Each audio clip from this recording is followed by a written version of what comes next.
mentioned the Matrix, a swing. I like swings. When's the last time you got on a swing? A while. Yeah, dude, it's fun. I have one in my backyard. I'm afraid it's going to break them. Well, I was about to say, just go get some new chains at Home Depot and a tire and see what we can drill some whole shit in it. Well, you know what? I mean, you look at it, and it's never budged. So I feel like I can still swing on it. It's in the backyard there. It came with the house. I'll get a message going, Ray, it budged. All right, that's all. I try not to. Really? Not to. Because you talk. Well, now you're talking about it. Also, you put it on Facebook all the time just to piss people off. Yeah. Which is listen. Now that I know you as well as I do, it's funny to me because I see people like making a terrible mistake. You're just like, yeah. Like people just making the terrible mistake of getting into an argument with you. Like I know. I say all the time. It's like trying to argue that you try to argue the sky isn't blue, and someone's like, it's right there. It's fucking blue. They're pulling their hair out. It's like, turquoise. Nope. It's like, turquoise. Yeah. Okay. Outside of the knockdown in the third, I had Francis Ngannou winning on points by multiple rounds, 2, 3, maybe even 4 rounds. How on earth do you score this fight for Tyson Fury? I had You knew there was no way, dude. You knew there was. Sorry, before I get to her, sorry, I was just gonna say you knew there was no way the judges were gonna give Yeah. It was never gonna happen, no matter what Francis did. He was not gonna get 2 out of 3 judges on this card. It's too bad for boxing if he loses. I've never ever seen a fight where I saw it. I'm like, that didn't happen though. That didn't happen. Like I honestly saw. Still to this day, I don't believe that happened. No, not at all. I do not. I don't get it. I don't understand what the hell. Like, okay, It's gone full WWE, man. There's not like, no, dude. That wasn't real. That didn't actually happen. No. Bro, Plata, where black people and white people talk nonsense. Man, Sam, I'm sorry you had to sit through that. I really am. I apologize. especially the shirtless part, bro. Like, your eyes don't need to see that. We went. I heard you guys are all swingers at the beginning, and you started talking about. Yeah, then I saw the shirtless thing. Oh man, maybe I will not apologize for the shirtlessness. All right, look, this is a good-looking man. If you don't think so, then you're a bigot. You're a bigot. Hey, when you got it, flaunt it. Exactly. Exactly. He knows. He gets it. Well, what it was if I said I'd do the show shirtless, if sorry, Ray, if Strickland beat Adesanya, and because I didn't think it would happen, and then I had to do the show shirtless, so that was me. I made so much money on that fight, and I called it to a T. Oh, Me too. Yeah, that fight was amazing because of how shocking it was. Like, and to know every single round that Tim was coming closer and closer to being shirtless on the show made me happier and happier as the fight went on. You didn't remember. I had to tell you that I didn't make that belt. To, like, go back and watch it. Like, yeah, shirtless. But ladies and gentlemen, we're Bro Plata, and we have Sam Alvey. And we can actually say this. We have a world champion on our show for the very first time, as this man conquered the karate combat heavyweight world. Yeah, yes, sir. And that fight, man, that fight was tits. Like, I loved watching you. Your strategy was great. I think a lot of people are going to start using where you just laid on him against the incline and just started pounding him because he technically wasn't grounded. Yeah. You just stopped him. And I invented it right then and there. It's now mine forever. For everyone that does it from here on out, they can credit me for it. Yes. Well, that's the advantage that the MMA fighters are going to have against the pure kickboxing guys in that sport is that they can triple them, and you get 5 seconds. And like every time you use your 5 seconds to the fullest every time, man. Was that the strategy coming in? Yeah. No, so one thing I knew I knew I'm good and all that, but the one thing I knew I was better than him was I spent my entire career punching people on the ground. He hasn't. Everything they've done for their entire career has been stand up, be fast, get the points, trying to hit them when you can hit them. I've never had to do that before. And so I get that 5 seconds. I'm taking all 5 of them. What was I going to, what was the first thing you did with the belt? after the show was over? Did you like toss it in a pool like the Stanley Cup? What did you do with it? No, I went to the hospital for 9 hours and just didn't take it off. I broke my hand. I broke this hand. It was just cleared a few days ago. I broke Okay. this hand in the third round. I did the H-bomb, or the A-bomb, we're going to call it from here on out. Just before I did that, I dropped him. I broke it when I dropped him. I caught him just on the top dome, got that little boxer fracture, dropped him through the H-bomb. But, I went to the hospital afterwards, and I just laid in the hospital for like 9 hours.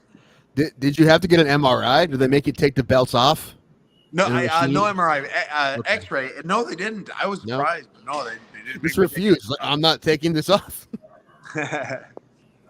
I was going to ask you because I couldn't figure it out. I couldn't figure it out before the fight, and I couldn't figure it out watching the fight.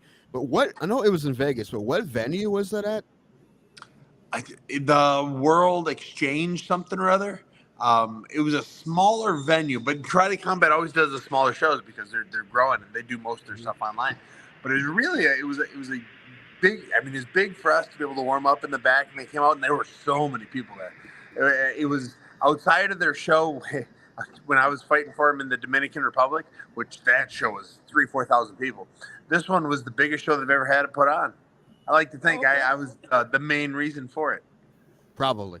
I don't. Who the guys who fought after you? I don't remember those guys. Yeah, I remember. There's someone. Titus, something like one that. of them was retired.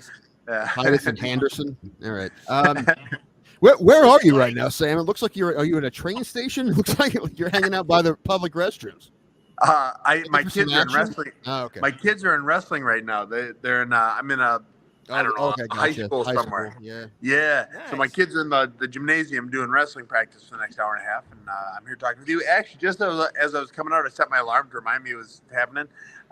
One of the coaches came up and said, "Hey, Carter over there. He thinks he can take you. So as soon as I'm off with you, I'm gonna go grapple a high schooler." Yes. Making content, son. I like it. Can you set your phone up? I'd like to see that actually. Yeah. I might have my kid record it. That'd be cool. Well, does it happen a lot at these matches? Because you figure a lot of people who are wrestling fans and have kids in wrestling might be fight fans. You get a lot of people coming up to you and wanting pictures and stuff like that, like recognizing you. Often enough. There's something about me being just a big smiley ginger dude. I stand out, so I'll get it. Usually, I don't know, 4, 5, 6 times a week from various places. I got it earlier today. I was at Aldi's, and some guy said, "Smiling Sam." I said, "Yeah, how's it going?" So I took he didn't have his camera, so I said, "All right, I'll take a picture and I'll post it on Instagram." So I got to post it yet. Yeah, that's the thing. I mean, if you see someone, a fighter, in the wild, you got to think, are they the approachable kind? Obviously, you are, but they're not all like that. I don't know if I saw Sean Strickland in the grocery store, I would talk to him, especially this one. You should. He loves his fans almost as much as I do. Nice. I believe you. I haven't ran into that situation yet. I hope I do. I just have one question regarding the main event of 297, if I could. Okay, so I scored it. I know I know a lot of people are torn on the decision. I scored it 4-1 for Sean. I feel like in order to take a man's belt, you really have to make it clear that you've beaten him. And if you don't get a finish, I don't see how that fight was clear for Dricus Du Plessis. So, am I tripping or? I'm actually with you. I scored it 4-1. But if you say that on the internet, they scream at you. They know it's 3-2. But then half of them say that he won 1, 2, and 5, and then the other half say he won 1, 3, and 5. I thought he won both 2 and 3, and then 1 and 5, of course. The only round that DDP truly won was round 4. Yeah. What do you think do you think that the 2 takedowns that he had is what made the difference, or? Yeah, judges are terrible. They don't know truly what it is to be a fighter. And normally, I am the guy that says, you got to score the takedown because it's exhausting getting taken down. But Sean, there was no control. I would say if you're going to get taken down, there has to be at least some control. There's nothing. I think there's one takedown Sean initiated in round 4 that Sean ended up on bottom. Count that one. That was something. Everything else is it was a blast double. He had control, but Sean was just up immediately. I would have liked to have seen Sean strike off the get up. When he was getting up, he just shoved him away. I would have liked to see Sean tag him a little bit, but I wouldn't have scored it enough to change the round. I didn't think the round was close enough to have a takedown change it. No, and that's what you just said, Sam. I mean, Strickland made sure to just get up as quickly as he can.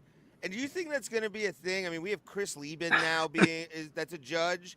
Do you think like MMA fighters are going to start as they retire sprinkling in as judges, and we're going to get a lot more even stuff, or do you think that we're just going to get Adelaide Bird over and over again? I'm one of the guys. I don't think retired fighters will make any better a judge than a judge. They might be great fighters. Okay. There might be good judge or great judges. Fighters get stuff wrong too. I think the scoring criteria is all messed up. Like, you don't know what's going on. You don't know what you're supposed to score. I do think if you're going to be judged, you should train or have trained for a long time, which a fighter would be there for. But like me for jiu-jitsu, if I'm arm barring someone and they don't tap, it's nothing more than control. It's not a submission. It doesn't hurt if you're not tapping. If you're getting guillotined, if you're getting rear naked choke, it's not hurting. If it hurt, you would tap. So jiu-jitsu, I think, is overscored in MMA. And they overscore it because for so long wrestling was so dominant. So now they're trying to take away from wrestling unless Sean Strickland's fighting.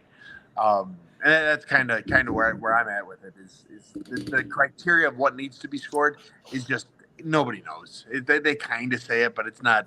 It's who do you think won? Pride did it best. Look at him at the end of the fight and see the judge who won. Yeah, I think one does that too. They do the whole fight, I believe. They don't score rounds. I think that would be the way to do it. It would change everything. I mean, it would change everything. You'd have a lot more boring round ones and a lot more real intense round threes. But it would. I think it would be a more fair and easier way to score as well. Yeah, every single judge I've ever talked to says something different about what they look for, and I'm like, well, that's not good. I'm not saying any of them are wrong, but I'm just like, I feel like you should all be on the same page. I feel like you should all have the same answer to that question. But, they should. And at the end of the day, it should be. Now, they don't say damage. It's effective striking. And I actually talked to a judge about why that is. They said it's called effective striking because there's a boxing match. I believe they said it was in New York, and the guy got messed up. And they sued the commission because damage was the criteria, and they won. Yeah. So they changed the wording. And all they mean by effective striking is damage, but they can't call it damage anymore. No. Well, I know it was his first title defense, but the fight was so great. Do you think it warrants an immediate rematch? Because looking at the contenders coming up, I guess Cannonier is the only one who is a viable contender. Other than that, Khamzat, I saw pictures of him recently on the internet. He doesn't look too healthy, so I don't think he's going to. Yeah. I do think it should get a rematch, but Sean's my friend, so I'm very biased. I thought he won the fight. I think everybody thinks he won the fight, except DDP. And power to DDP. I actually like the guy. I think he seems like a really legit champion persona. But yeah, who's next? Cannonier, maybe. You get Izzy again, but again, I don't think Izzy's deserved it. They just want the fight, Africa versus Africa. But Izzy's lost 2 of his last 3 fights. He doesn't deserve it.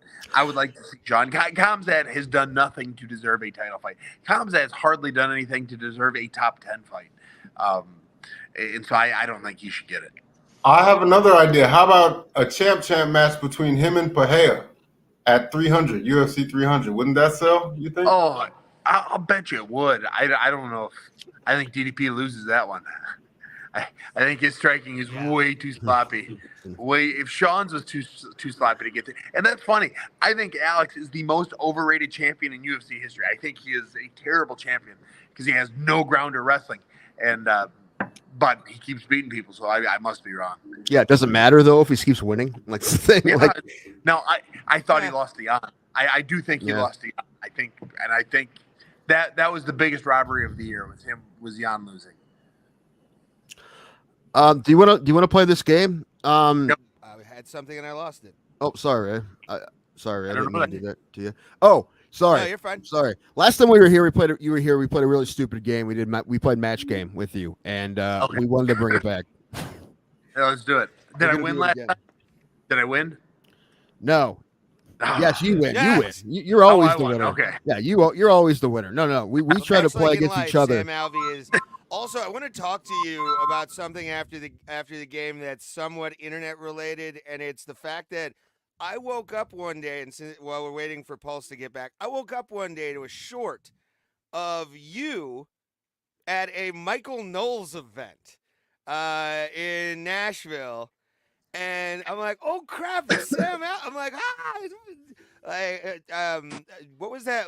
Just going into like a Daily Wire event like that, and just being like, "Hey, Michael, no, like, what, did people recognize you and be like, holy shit, it's Sam Alvey at this?" Or They did when I started talking. When Michael knows, I've messaged into a show before with the voice. So he said, "Oh, Smiling Sam." It was like 2 or 3 times he's read my comment or heard my comment online. I said, "Oh, Smile." And so he introduced me to the crowd. And then the crowd, I took like 10 photos after that. Like people were really interested in it. And actually, That's awesome. Michael and Olsen, we now have each other's phone numbers. I texted him after I won my karate combat belt. I said, "Hey, by the way, bro, I won." And the next fight, he says he wants in my corner. He says he wants the offer back. He was going to India the day that I fought, so he couldn't be there. But he said, "I want in." I said, "I'll get you there." So my next title to fight, I plan to have Michael Knowles be in my corner. do you know? And it's not a bad thing. I consider this sort of a badge of honor. Do you know how many hate messages Karate Combat's gonna get from just whiny people? It's gonna be fantastic. We have been told that good comments, bad comments, any comments are good comments. Let them. It helps everything. And it's mostly bad on this show, so at least there's that. You know, at least only we bad. got that going on. We're Pulse still is waiting gone. on Pulse. You don't know where he is? Okay, well we'll wait No, for him he because just- we can't do this without him. But when you in your post fight speech or the interview, did you say your wife was going to fight? What did you say? I couldn't quite hear what you were going to say. My wife is going to be Karate Combat Champion 2024, and then my other corner, Chase Beal, we're going to make him Karate Combat Champion 2024. We're going to get them both in. My wife's never fought before. She's trained with me my whole career. What? And she's just, we've had a lot of kids. Yeah. Why do you not have a TLC show? I feel like you have enough kids and you're both fighting. So I feel like that's absolutely should be a TV show. Like somebody we may or may not be working on something. I'm not at liberty to say right now. Called it. Look at this. Yeah. Oh, then Pulse disappeared again. Where is he? Is he all right? Phone call. Okay. Phone call. All right. He's a busy businessman. He's like our Sam Alvey with his food truck. By the way, plug that food truck real quick for us, Sam. Oh yeah, we are the Food Fight Truck. Follow us on Instagram, Facebook. I'm actually going to work here later tonight at the Yoplait factory. Go play. Nice. Awesome. Yeah, we got third shift tonight. Oh, Nice. That's cool. Just waiting for him. Yeah. I'll be out there, and during their lunch breaks at 2 a.m. So I'll be there to serve them the deep dish pizza. You go Hell yeah. take your food truck out there at 2 a.m. That's when do you sleep, bro? Do you sleep? It's overrated. It's like upside down. I'm like a vampire. Nice. I also have to ask you, with the format of like Karate Combat the way it is, and having and you coming from the UFC, which has the crowd a little bit more farther back from the cage itself, what was it like being in that arena with like Alexander Volkanovski on the wall and like all these people just like in you guys' face the entire time? What was that like? What's that like performing for? You just hear the crowd, and the UFC Apex Center. Everyone hates it. Every fighter hates it. I mean, we hate fighting there. It is. We want to be on not there any chance we can be because the crowd sucks. You get there, and it's like 200 people who are richer than I'll ever be, sitting there watching me, fight. I hate it. This is such an intimate event. I mean, there are probably 500 people there, and then some real big names, and it was just a blast. You could hear all of them. I couldn't hear my corner worth nothing, but I could hear all the fans. You just hear Robin Black off in the distance yelling about something. Bing, bing, bing. Boy, I'm telling you, Sam Alvey is going to be one of the best fighters in Karate Combat, guys. But Pulse is back, so let's do match game real quick. What this is if you watch the crappy show from the 70s, the hilarious. Oh, come on, it's lovable and crappy. just You love like you, Gene Ray. Rayburn. You love Gene Rayburn. Everyone does. I wish I had Gene Rayburn's skinny microphone. Anyway, we're gonna ask him some match game type questions. And some of these are pretty corny, but we're all three playing against each other to see if we can guess what Sam's gonna say. Oh, okay. So yeah. So you just tell us your answer. We already have our answers down. The first one is pretty easy. It's pretty quick. It's a fill in the blank. Young blank. Frankenstein. Ooh, way off. Damn I said blood. I went blood. Young blood. Oh. I went Young Guns after one of the best movies of the That, 80s. that probably would have been my second choice. I also won a movie. I was going Young Einstein from the 90s. Oh, We God. end in a Stein, so I think he wins. No one wins. No one wins. Get out of here. All right. Number two. You probably have some good answers for this one because you have kids. But what is the greatest animated movie of the 21st century? So since 2001. Yeah, greatest animated movie. It might be Into the Spider-Verse Part 2. Oh man. I said The Lion King, so I was off. Lion said King- Encanto. That was 90s, number one, unless you're talking about the second one. But even then, that's a remake. Oh, okay. Yeah. What'd you get, Ray? I said Encanto. Oh, I'm sorry. Encanto, sorry. That would be way up there on that list too. I was just that might be my number 2. That movie, I didn't expect to like that movie so much. And like my kids had to use the bathroom in the theater. Said, "No, you're holding it. We're watching this." I'm waiting for you to walk out to We Don't Talk About Bruno. Let's see that now. Let's see that. You're all wrong, actually. The correct answer is the first one of the 21st century, I think. Shrek. The answer is Shrek. Oh, come on, get out of here. I've watched it too many times. I'm sick of Donkey. You're like, screw Eddie Murphy. I can't do him anymore. All right. There's 5 of these. This is the third one. If you had a choice to defend your title in any city in the world, which city would you pick? You guys aren't going to get this. Mexico City. Definitely didn't get that. I I'll said say- Nashville because you're closest. Nashville be good. What everyone else get? I said Dubai because I figured everybody wants to go there just once, just to check it out. I've been there. I fought there once. Oh, Yeah, I don't need to go that's back. right, It was right, great Dubai. once. I forgot about that. We have terrible memories, Sam. That is This true. show is not good. Well, I fought in Mexico City twice, and I just loved it both times.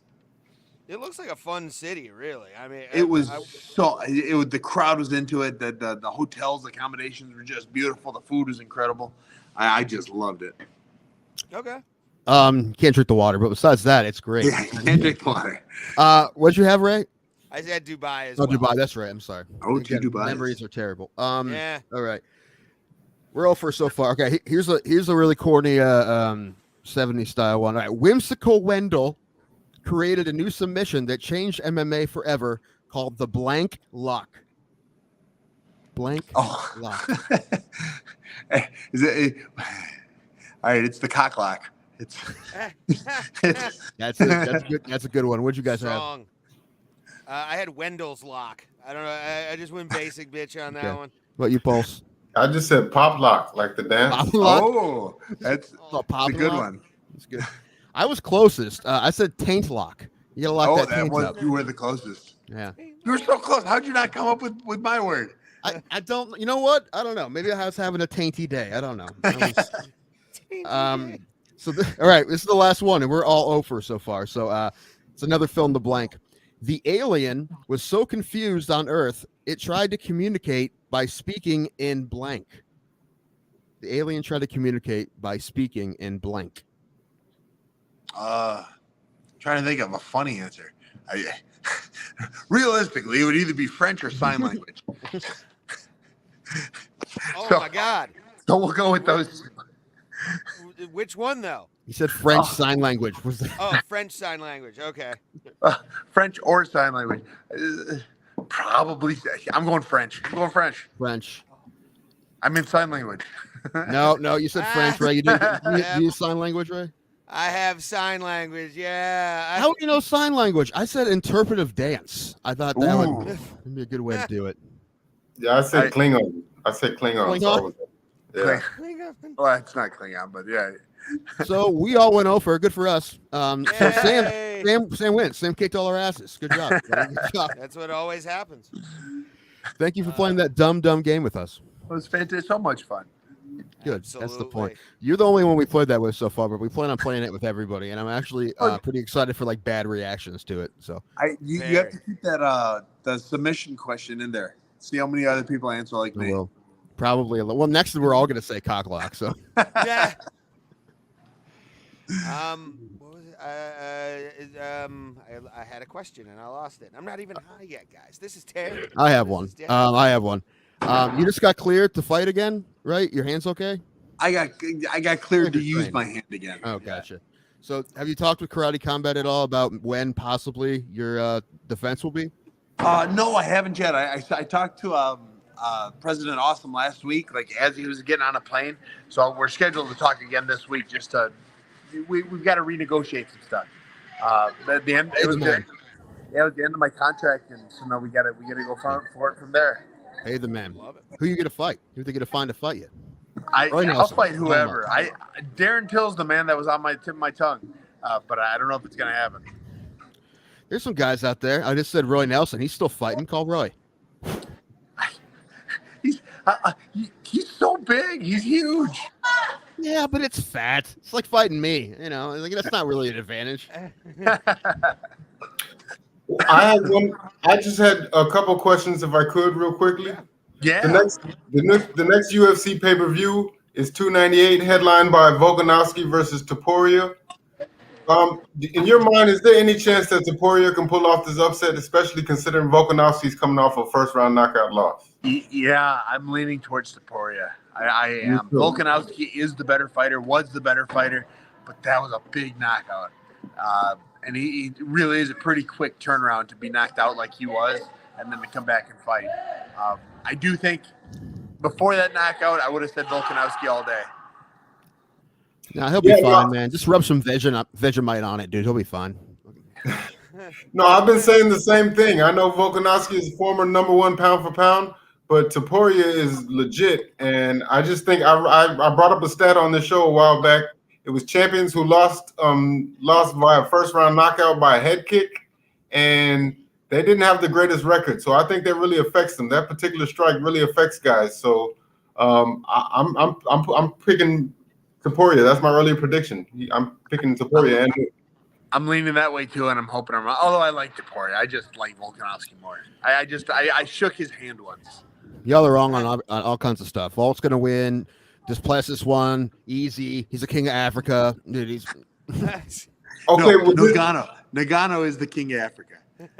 He's the boxing king of Africa now. No, he was. The PFL gave him the title. He's like the king of Africa or something. Oh yeah, who's gonna fight him? Go to PFL and fight him. He needs a fight. I don't think he'd sign the contract. He's scared. Come on, Francis, do it up. This man is not gonna take you lightly like Tyson Fury. Yeah, I'll go in there swinging for the fences. It's all or nothing the first 2 minutes, boys. Yeah, well, wasn't it a guaranteed $5 million for his opponent or something like that? Or $2 million. Yeah, $2 million. Yeah, I would stand there and let him punch me for $2 million. You know what? Ngannou is a ranked boxer now. I think it's entirely plausible he doesn't even go back to cage fighting, like because he's scheduled to fight Anthony Joshua now. So for a guy who made his debut against Tyson Fury, now fighting Joshua. I mean, usually in boxing, you work your way up to that tier of fighter. He started off against that tier of fighter, so I feel he's a boxer now. Until he loses, until he gets hit.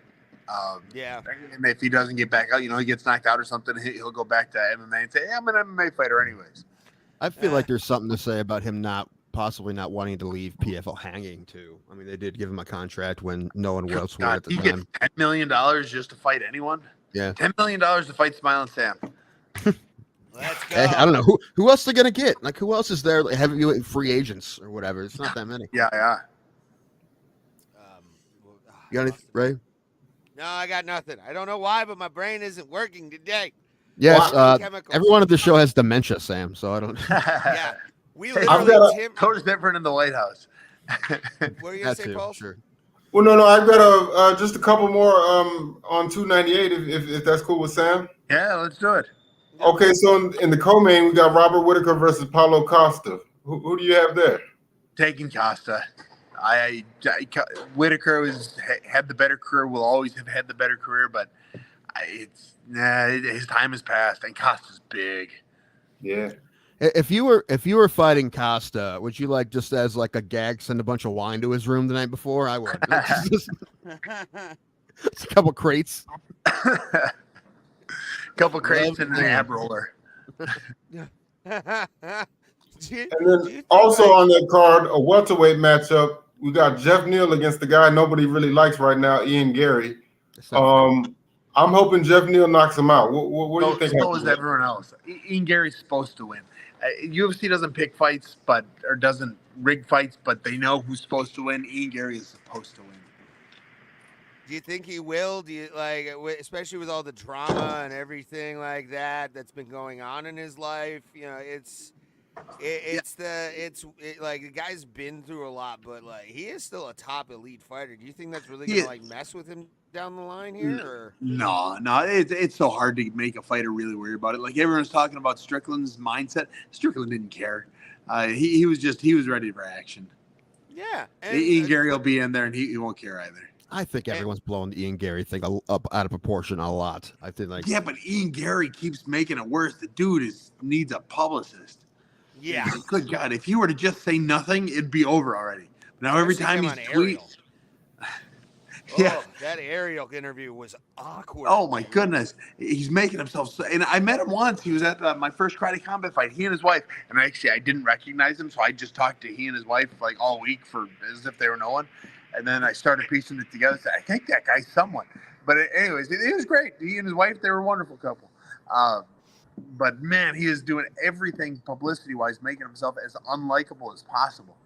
Yeah. Wasn't there like a third wheel guy just floating around too? You just wondering like who that dude is? Like it's a nice couple. That other guy keeps lurking behind him. I don't know who that is. He's just training. All right, time to stretch again. Stretch. Everyone stretch. Make sure to take your vegan diet. Make sure. Yeah.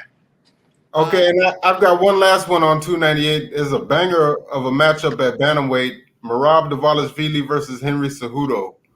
Who do you have there? I'm taking Cejudo. When in doubt, bet on the better wrestler. I'm talking, my Ben. Alvey wouldn't wrestle now. Oh, that bum. I'll be in there in a second. Sorry. I'm not supposed to go on the knees, but her keeps on telling me. I'll go get her. I'm not allowed to. Okay, I'll be in there. I'll thump her. Sam will be taking care of it soon. Video will be. I want video of this so bad. I think I'll be able to get it. I like. Follow my YouTube channel. That's where I post it. That's where I'll post it. What is the name? What's your YouTube channel, by the way? It's Smiling Sam. Same as it's on my screen, I think. Or yep. Same as all my social media has Smiling Sam. I love it. Moss from the MMA hole says you have a fantastic smile. He wanted us to tell you that. Oh, I love those MMA holes. Yeah, they're great. They're the best. And they've given me some good tips on YouTubing too. So I'm very appreciative of them. Yeah, we need to ask them. We never have. They just found us, and we're like, oh, these guys seem like they're willing to be just narcissists on camera. We love them, yay! And we love Moss. So we are good at that because we are fantastic. You're right. We are the best narcissist. I think, you guys have anything else? We're gonna go let him kick this kid's ass. Let's go, Sam. Get it, brother. Oh, let's do that. And we'll have you on closer. All right, that sounds great. We'll have you on closer to the next Karate Combat, brother. All right, that sounds great, my friend. We'll do it again. Thanks, champ. Have a good night, Absolutely. dude. Have a good one, fellas. Later, brother. Smiling Sam, twice now. We're big time. We are the Big Time Podcast. No, we're big time. Big time. He's the man. Thank you, Sam, for taking time he'll out play of our your silly day. games. We all whiffed. Good for us. We all whiffed. Not one right. I got it close on the sign language, and he said French. Oh, you almost had it. But you didn't. Who came up with those questions? Did you come up with that, Tim? Yes, I did. With a little help of the internet and even GPT, I think. GPP? GTP. Actually, Chat GPT gave me the alien one. And I think it gave me the MMA one. Yeah, so. But we like to thank Smiling Sam Alvey, Food Fight Truck on Instagram and all the socials, and at Smiling Sam as well. If you haven't followed, you need to follow. And I can't wait for Michael Knowles from the Daily Wire to be at a Karate Combat. thing. So Ben Shapiro will hate it, and everybody else will hate it because there's a rivalry right there. So it's Well, gonna be fun. isn't I don't know that world obviously, but I thought isn't the Daily Wire Shapiro's thing? Yeah, but they have a running joke on the show or on the channel where Shapiro and Michael Knowles don't like each other. Cause they always say like he's a horrible like Ben will just be like he's a horrible person. I don't know why we hired him. He's just the worst. Everybody. All right, Tim's gonna rearrange his shorts and probably go to the bathroom or something. And I will talk to Pulse here and say hi, buddy. Oh my God! Thank you again, dude. That was awesome. Like every time he comes on the show, I cannot believe we get Smiling Sam to come on this show. And it's because of Pulse. Everybody put a 1 in the chat for this fucking guy right here. What does it say? I got his signed hat with blood and God knows what else. Thanks to the MMA Holes. All praise be to our dear leaders, the MMA Holes.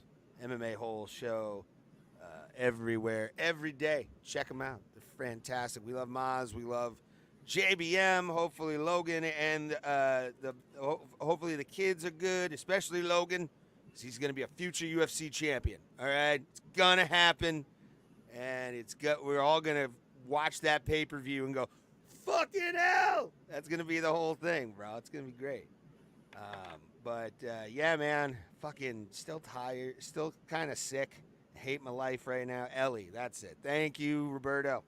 You're amazing, buddy. All of you are amazing, by the way. We appreciate every single person who is. I saw you. Mm-hmm. Leave me hanging. I just had to put the sweatshirt on, a little nippy in here. Hearns, that's not blood. That's pizza sauce on that hat. It is pizza sauce. There's pizza sauce. Sorry. But yeah, man, Smiling Sam coming through in the clutch and about to go crush a high schooler. It's great. That sounds like the life, actually. It does. Just beating up high school kids. It's like Step Brothers where they all beat up the kids in the playground. This this weird angle that I gave myself is bothering me. Well, I don't know. It's different. It's a different setup. I'm in a different spot. So you know how I am, Ray. You know how I don't like change. It's strange. I have OCD. Yeah. Everything about this is weird. I have to look down, so my neck's hurting. I'll be fine. I'm just gonna do a lot of this. But I'm in this little sunroom, which is where I'm staying now. My bed's right here. There's a little futon. Nice. I actually rearranged my room finally. I have a space where I can get down and be like comfy. I got my gaming chair now too. Look at this gaming chair. Look at it. I see it. I'm an official streamer now. I have a gaming chair. That's why he'll never move out of his mother's house, because he's buying fancy chairs. Oh no, I'm moving out the first chance I can. This was just like my first expensive thing I bought in a while. Nice curtains. No sunshine ones. Well, there's definitely no. Those look like no sun blackout here. curtains. Yeah, it's pretty dark in here. You're in fucking eastern Pennsylvania. Don't tell people where I am. Undisclosed locations. Tell you this. I forgot CPAP water. I forgot distilled water, but my grandfather came in clutch because he happened to have some left over from his moonshining. Alleged moonshining. Nice. So he's leftover moonshine water. Allegedly. Let the gasoline smell sink in, boy. It's all good. It's fine. It opens up your pores.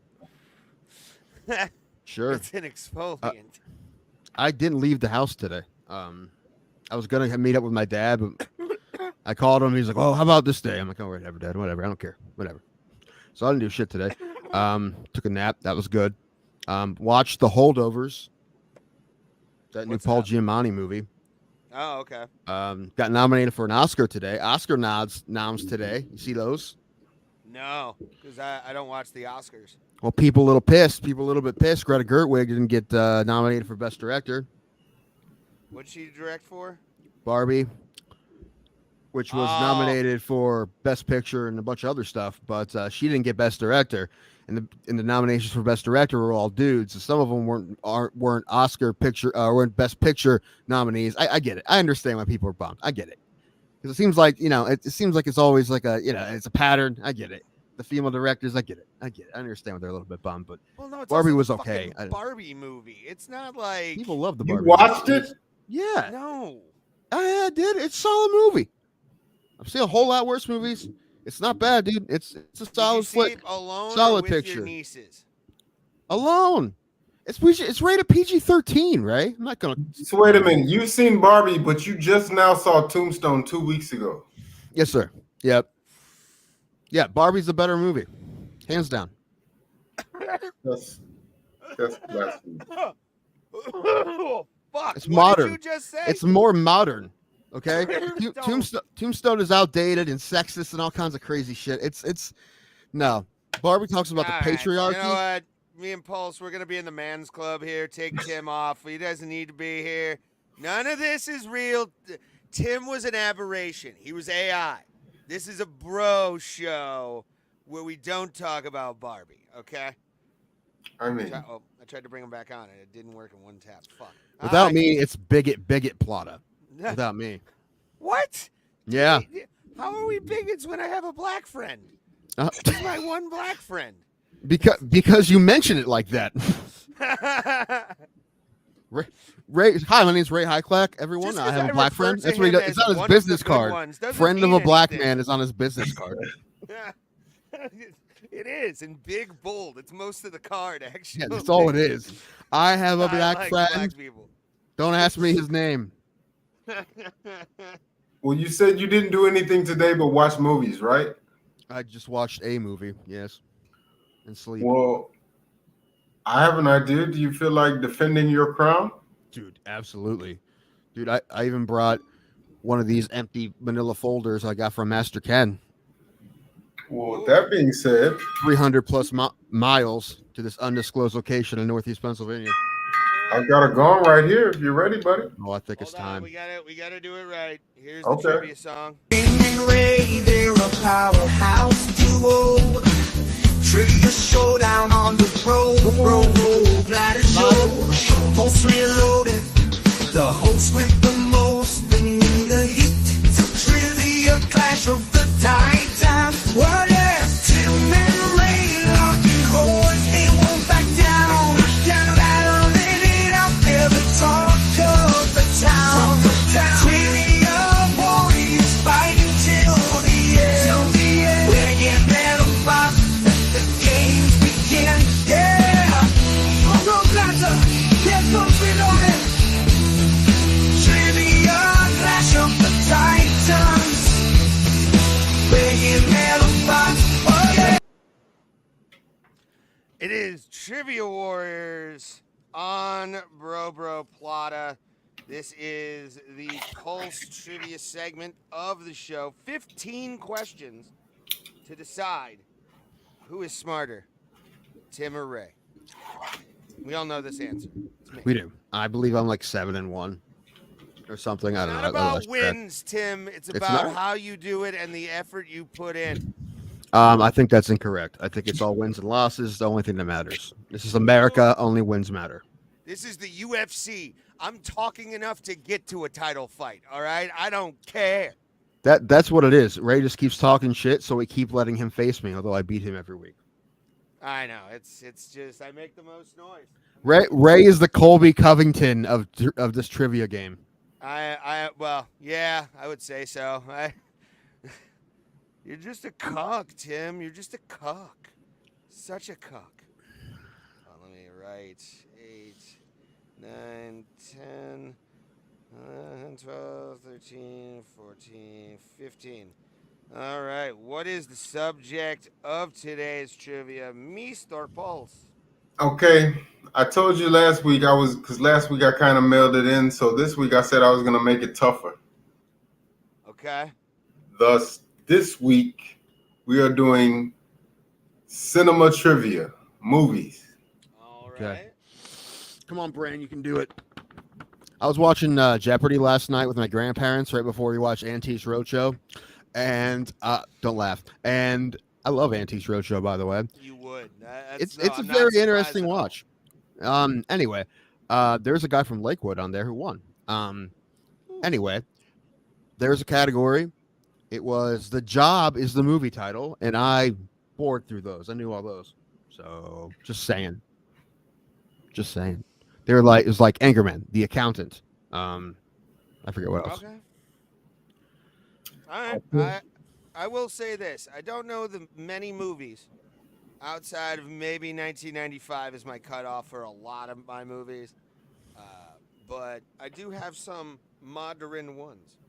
I mean, if this is all about that horse shit Tombstone movie, then I'm not gonna know shit. Then I'm fucked because I've never seen Tombstone. Oh, see, I can't believe that, man. Y'all like he pulled me off the show for saying that Barbie was better than Tombstone, and Well, he yeah, hasn't because again, seen either. because it's just factually true. It's a Western. It's How do you always going to be better. it's the greatest Western of all time, and I feel like I Let's should not dock go both that of you. far. I should dock both of you men. You know, it really is. I should dock both of you for having not have seen it, and for Tim just seeing it 2 weeks ago. Well, we start off negative 75. It's okay. The race to zero continues. Mhm. Which is our That should have been the name of this podcast, The Race The to race Zero. to zero. That'll be our side podcast with Pulse. Like, Pulse will be a part of that one. called That's The our Race to politic Zero. podcast, The Race to Zero. Yes. That's actually a good name. I'm gonna write that down. Oh, let's copyright it. It's going to be the name of our election night show, Oh, because geez, apparently no. we're going to be doing a show election night. So I mean, we're gonna be what we've always been, which is like Tuesday show. Yeah, where it was like we cared about the fucking weed being legal and abortion in this state. I could give a rip about anything else, but the future president taking on the corpse in chief. So Yeah, we'll Nikki be Haley following. about to become president. That's crazy. Who won Iowa today? Does anybody know? Iowa was a couple days ago. It was Trump. Or New not Hampshire's Iowa, coming in New right now. Hampshire. New Hampshire. It's coming in. I don't know. Probably Trump. Oh, I'm yeah. assuming. CNN called. Here's the sick part, and we'll get to trivia in a sec. CNN for Iowa, I think it was like 15% of the vote was in, and they were like, "Well, Trump's in. We don't have to worry. There's nothing here," and then they just moved on. Probably helps their ratings too. All right, let's play the game, everybody. Trivia. All right. Okay, You guys ready? I'm ready, Yes. sir. Oh, All right. Oh, my neck. Okay, this is a coincidence. oh boy. Question number 1. Who was the lead producer in the film Barbie? Lead producer? Yes, the lead producer in the film Barbie. Producer? Producer. This person is famous, and so I feel All like right, so it's not Todd Bevan. All right, let me think. I mean, I saw the name on the screen when I was watching it, but it didn't click. I feel like All right, Out of let's YouTube. guess. you should, out of YouTube, probably know this. All right, Raven, do you have an answer? If it was Robin Williams, that's impressive. I It will actually, be from because Beyond he's the in Grave? movie, Mm-hmm. he's in the movie for a little bit. I know that much. I put Will Ferrell. It's a pretty good guess. I went Margot Robbie because she stars in the movie. I'm not sure. Somebody. Mr. Danko is off to a rousing start. 1-0. Margot Robbie was the lead producer. Bitch. Look at that. It's a good guess, though, Ray. I'll give you that. Yeah, because he was in the movie. So I is Margot thought Robbie, maybe- but she starred in the movie. Well, I know that, but I didn't think she was a producer on it. He had like a bit part. Well, at this point, if you want Margot Robbie to star in your movie, she's going to be a producer in your movie. Oh, okay. One of them. I mean, that's a lot with. I mean, how big of a producer? But they always want to make sure they have a say. Usually. Okay. Okay, question number 2.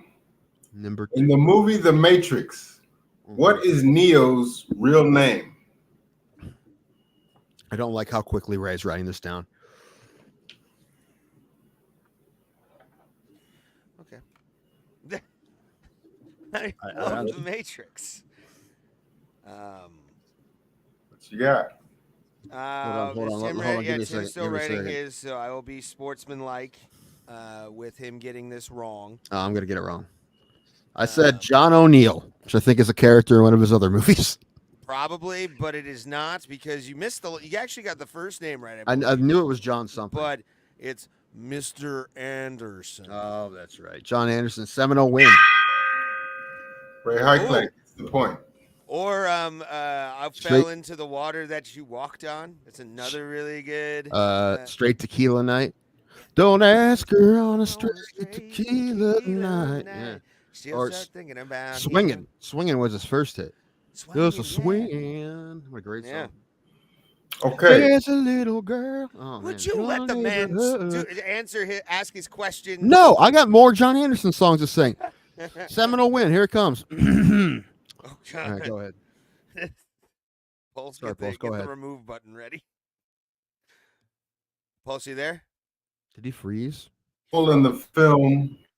Sorry. We didn't hear you. You froze? Yeah, you froze, buddy. But now you're back. You're back. You're back. Am I back? Yes. Yeah. So we didn't hear the Okay. question. Okay. Question number 3. Who won the Oscar for Best Actor for his role in the film There Will Be Blood?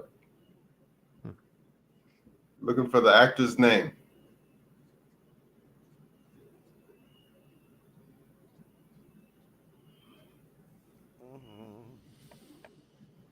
I don't know if I spelled the middle name right, but I have Daniel Day-Lewis.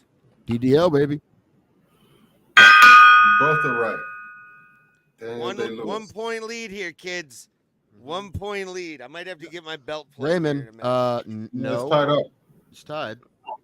Oh, I got the first one. You got the second one. Okay. 1 point lead, everybody. 1 point lead. Okay. Question number 4. Biggest win ever. Okay. Question number 4 in movie trivia. What was the name of the serial killer in the film The Silence of the Lambs?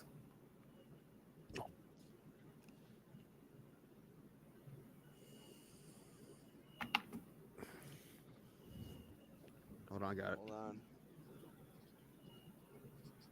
No, it's probably wrong, but I'm just going to do it anyway. Oh, wait, no. Are you talking the name that he was known as? Yes. Oh, okay. Almost blew it there. Took me a second, but I got it. All right. We got Ray. That Buffalo Bill? Oh, crap. Mr. Danko, who do you have? Oh, crap. I was thinking about the wrong guy. I was thinking about Hannibal Lecter. Now, he technically helps. He's a serial killer, too, though. That's the thing. Ray Highcliffe. Yeah, you know jumps up what, to though? lead. He was also a serial killer, Ray, Paul, so you know Somebody- what? The Silence of the Lambs? Pulse. He's in there pull for up being a Goodbye serial killer. Horses right now as my victory song after this because Buffalo Bill won me this fucking game. If you beat me by only one, I'm gonna be angry. Because that dude was in jail for being a serial killer. Me? I'd trivia me. That so dude was in jail hard. for being a serial killer, Paul. I'll fight this all day. All right, moving on. Not the real person. The guy's name in the movie is what we were looking for. No, Hannibal Lecter was Yes, but what was his name though? Anthony Hopkins was the actor. What are you talking about? No. Okay. Well, Ray got the Buffalo question. Bill. I forget the name of the guy, like the guy's real name, but I used to know it. Lewis Friend. Maybe. That was his fake name. I don't remember his actual name. Oh. Okay, question number 5. Who directed the 2017 film Get Out? Oh. I feel like y'all should both. I hope y'all do. I should have saved this question. Well, no, this one and the next one I should have saved for next month. Oh man, maybe it wasn't Scorsese. Shit. I'm kidding. Hey,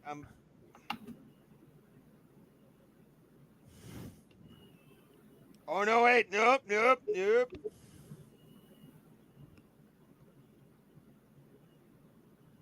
Okay. It's Jordan Peele. Is the Jordan answer. Peele. I had to cross out Keegan Michael Key, but I fucking put Jordan Peele. So I'm like, it's one of them. You're both correct. The correct Keys answer directed is anything. Jordan Peele.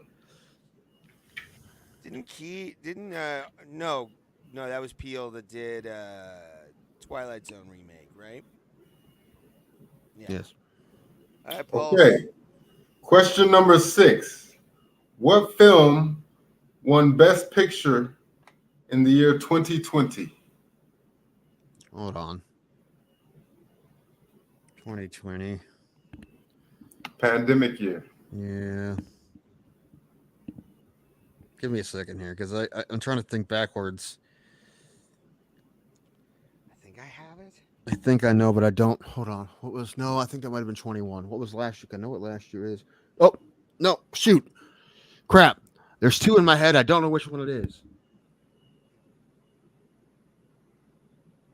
No. This is going to piss me off when I don't get this. Fuck. I'll just go with this one. Take a wild guess. It won one, but I don't know what year. Javre. All right, Tip. I had Nomadland. Parasite?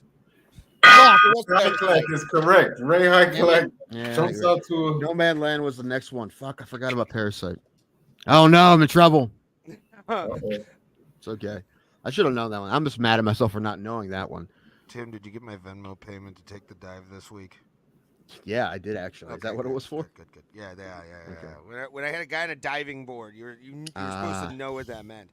Yeah. I would like everyone to know that Nomadland was the winner of the 2021 Best Picture. I remember Parasite just because of the weird name, because of that weird name. And yeah, Parasite was great. Wasn't it Korean too? Yes. Or like Chinese? It was some Korean. Far East, yeah. Oh, it's great. Right, Parasite's a great movie. All right, question number 7. What kind of breakfast does Donkey want to make Shrek in Shrek?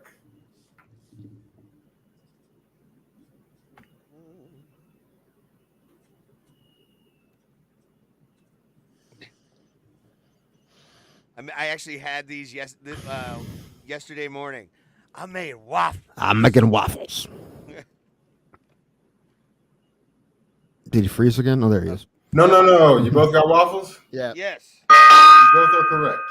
Oh my God, I'm domination right now. Okay, we're halfway through.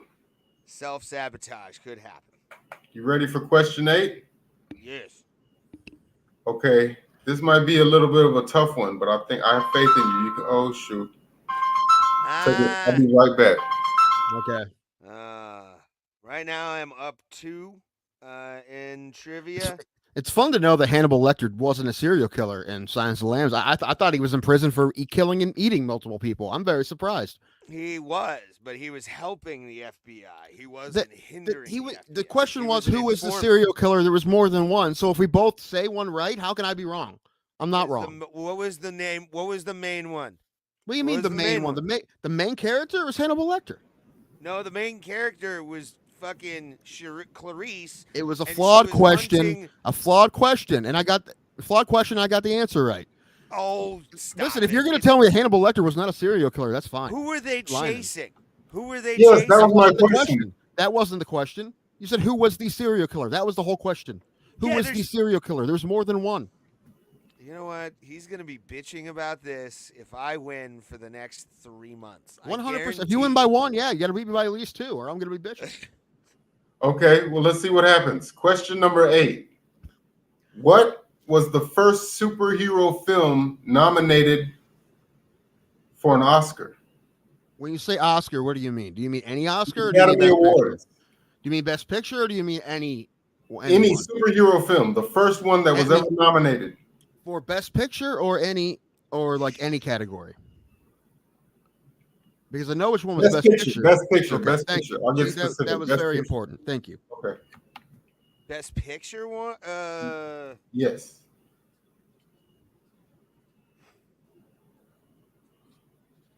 Would you like a clue? No clues, because I know it. I think I know it. Yeah. All right. What do you got? Black Panther. I got The Dark Knight. Oh shoot!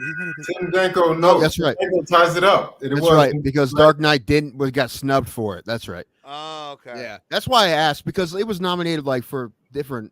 Dark Knight had different nominations, but yeah, Black Panther was the first Best Picture. That's why I was adamant, wanted to make sure what the question was. So thank you, Paul, for clearing that up. You're welcome. You tied it up. Okay. No, Question I'm up by number- one. No, he's still up by one, I think. Oh, that's Yeah, right. up You by went one. 2. Okay. Question 10. This is 9, isn't it? Yeah, That was 9. No, that was 8. That was 8. Because you asked the waffle question was number 7. Yeah. Okay, no, you're right. Question number 9. In The Lion King, Mufasa dies from being trampled by a pack of what? It was a herd.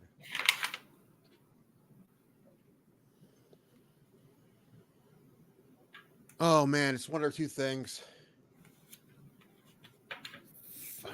Shoot. I'm probably going to get this wrong, but You know what? I'm changing my answer. yeah, I think I know. What do you got, Ray? Lizos. That's Lizos. Johnny Smith's answer. Is that not right? Well, they are massive. Close. Yeah. I said water buffalo. I said antelope. My first guess was caribou, but I went antelope. You're both wrong. The correct answer is wildebeests. Wildebeest. Mufasa dies after being trampled by a pack of wildebeests. Oh man. Okay. Sire, hyenas in the Pride Lands. Whoopi Goldberg. Okay, now question 10. In what movie does Jim Carrey discover that his everyday life is really a TV show about him? Robo Plata. Yes. I feel like you should both get this. Yeah, I think we know it. Yeah, and I've never seen this movie through entirely, but it's The Truman Show. The Truman Show. You both are correct. Which I think, honestly, media-wise, we are so close to that being an actual thing for ratings. Like that's When I gonna be a first- scary day, dude. When I first saw that show, I thought for a second, got paranoid that my life might be the Truman Show. Then I realized it was way too boring to possibly be on television. All right, Yeah, question number 10, Pulse. That was 10. This is 11, right? 11, yeah. Yes, 11. Okay, question 11. Who does Patrick Swayze pick up in the iconic lift scene in the movie Dirty Dancing? Not the character's name, but the real actress's name. Oh, no! I think I know this. I'm probably off by a lot, but I'm just going to throw out a name. 'Cause I don't even know if this is her real name. I just know her as, believe it or not, the sister from Save Ferris, or from Ferris Bueller's Day Off. Do you have an answer, Raymond? Yeah, I just put Jennifer Lewis. I don't know why It's that name Jennifer Grey, I think. Is it Jennifer Grey? Tim Danko Right. ties it up. It is Jennifer Grey. That's It's the right. correct answer. Shit, I knew it was Jennifer. I just couldn't pick the last name. Like, oh well. This is what happens in the later rounds. I fizzle out. Yeah. Okay, 3 left. Du Plessis. It's still anybody's game. It's tied up. 3 left. Question 12. Which actress voiced the role of Jessie in the movie Toy Story 2? Fuck, I don't know.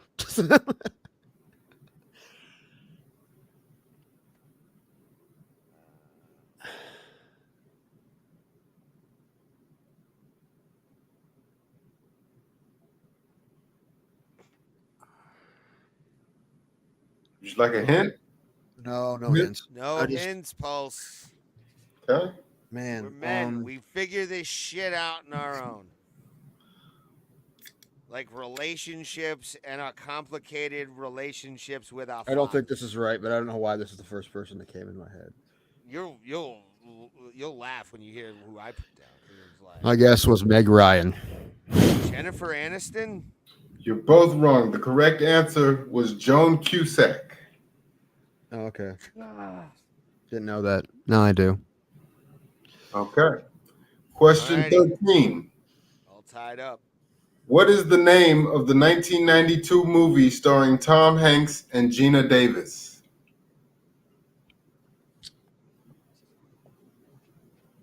I know you both seen it. We've spoke about it before. So. Oh. Oh, so you just gave him a fucking hint, Pulse. Well, See, now I'm pissed. No, I mean, Yeah, you've because already many seen reasons to be it. It pissed. came to me in a vision, Timothy. I mean, they've only, as far as I know, only starred in one movie together. So I had to think which one. Ray had Splash written down until you said that. Money Pit. League of Their Own. League of Their Own, yeah. Both are correct. Gather round, or whatever that Pulse is fucking doing song everything he was that can they to get sang. Ray to win. That's crazy. I'm not. I said you both have seen it. You both. Okay. Question number 14? 13, right? 14, isn't it? 14. Okay, 14. In what film does the actor Keanu Reeves make his movie debut? This is a tough one. I have a guess, but I don't know if it's right. Movie debut? Mm-hmm.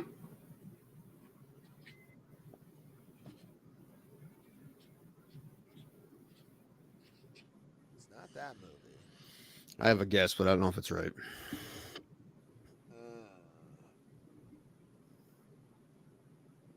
Hold on. Just to save time. I wrote down Bill and Ted 1, but Bill and Ted's Excellent Adventure. This is the second time I said this word on the show today. Youngblood was my guess.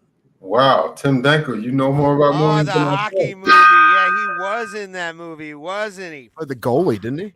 Yes. Yeah. That's right. Little Rob Lowe action, everybody. Yeah. Youngblood. Okay, well, I think.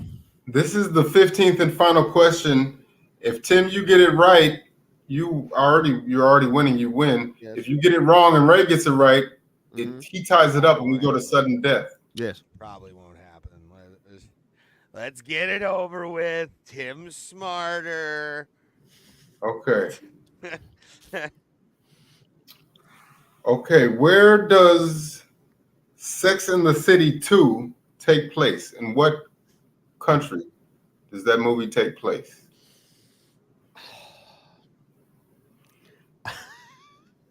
I didn't know. I don't know. So What country? yeah, what country? I have a guess, but I don't think definitely haven't seen it. I think I know it, and I've never even seen I think an this is a episode. pretty good guess, I think, but I have France. I had Saudi Arabia. Wow. Ray Hycliffe ties it up. Oh, I have remember them no being in idea. the desert. Like I remember the trailers of them You being seen that like movie? riding camels and shit. No, I never saw the fucking movie. Don't lie. It's No, fun if you I've only saw it, seen the Ray. trailer because it's like you. What's that fucking broad's name? Kim Cattrall. She's in that. Yeah. She's in that fucking flick, and she's always the Samantha. I think she's what's her fucking name, and she's always like, You know- speaking of tacos, You know I the had a character's name? Mexican the other night. Like that's always what she would do on the fucking show. It's the only movie you brought up that I haven't seen. That surprised me. Holy shit. We go to sudden death then. Number 16. I'm not really bitches. surprised because I could see Ray having to watch that with a girlfriend or something. I'm actually not surprised he got it. I am surprised that the answer was Saudi Arabia, though. I remember that's when like Saudi Arabia was like on the come up when they were first like. Oh, trying it to must have been. advertise Because everything. it was probably France in the script originally, but they needed some money to pay for it. Crown Prince just backs up a Brinks truck. Where's Where's Smiling Sam? Sam? He Already was- happened. yeah, it Beginning already of the happened. show. You can back up and join us back live in a second. Go watch it and come back to us. We'll be here for a while. All right, 16. Okay, Now we're- question sudden death. Question number Timothy. 16. Timothy, Hmm. there was we have a In the Venmo movie, from Hearns, I think. Well, you're on the Venmo. Let's see what it is.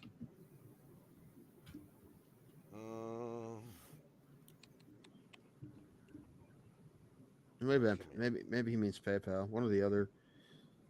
I don't see a PayPal, so it must be Venmo. I do not have anything on the Bro Plata. I think he was making a joke about. Oh, I think it was. Sorry, Hearns, we were assholes. That doesn't make a six. Well, You Ray ready? Ray said it. So. Okay, here we go. okay, question 16. In the movie Inception, how many dream levels does the crew enter? Where's my Well, this is another one, man. I don't like this Taco question. wrapped in a chalupa, Tim. I don't like this because I could probably fight you on this one too, no matter what it is. Because I know that we can go with another question if you like. it's up to Ray. It's up to both of y'all decide. Go for another question. We can. Yeah. Okay. Let's do a different one because that one is confusing because because the one guy goes in like I forget what they call it, the no man's land. Does that count? Like I don't know. Like so it's confusing. I've never seen the movie, so I'm just going based. That's a confusing question. So. Okay. New question 16. Okay. Which animal is killed in the movie Fatal Attraction? Man, I think I know this.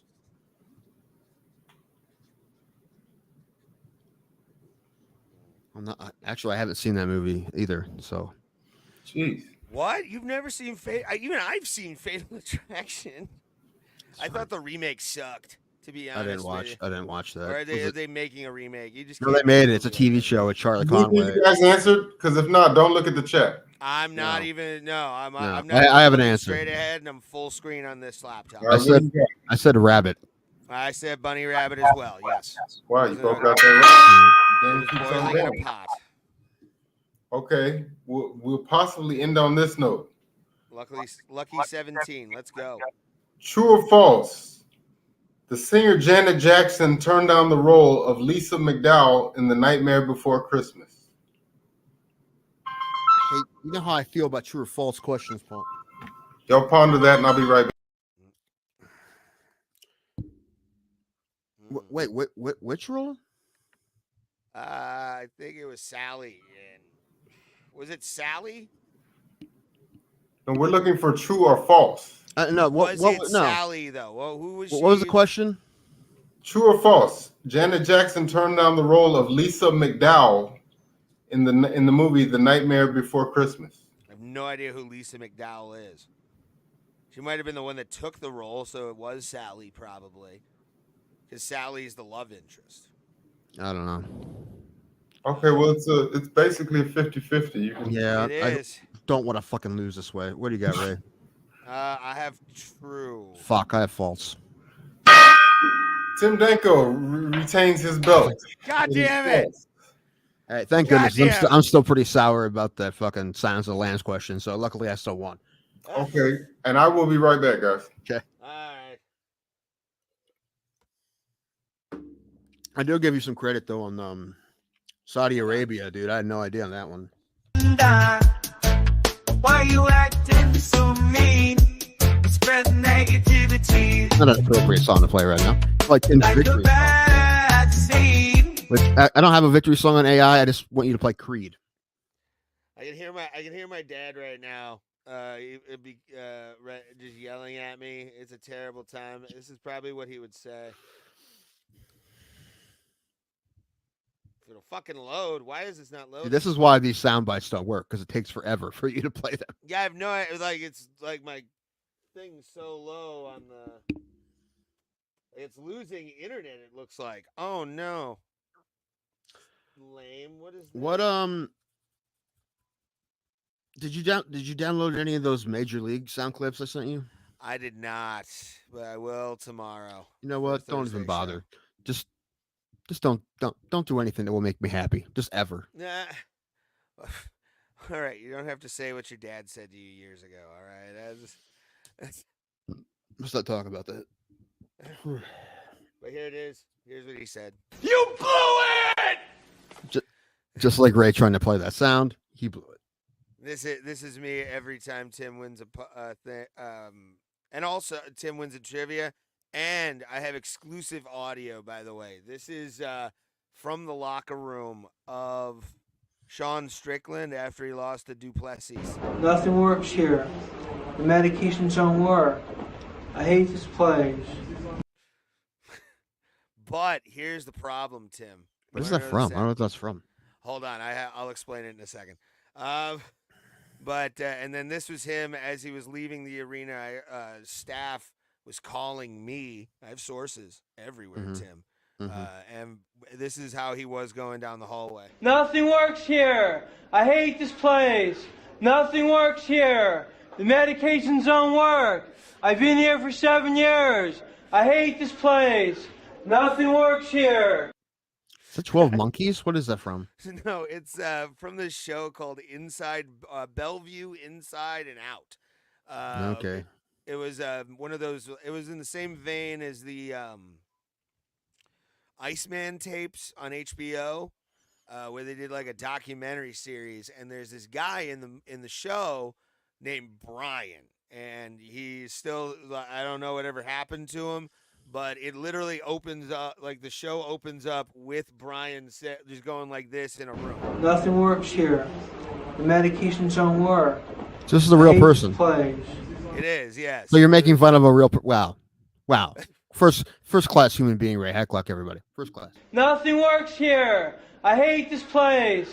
Nothing works here. There's something wrong with him, clearly. Work. Clearly something wrong with the man. Years. And Ray's like, you know what? I got some salt for his wound. Nothing works here. Man, how many kids did you pants in high school? None. I was actually a pantsy. Mm-hmm. I was always the one getting pants, brother. Mm-hmm. I was not a bully. I was not a bully in school. Okay. Just as an adult then, huh? Kinda. Yeah, I grew up and became this guy. Hold on. I got like 5 or 6 comedians call so we can all agree with each other. Hold on. Yes. Oh no, if only 5? That's a low number, dog. Well, I don't have all their numbers. So there's a Facebook chat. Add me to the group. See what happens. Who's Heyman Ryclak? Yes. I don't know. He's a new guy. He's a new guy. Tennessee comedian who knows Ray. He's a real piece of shit.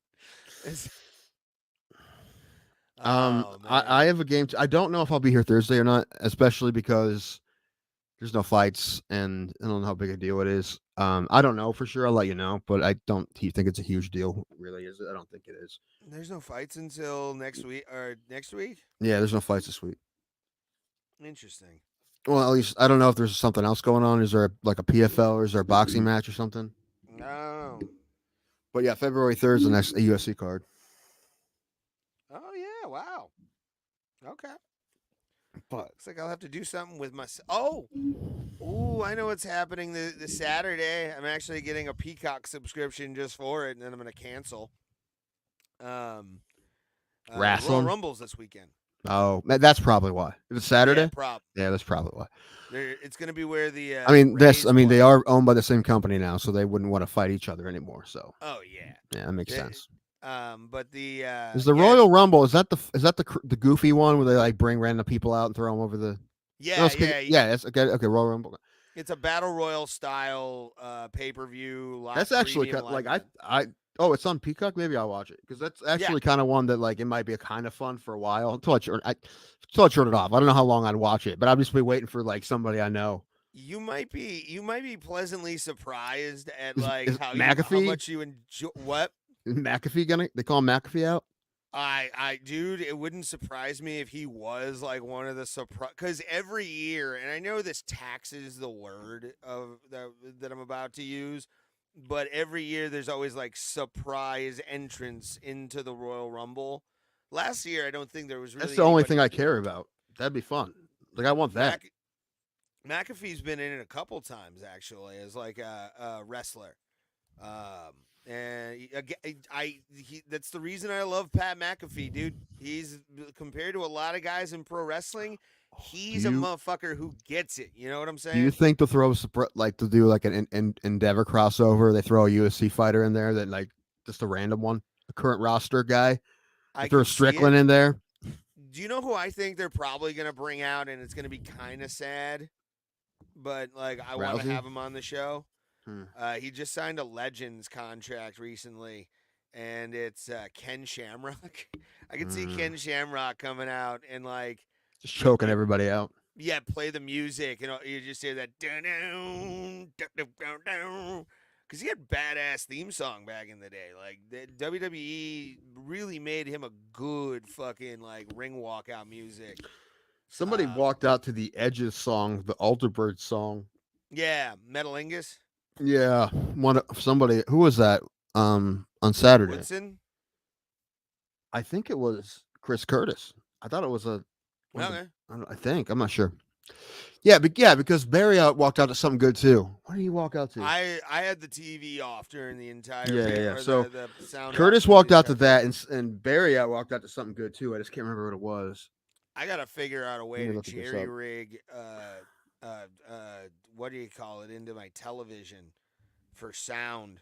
Like do a board so I can actually hear the commentary and not play it out on like the computer, but like so I can hear it in my headphones. Yeah, but you're also talking over someone else talking. That's going to be kind of annoying, isn't it? Kinda. I mean, I Honestly, could always Ray, I know Ray, you have ADHD issues as well. I feel like it'd be difficult. Not just saying don't try it, but I feel like you're going to be the voices that are in my head. You're going to throw your headphones. You're going to freak out. You're going to call me. You're going to call me fat. It's going to be a whole weird I thing. was about to say, the best part about that would be me freaking out. That'd be a freak out I would definitely put on there. It's like, Oh, telling yeah. me to do things. Burial walked out the White Horse by Chris Stapleton, which is a badass song. Nice. Damn, it ain't nothing but bitch ass 8:30. What? I know, right? I thought it was later. I don't know. Chris Curtis walked out to Metal Lingus. Somebody walked out the Fat Lip. Who was that? I don't remember. Trying to find who walked out the Fat Lip. Okay, y'all saw. Walked out to Gnarls Barkley. I was gonna ask. I know y'all saw the whole card, right? Malat walked out the Fat Lip and then lost. Yeah. Yes. I think. No. Yes. Definitely watched the. Yes. I think I may have missed one or two fights. I gotta say, man, I'm not a Buffalo Bills fan, but I was pulling for them. Now we got the Chiefs going to their 6th straight AFC Championship game. I'm sick of them. Yeah.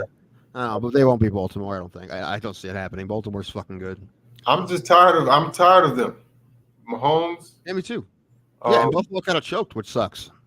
Yeah, man. I thought, but I'll tell you what. I'm pulling for the Lions, man, because I remember a few years back they went 0-16. So I'm not from Detroit, never been. Well, I know they're your rivals, being from Cleveland, but no, it's not like that. It's not like that. Detroit's like a Cleveland's little little sister. Yeah, I pull for the Lions because we've all been terrible forever. Same thing with the Bills. Like for a long time, you say who are the 3 worst teams in the NFL? You go Lions, Browns, Bills, without a doubt. And that was a long time. Well, I want to see them really solid teams. I want to see them do this. I want to see them. Me too. 100%, dude. 100%. I'm pulling for the Motor City here. I hope they make it to Vegas, man. Yeah, and I don't want to listen. I am a Taylor Swift fan. I'll say it. I like her music, but I'm tired of seeing her on football games, dude. I want to watch Taylor Swift. I'll pull up a video. She's all right, but I'm just tired of the Chiefs, man. I'm just sick of that too. Although I did enjoy seeing shirtless Jason Kelsey. That was pretty funny awesome. with a Labatt Blue. Did you see him pick up that little girl to say hi to Taylor Swift? There's a photo of shirtless. It's Jason, right? Mm-hmm. How old is Jason, by the way? He's retiring. No, how old is he? 37, 38. He's 200 in center years. Well, I was about to say no, we didn't do Cleveland Heights that year. How old? What year is what's his nuts? Travis? He may be. I think he's 35. Okay. I don't know. They're pretty. Yeah, they're not too much older than you. Because I would laugh if me and Travis Kelsey were on the same track field together, even though so he could do something in between football or something like that, and because I ran against Cleveland Heights and. He looks like a thrower, so who knows? I would laugh if there's a video somewhere of Ray running against Travis Kelsey. That would be hilarious. I can actually legitimately say I ran in a race against Ted Ginn Jr. Super Bowl champion. Ted Ginn. Yeah. What? For real? Yeah. He lapped him. Hold on. We were not in the same heats, okay? So I was on the JV squad in a 4x1, and he was the anchor leg. That's why I say I can legitimately say I was in a race with him. You were in this same race, though. Yeah. Okay. I'm not saying like I raced him and he I did well. No, he was the anchor leg for a 4x1, and it was my freshman year. And The whole fucking stadium was basically packed to see Ted Ginn run track, and this kid named Nick Ivancic beat him by like a cunt hair over the line. It was fucking dope to watch him and Nick go at it. Both fast guys. I'll never forget that national championship game. The opening kickoff, he took it straight to the house. Yeah, the rest of that game was unmemorable. But yeah, that was the only touchdown they scored. But we thought it was going to be a classic game. You start the game like that, but then it was rough. Yeah, it was rough. Teddy Ginn, man. But that's what I was gonna. Oh, and also I just want to say quickly, y'all guys know I'm a staunch Dallas Cowboys fan, but I got to give credit to the Houston Texans because they hung tough for a little while against the number 1 seed, Baltimore Ravens. Yeah, they beat the crap out of a really good team too. So when they beat the Browns, so I give them credit. They did. Yeah. They did. They played a great game. I guess a good team. The Browns were a decent team. And then the Browns fired like their whole offensive staff. They fired their OC, their running backs coach. They got rid of almost everybody. They burned the fucking shed. Well, the offense. They didn't get rid of the old line coach, Bill Callahan, but his son just got the head coaching job at Tennessee. So now where everyone's worried that he's going to leave for Tennessee, which I think will probably happen. But did you join Stefanski? What? No, Stefanski? Bill. No, Callahan. Bill Callahan, the old line coach. Has Belichick? By the way, has Belichick signed with the Falcons yet? Apparently, he had like 2 interviews with them, and I don't know. Not that I saw. I'm still holding out hope he signs with the Cowboys, man. McCarthy has 1 year left. But they're not going to re-sign him. I saw that. They're not giving him an extension now, but they're going to let him do his last year. Get rid of him. Well, if he doesn't win this year, they will. Get rid of him. Him and Dak. Dak gotta go. But that's the question I was going to ask. So you saw the whole card, the fight between Mozar Evloev and Arnold Allen. Apparently there was some controversy about a knee to the head. Did you happen to see that, and what did y'all think? Was that the illegal knee? That was a legal knee. It was legal because he hoisted his body up off the canvas. His hand was not touching the canvas when his knee made contact. You can't pull up, though. But at the same time, he was also playing the game. That's why I gave him a warning, because he was playing the game by putting his hands down. So he was pulling him up when he put. So that's why I just gave him a warning and not like a hard point yet. Because that was illegal what he was doing. But at the same time, he was playing the game by putting his arm down. He's doing that on purpose. So that's why they just gave him a warning instead of a point deduction. They're both playing dirty. And I can say I've seen live precedent for this happening live in Buffalo at UFC 210. It was Chris Weidman versus Uriah Hall. No. He's I think he's in PFL now or Bellator. Patrick Cummings. No, but I did see. No, that's Patrick Cote I was thinking of. But it was UFC 210, Middle Eastern cat. Can't remember his name. Oh, Adazar. I know who you're talking about. Yeah, he's like I think he's like a Bellator champion, isn't he now? I missed my comfy chair. I bet. Two Joint says it looks like you're in a hospital right now. So yeah. That's. No, but I did have a question. Get that text. I had a question because Two Joints brought up something on the MMA whole stream. There's no hospital in this town. Before we do this, so I can finish my thought. Let me finish this thought. In that Weidman fight, the guy lifted him up while his hands were flat on the ground, and that is illegal. You can't lift a guy up and then knee him and do all that kind of stuff because it's basically you're forcing him back up kind of thing, and you can't do that. Don't know why, but it's the rule. Dan Miragliotta was on that call for that fight. He was lame. Yes, Pulse.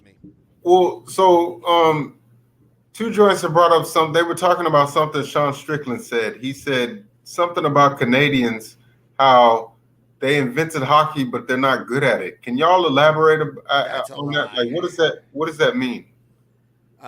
They were surpassed years ago by us Americans. Yeah, I mean, really? USA, the under 18 teams, men and women, just won the national or the world championships. It's pretty close. I think when the A squads for the U.S. and Canada play, it's always a really great game. It's a back and forth. USA. Yeah, it's pretty good. North America is but like USA has always kind of been the. But I mean, powerhouse at of worst, North it's like America. this, right? This at worst, it's they're neck and neck. I mean, so at worst, but it is their sport. But the league is an American league mostly, you know. Yeah, and also there, when was the last time a Canadian team won the Stanley Cup? It's a long time. I mean, it's surely not Toronto. They haven't had one since fucking the Queen was still alive and healthy. It's been a really long time, hasn't it? It's become a meme. Yeah, like dude, the top two teams in the NHL, the Stanley Cup final was a team from Miami and a team from Las Vegas. Like, what the fuck? Yeah, it's because they draft well. I mean, that's the thing. Like, obviously, that it doesn't. That's how. Shit and it's not going to work. Right. The geography doesn't matter. How you run your organization, but it's funny. Like, you're like fucking Miami. That's a hockey city, Miami. And the thing is, it's not really, because I don't think even they draw that well. I don't think. No Miami team really does great as far as attendance. I don't know. Stanley Cup. Oh, the Florida Panthers. They're never the Florida Panthers franchise has never had a good fan base. Vegas, though, for some fucking. Wait, did you not know the Florida reason, Panthers were from Miami? Because I said Miami. I thought they were like a little bit north of Miami. I thought they were like Fort Lauderdale. I knew an NHL thing, but Ray didn't. Look at that. You know what? That gives me an idea for next week's trivia game. I might go National Hockey League to see. Well, listen, if I even come close to beating Ray in the NHL, he should feel like that's a loss. Yeah. Because I should have no chance now I'm at all. gonna have to actually do my research. All You right, know what? I think I'm gonna intertwine them. I might go NHL and WWE to get both. Oh no, that'll be all. I'm gonna go over 15. The advantage, dude. You know what? Fuck it. Do it. I don't care. Just to give Ray a chance. Yeah, do it. Now, if I do that and Tim still wins, I don't even know what to say at that point. Yeah, well, no, you should have given up today. I Today should have been the day where you're like, Today was Ray's the a lost chance, cause. man. Today was you like. We already played 2 games today, and guess what? We're playing a 3rd game here pretty soon. You had it like it was tied up, and all you had to do. The last one was true or false. That was I lobbed it up in front of the That was rim. a trick question. Pulse, I'm a choke artist, bro. Under pressure, you don't. And he even gave you a free one with that fucking Steins of the Lambs bullshit. Hey, you can't say that was you got that wrong. Legit. Buffalo Bill. It's Buffalo Bill. Okay, is the main you're villain. saying Hannibal Lecter was not a serial killer. Okay, sure. Okay. But he wasn't the main focus. Not the one That was not what the question was. Listen, we wouldn't even got the Black Panther question right if I didn't ask Pulse 5 or 6 times to make sure he knew. Okay, well, they say serial killer. Like, did we ever see Hannibal Lecter kill anybody? We knew he was. Yes, number one. Yes, he Yes. killed multiple people in that movie. He skinned a guy, dude. Yeah. Like, And wore his face. So you're telling me he's not a serial killer? It's kind of ridiculous. You see where I'm coming from now? No, but who was the serial killer That wasn't the question. if you would have said villain, it probably would have been better, to be honest with you. If you would have been like, who is the villain of Silence of the Lambs? It would have been Who was the Buffalo guy they were Bill. chasing? Should have said that. The Yeah. serial killer at large. Who were they hunting? Who is the serial killer at large? And not to Even- tell even you though how to Lecter was do at large at trivia, the end of the movie. It's just Tim is very particular and OCD AF. Yeah, I'm gonna make sure I ask specific questions. Yes. I'm You gonna gotta do do this. this. You're Listen, gonna I'm give on Tim a disability boner for now. fucking Don't do OCD. You that. can't do this to me, bro. It's You take this game seriously. Dude, also, I don't know if I'll be here Thursday, and I made this last week to play last Thursday, but we're in a minute here. We're gonna play That's Not My Name. okay. So we're gonna see if Ray can get beat again for the second Well, if time Tim today. doesn't come on, Pulse, I want you to go look up the card for the 2024 Royal Rumble. We'll talk about that on Thursday. Oh, never mind. I'll be here just to prevent that. I have a question though. If Tim does not make it, would it be all right to bring Derek on? Yeah, we can have Derek on. We'll talk about it. We'll go live with him. Oh my gosh, am I gonna Derek have was to have the like a guy whole rebuttal episode like for myself?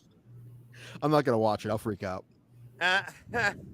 Tim will make a rebuttal for that episode. Be like, wrestling's lame. We don't like it.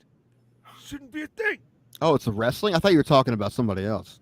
No. We're talking about wrestling. I thought you were talking about the conspiracy guy. No. Oh. Is that with us? No. No, wrestling, I don't care. Wrestling, I don't give a fuck. But Yeah, go for it. I'm thinking. No, if nothing you can Tim's say not about here, wrestling is going to make me angry. and we don't have a UFC card.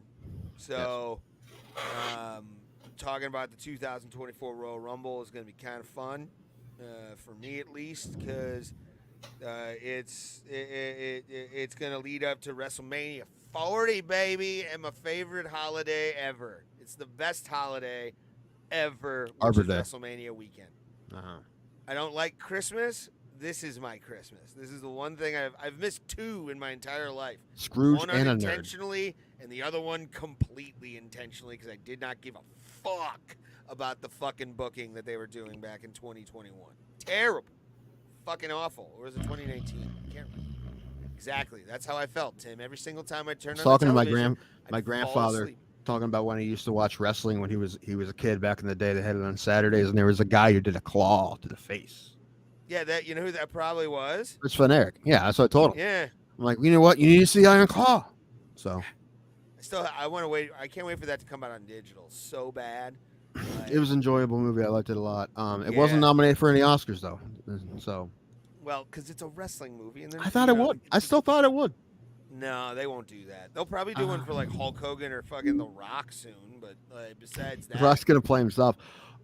which, by the way, The Rock is now, I guess, a member of the board on TKO, with the company that owns the UFC and also owns WWE. He just got announced as like one of the members of the board there.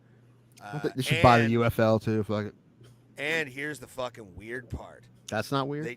This is a weird choice. I don't get this, and this must be Netflix's way of like starting out with really like good with their live streaming.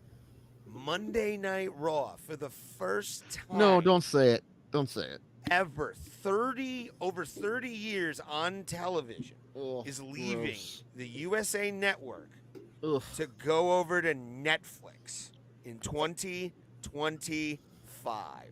You. Insane. I don't know why why would you do that? Like, I get that they're trying to make like money off of subscriptions and all that kind of stuff. Why? Brave. More people have Netflix than have the USA Network. Well, No one has. really? No one watches reruns of fucking Wings anymore, Ray. Like, there's fucking nothing on there. Just all Monk. Yeah, it's Monk and Wings, dude. That's all it is. And What do wrestling. you Monk, think about Wings, that, wrestling. dude? What do you think about the fact that Monday Night Raw has been on USA and what's it now? Esquire. See, there's a Monk movie out now. There's a new Monk movie.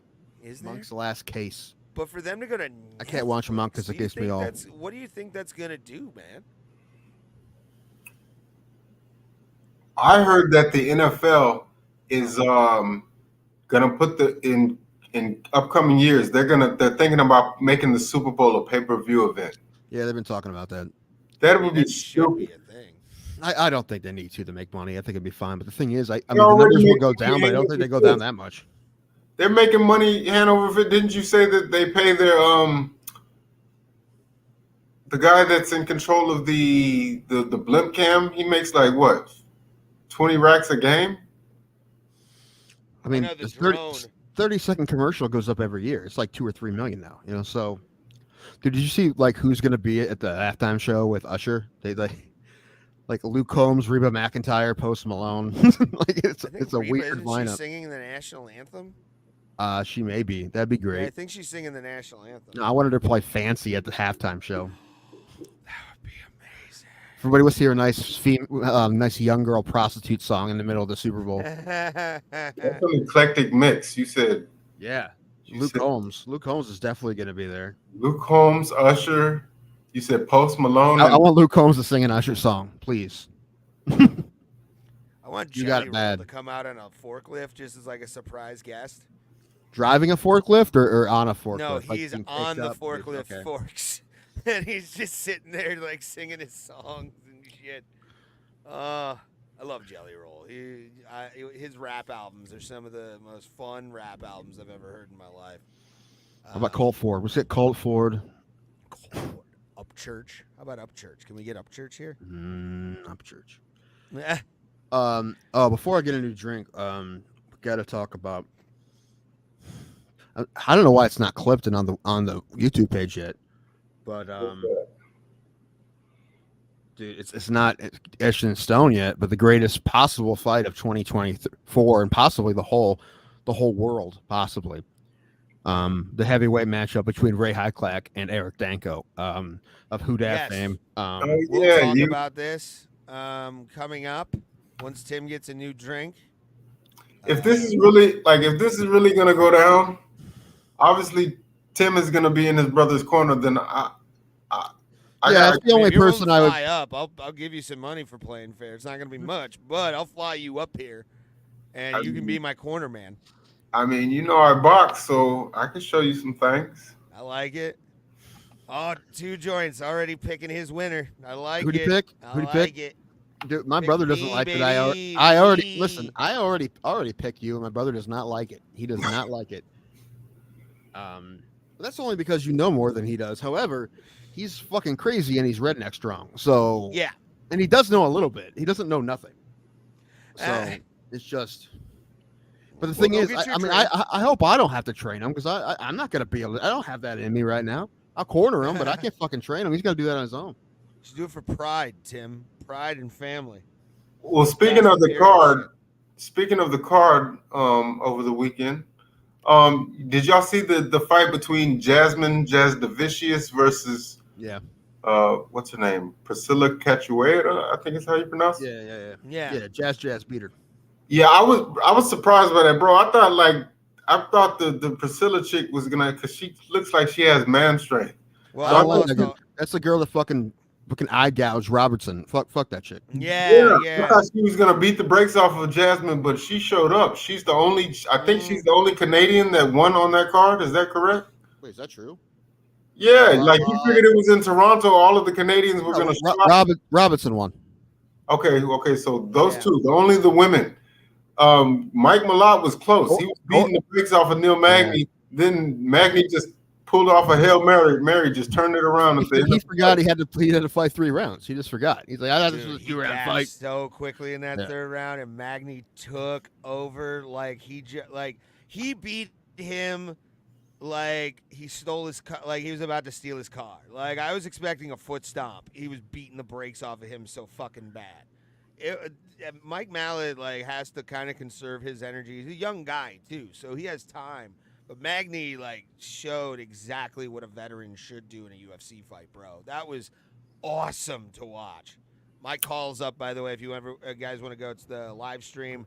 It's the last video we did before tonight's. Is that one of Tim's mom's jewelry that Ray has hanging behind him? Probably. Nah, he pawned that a long time ago. I did. Nice nickel off of it. It was good. Literally a nickel. So, my brother's training is going to be mostly it's going to be Rocky 4. It's going to be all the training. It's going to be him just carrying logs up a hill. All right. And that's basically going to be all he does. Well, I'll be back there tomorrow. Unless we can get him into 250, but I don't know. Again, I'm just waiting which one of you guys are going to pull out first. I'm in. Let's go. I have the paperwork to get my license to fight in the state of Ohio. I'm ready to fucking go. Eric's gonna pull out and blame me somehow. It's gonna be my fault. I know. Probably, and then I didn't do enough or something. I thought about that, and I'm gonna tell you something right now. And I'm not drunk, or I'm high, but I'm not drunk. If he pulls out and blames you, I will go on this show and roast him for hours on end. Because you blame your brother for you backing out of a fight when the other guy is already in training. I woke up this morning and did nothing but pest control work for cardio, motherfucker. That's the thing. I killed bugs to make sure my lungs are ready for you in those 3 rounds. That's what's going to happen, Eric Danko. That's what's going to happen, buddy. Did I tell you that Andrew Law's official response when I texted him this? No, you didn't tell me. He said me. It was LOL, epic. Ray trains, but your brother is a hillbilly. LOL. Yeah, That's true. I Feel already like an found us a good overhand camo right to short. the nose will be fine. All WWE live events are on Peacock. Yeah, they are. And I will say this: the only thing I will say about my brother's fight style, the only thing I will say is he's left-handed. This is the only thing I will say. Okay, so it's Southpaw versus. So he'll probably fight Southpaw. Southpaw versus Orthodox. That's fine. I'm a right-hander, although I want to always put my right hand forward. I don't know why. It's like a natural thing for me where it feels good. I told him just hard left hooks to deliver, man. Whoever gets hit in the liver first loses. Well, if he can fucking get me, I mean, my footwork's pretty good. It's not great, but it's there. I want this to happen. But no, go get your drink. We'll talk about this because I want to talk about my time at Rev yesterday. All right. Because I overdid it, guys. I overdid it. You can take him off for right now, Pulse, if you could for me. Thank you, buddy. Yeah, I got a little ballsy yesterday, Pulse. I did 2 classes yesterday at Revolution Fight and Fitness in beautiful Cleveland, Ohio. Shout out to everybody there: Tim Stafford, George Comer,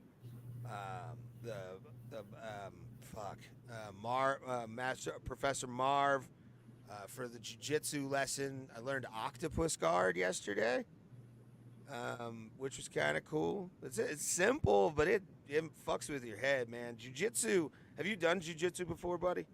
No, but because I always wanted to try it. Like I do boxing, but I figured like I missed the whole BJJ wave, so I feel like. Not really, dude. You're fine. I mean, as long as you find a reputable place down there in Houston, you're cheese, dude. It's legit. Don't go to like some fucking place in a goddamn strip mall. Go to like Derek Lewis's gym or one of those fucking gyms down there that is a legit mixed martial arts gym. Well, have you seen what is this guy's name? Mike something. I can't pronounce his last name. Italian guy. He's challenging the streamer Sneeko. You familiar with Sneeko? God, yeah. Yeah, that guy's wild. That guy's a wackadoo, bro. Like that Clips video where he was just showing his fucking guns and shit, and like he deserves to get choked. I'm not gonna lie. No wonder Mr. Beast got rid of him. Like, because I think he worked for Beast, didn't he? Well, I know he's been making his rounds. He's everywhere. He jumps from I don't know. I didn't even know what to make of the guy. He does reaction streams, but he just seems like what's the word? Whack job, bro. Yeah. He's a fucking whack. And Sneeko, you can say if you ever see this or somebody clips this and sends this to you, you're a fucking psychopath. I'm sorry, buddy. Like, I'm a nobody, and I know this, but, like, you're a fucking loon, homie. Some of the stuff you say is actually on point. But, like, when you freaked out, like, you freaked out. Like, game recognizes game, homie. Like, you had a meltdown. Well, because he was challenged to box somebody, some other YouTuber, but I know he's never heard of me, but I would like to throw my name in the hat. I want to fight that guy. I'll box him. You name the place, and as long as I can have time to save money for the ticket so you don't have to pay me, or you don't have to pay for the plane ticket to wherever, I'm fine. Give me $1,000 and I'm fucking there. Let's go. I mean, flight. I would do it for free. Like, I don't even want I would do it for free, but I would need to save the money to get that plane ticket. So I'd need time to do that and also train in between. Because my boxing's garbage, dude. My boxing is trash. My left hook, I can't throw a left hook and hit a pad at all. My right side is great. My left side, dog shit. Like straight dog shit. I was doing sweeps yesterday. My left arm just felt like jello the entire time. Like I let my right hand be like the fucking thing that really pulled in. But yeah, man, boxing's fucking holy shit, fellas. Raymond become a prolific at this podcast shit. I know, right? My setup's finally like a setup. I look like a streamer. It took all day to fucking clean my room to get this way. Yeah, but that's my only thing about jujitsu. I feel like so many people are so advanced in it. Would you? Is it like? Can you imagine yourself getting rolled up by some little 16-year-old girl or something like that? Only because you don't know. I'll tell you a fun story. Fight who? Eric Danko, Tim Danko's brother. I got challenged. Or we're also talking about Sneeko. That's the other one we would both me and Pulse wouldn't mind fucking punching in the face. But again, some stuff he says is on point. Other things, you're off base, bro. Especially the gun thing. That was wild. Right? But the thing about like jujitsu is, how can I put this? Jiu-jitsu is like a test that you never truly fail. You only do bad at for a while. And once you figure out like the next level and you understand, like, I mean, I'm not saying I'm a casual white belt, homie. Like, I have no that's stripes the thing. on my belt, none of it. But I heard Willie Nelson just became a black belt, and I'm like, man, he's like 112 years old. If he can do it, I feel like I can do it. Yeah, dude, jiu-jitsu, I would always Will recommend Nelson to kick people, your ass. Probably. He's got a hell of a single leg, let me And tell you. like the comedian Russell Brand does it. Yeah. Mm-hmm. Keanu Reeves is a legitimately a Brazilian jiu-jitsu black belt. I think under Henzo, if I remember correctly, or somebody. One of the Gracies. But yeah, Pulse, I will say this, bro. If you're ever thinking about like fighting, I don't know what the things are down there or whatever, if you're just doing this for fun, jiu-jitsu is a great way to save your body. It really is. I mean, it sounds horrible and it sounds painful, and it is, but it's not. It actually is a lot less miles on your body than you expect. See, I always heard the opposite. I heard it breaks guys down. No, if you do it, you see, that's. I mean, judo does. If you go hard every day, yeah, you're gonna. Have you guys seen the reel that says jiu-jitsu guys, and it's Chris Pratt in Thor: Love and Thunder, and then all of a sudden it's Thor. What's up, Fake Sonosi? Good to see you. And it's the thing with, or then all of a sudden it's like jiu-jitsu class, and it's like getting into him like Thor: Love and Thunder, where he got in his face over the Guardians. But like, if you just go casually and have fun with it, you're fine. Once you start rolling, you might want to roll with somebody that's slow as shit and doesn't really want to go hard. But work up to that. I got rolled by a fucking man in his 60s, up like a ball in a pretzel, and his dick was right in my face. Like, he got me in a double arm triangle. It was bad, dude. Hey, isn't that Deadpool movie supposed to come out this year? Yeah, Deadpool 3. It's actually apparently what I saw was rewriting the MCU. Like, they're completely redoing the MCU now, which is okay by me. You know why? They're going to make it more woke. Thank goodness. So it wasn't nearly woke enough. Like, Ryan Reynolds is a straight white man. He doesn't need to have a main character. Like, you can find somebody else to be Deadpool. Get him out of there. No, he's Wade Wilson, son. No, come on. How about that non-binary chick from Yellow Jackets? Get her. I don't even know who that is. The redheaded girl. Let's get her. Okay. I'm sorry. She played the redheaded girl. She's a redheaded. Those. Redheaded those. Goddamn redheaded those. I cannot. I don't know. Listen, I'm all for it, but I don't understand the pluralization. I don't get it. It's the Patton Oswalt joke of I don't understand the language. But yeah, I don't know what made me think of it, but I don't know. My brother kind of always want to fight, and we're talking about with Ray, and the chances like Ray only has a few months left before he turns 35, and then that makes it almost impossible, very difficult. Well, so isn't it next year? It would be the problem if I got my license now. I don't think so. I don't think they fuck with it. I don't think they fuck with it. I don't think they fuck with it. I don't know. Yeah. Andrew said Andrew's 34, isn't he? It's the pro license is different too. I think that I honestly think that once you turn 35, it'd be hard for you to get a fight, even if you had a license before. can. I'm willing to fight whoever, dude, as long as it's not some fucking psychic. Now, if you have a fight, sometimes it makes it easier. Yeah. Yeah. I mean, So- I'm willing to fight. I'm willing to throw the gloves on and just But try and go it's for it, honestly dude. the only fight that makes sense for both of you. It's perfect. It is the perfect fight for both of you. I got me winning. By I just hope that probably neither of second you. round. He'll I just tap hope out in the neither of you second get round. injured. Hurt, you can handle being hurt. That's different. I'm talking about injured. You both have to go to work on Monday. I don't want that to happen to either of you. You know, Eric has children. He can't. You know, hopefully he doesn't. Especially if he broke a hand, that'd be if he backed out because he's like, dude, I can't break my hand. I'm like, all right, I get it. Yeah, no, I don't. If get he's injuries, if he's fear of injuries, I am too. But I mean, I still want to give it a shot. I didn't get injured when I fought, but I was also 25, so he's 30. That's not even a fact. Viking Samurai is making his kickboxing or MMA debut. He's like 42, and I believe he's gonna win. Are y'all familiar with Viking Samurai?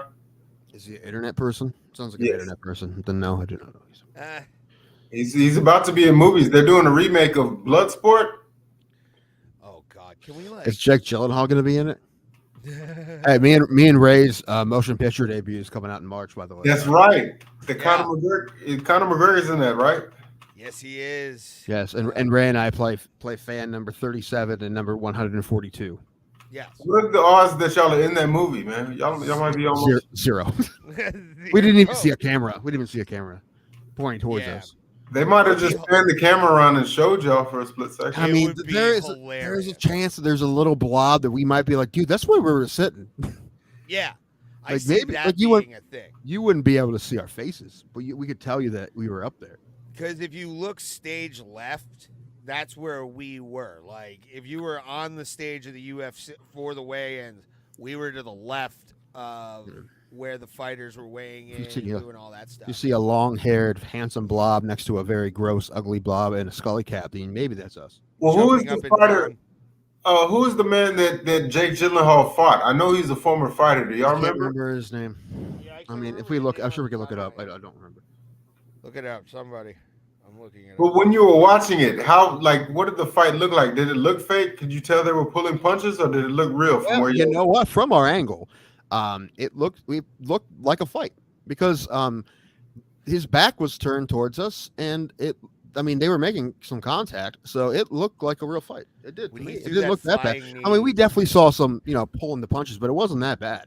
When we saw that flying knee, the crowd fucking lost their minds. It was awesome. So being that energy. Apparently, the plot is that he killed the guy because he got pulled off by Chris Tione, then went back and finished him off. Apparently, he killed the guy. And I love Tim's one joke about like the movie is this is a movie because they're letting Chris Tione referee a title fight.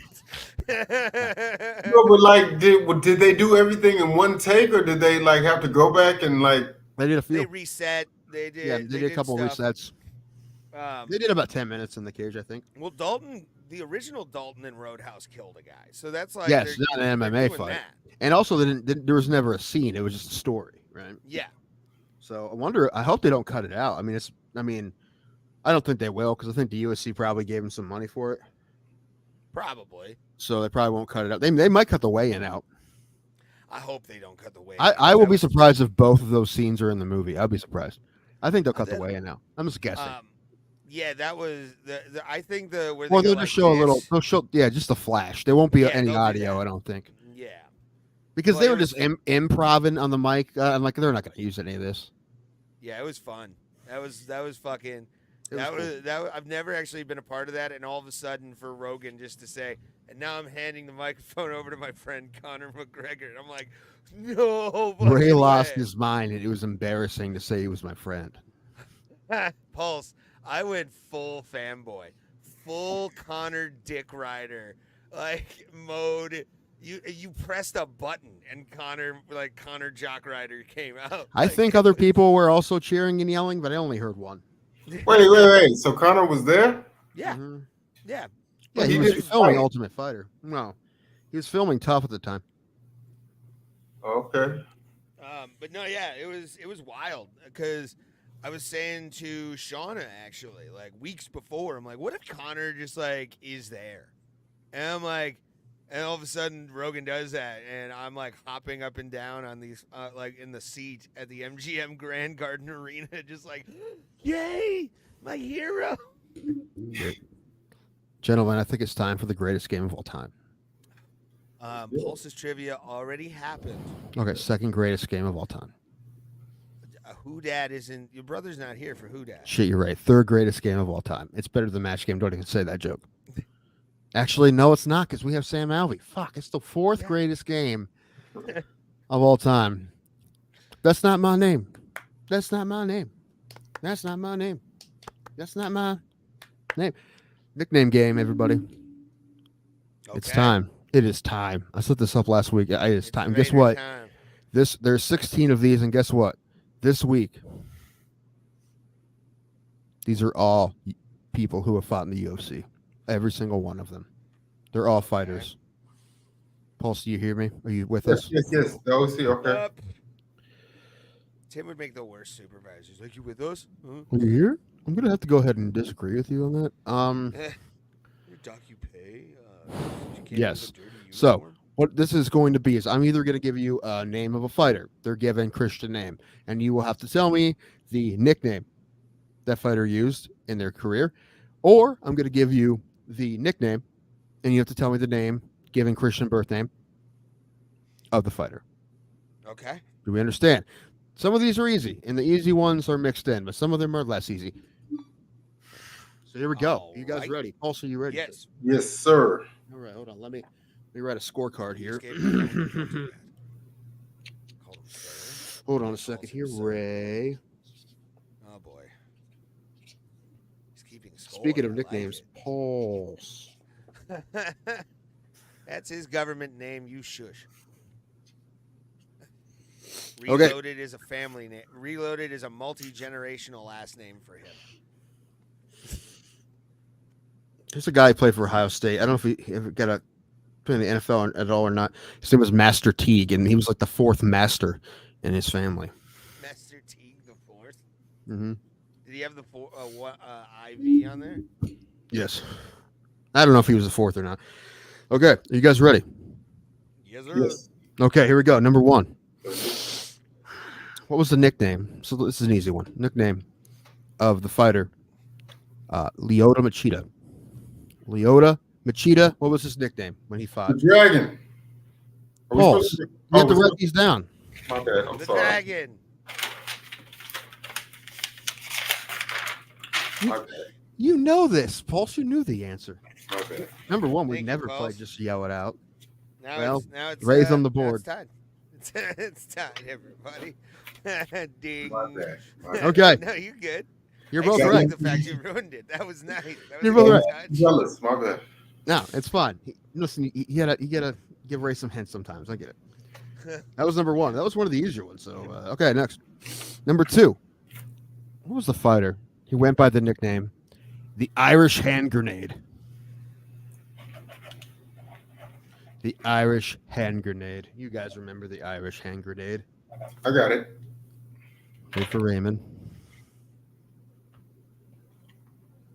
Wait for Raymond. Okay. What do you got, guys? What do you got, Raymond? Mark Davis. Okay, Pulse.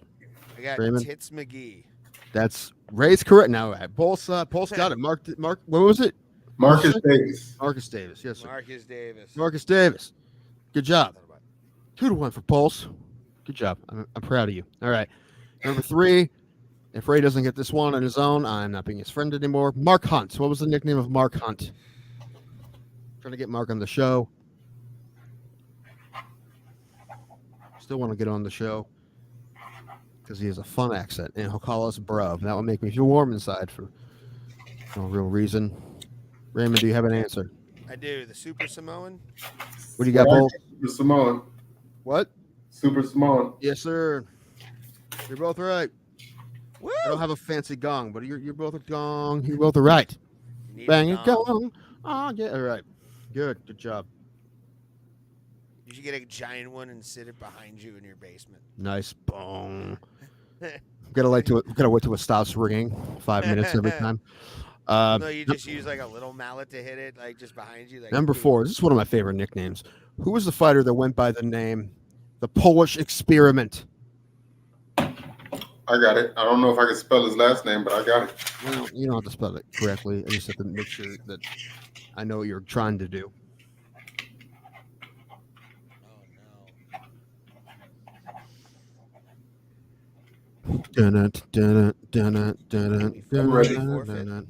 What? You don't have a guess, Raymond? Yeah, I can't think of his name. Anybody?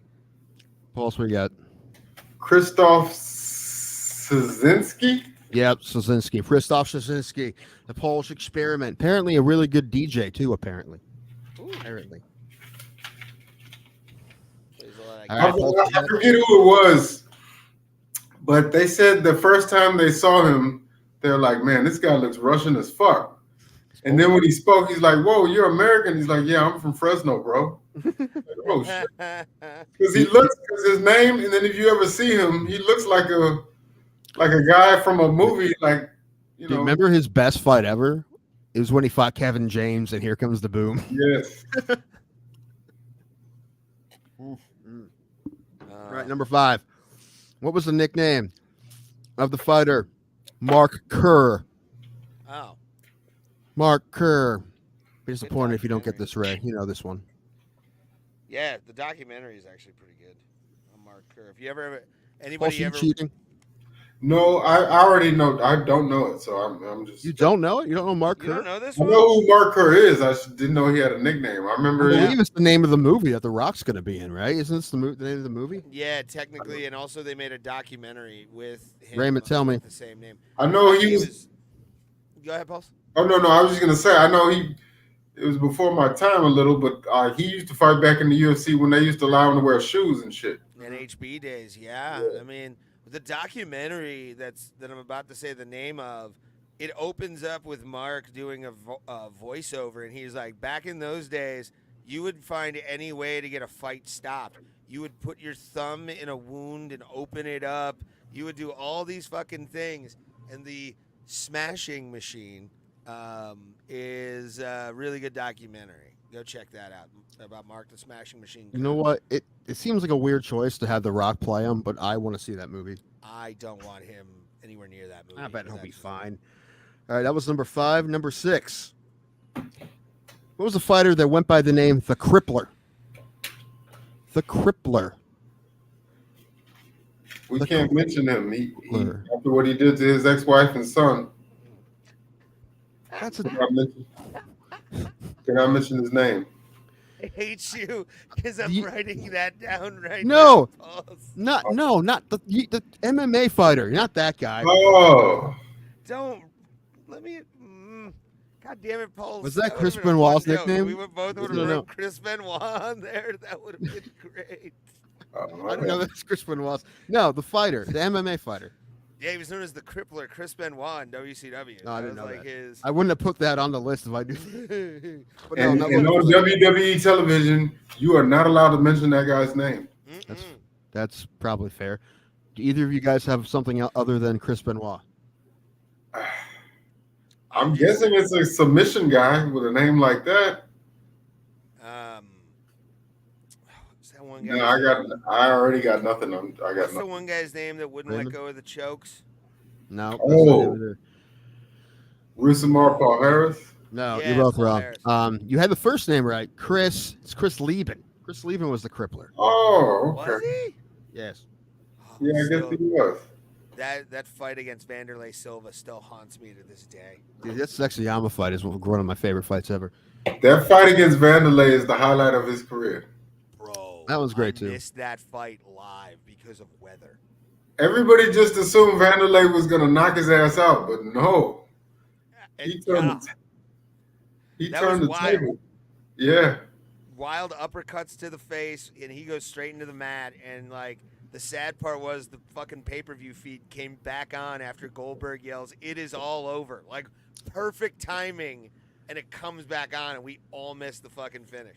You know what? The same thing happened. I don't know if y'all were watching the broadcast live, but on FS1 when UFC used to be on there, at the exact moment that the immortal Matt Brown almost decapitated Diego Sanchez, the broadcast shuts off, and when it comes back on, you remember that?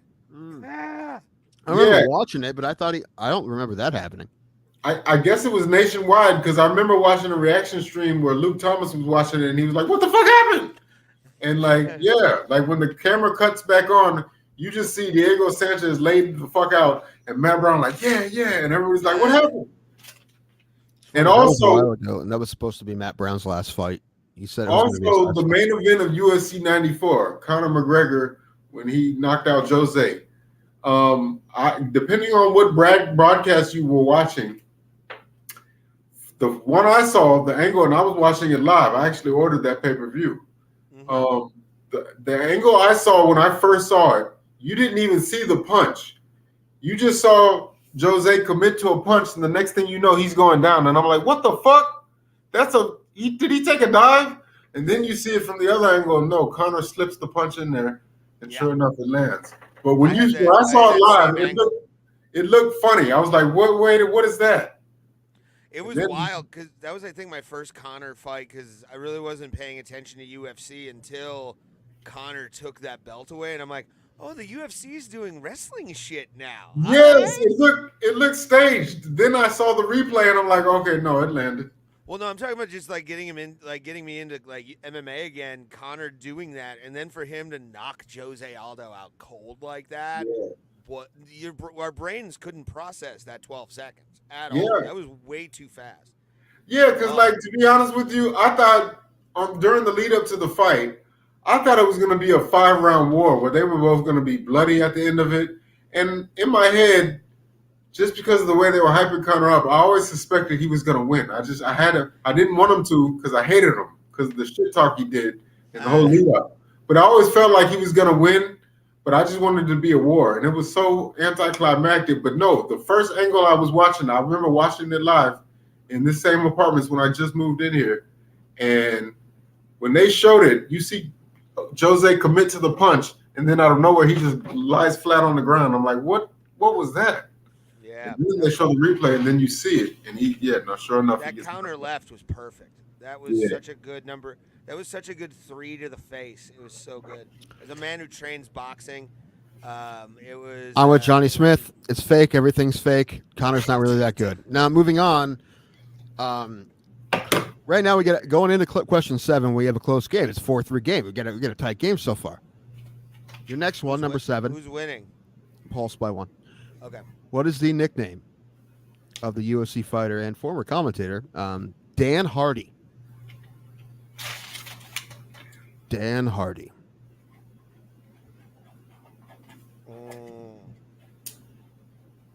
Fought for a title one time. I got it. It's crazy.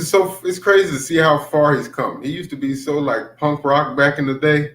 Now he's all like buttoned down and shit. That's usually what happens to old punks. They either do two things: they become gutter punks, or they become like conservative dressers and like become almost like mods. It's very interesting to see the evolution of a punk as he gets older. Hey, it really is. First of all, hey, careful look. I know whoever's putting the comments up. Be careful looking at them because I don't want someone to give you the answer. Straight ahead. I don't know about y'all. No, I'm saying talking to Pulse. That's pretty much what he is nowadays. But no, I got it. You're right. What you got, Pulse? The Outlaw. We got right. I put an Anarchy for some reason. It just sounded good. Pulse up 5 points to 3 points. The Outlaw. Dan the Outlaw Hardy. Yeah, Dan the Outlaw Hardy. Fuck. Number 8. Who's the fighter that went by the name Little Evil? Little Evil. I know this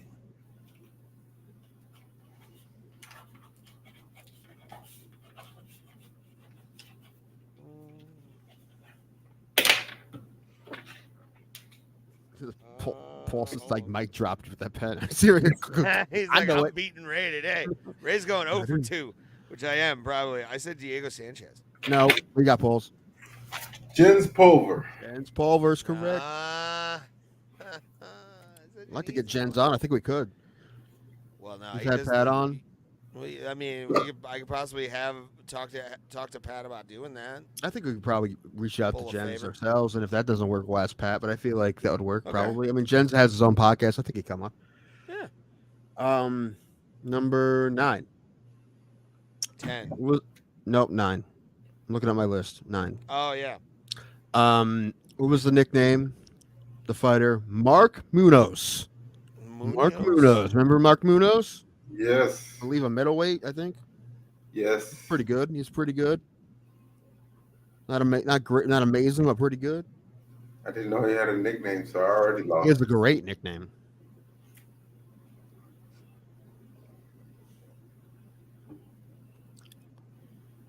All right. What you got, Ray? Rico Suave. No. Pulse, what do you got? I'm drawing a blank. I have no idea. Nothing. Mark Munoz, the Filipino Wrecking Machine. Okay, that makes sense. Yeah, Filipino He's Wrecking Filipino? Machine. Yeah. Mm-hmm. I guess hence by that name, but I'm just saying, I always thought he was Samoan. Nah, it's Filipino. Number 10, if you both get this. So it's a little gimme. It's a little gimme. Get Ray some confidence back. Get you both some confidence back. What's the nickname? Yeah, probably. Yeah, I think you'll get this one. What's the nickname of former UFC champion Tito Ortiz? Oh. Okay, this is long. This is a whole sentence. It is. I mean, it's just about as neither of you wrote Filipino Wrecking Machine, so you have to write this one out now. Yeah, but this is like too much, bro. Like I felt bad for Bruce anytime he'd have to introduce this name. What do you got, Ray? The Huntington Beach Bad Boy. What do you got, Paul? Same, the Huntington Beach Bad Boy. Yes, sir. Huntington Beach Bad Boy. Although, personally, I think Tank Abbott is a Huntington Beach Bad Boy, but that's just me. All right, number 11. Was he from Huntington Beach? I believe so, yeah. Fighter that went by the name The Damage. Oh, he still fights. The Damage.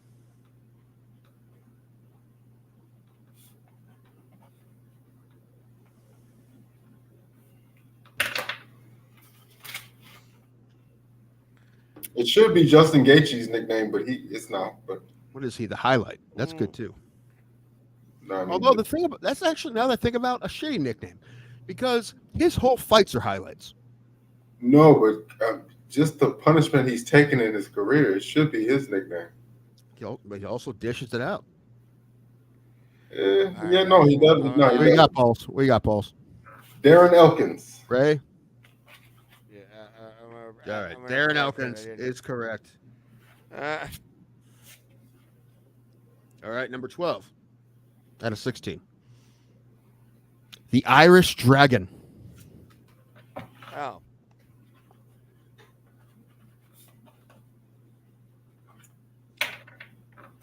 Irish Dragon. What you got, Ray? Paul Felder.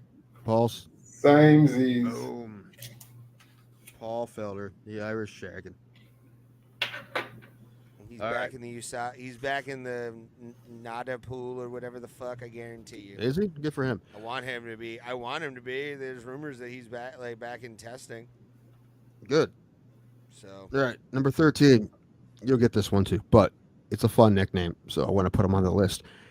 Aljamain Sterling. What is the nickname of Aljamain Sterling? The former champion. Oh, and future. At a different weight class, yes. But, I don't think so, but okay. Dude, yeah.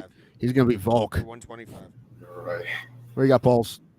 The Funk Master. Ray. Funk Master. Yes, we had an episode that was AI. We had an AI generated image of Aljamain Sterling, the Funk Master. What a great nickname.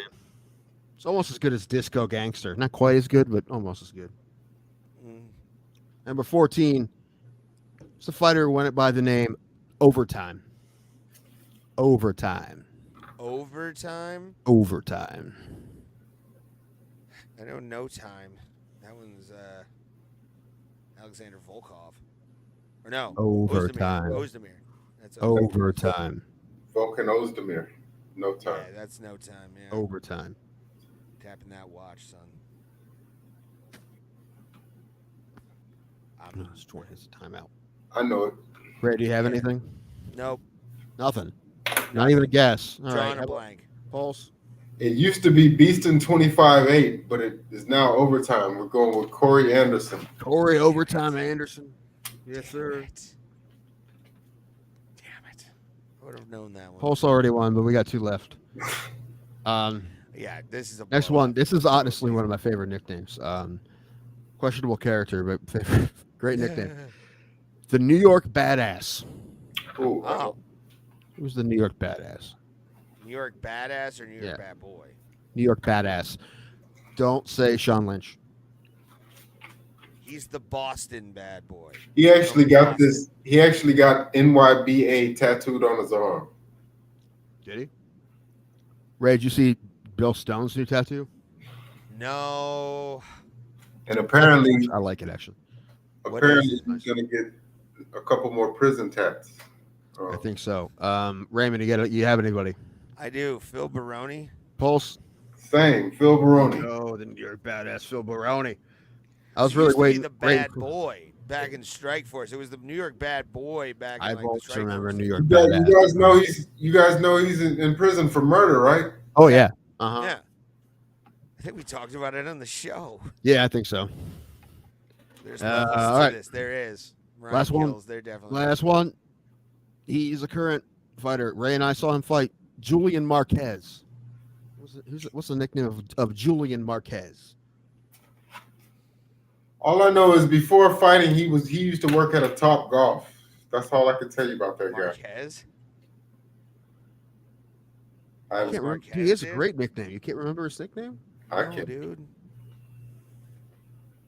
And I was sober for that show. Think about that and think about my memory. I have CTE. Yeah, dude, we There's forgot no that we other saw way. Du Plessis fight. Yeah, we both did. So We don't. both forgot. No, I said we. I said we. Oh God. Either of you have a guess? I'm drawing a blank. What if I said that JFK prevented it? Oh, Or something. Bay of Pigs. Close. The Cuban Missile Crisis. Oh. Cuban Missile Crisis, Julian Marquez. All right, well, good game, everybody. Pulse won 12-7. Ryan Kills knew. He knew. You know what? I thought about asking the guys on your show to play that game, Pulse, but I felt like some of them might get all of them right. So, Then you go for ties and you keep going. well, I already had 16 written down. I had to look some more up. Also, I think I can only play that game maybe like one more time with UFC fighters. So I've pretty much gone through all the interesting nicknames. Okay. I mean, I could probably play, maybe one more, but I can do it with other sports too. That makes it better. Yeah, But I wanted to there's do a one with all finite amount fighters. of But fighters, unless you want to go for like PFL. well, or I mean, Bellator. Anderson's in the he's in Bellator, PFL, whatever you want to call it now. Well, it's still Bellator, but yeah. Yeah. So Andrew post about his fight in Louisville. I really wish I could go. Somebody send me some money so I can go to Louisville. Yeah, we have a dono link down below. Dude, I need like $500 to do that. Okay. Yeah, I need like $500 to make that happen. So our goal is $750. Yeah, because so we the can pay driving, for the driving, and I looked at hotels. Man, there's like no close hotel that's less than $200 a month. That's not like a total shithole.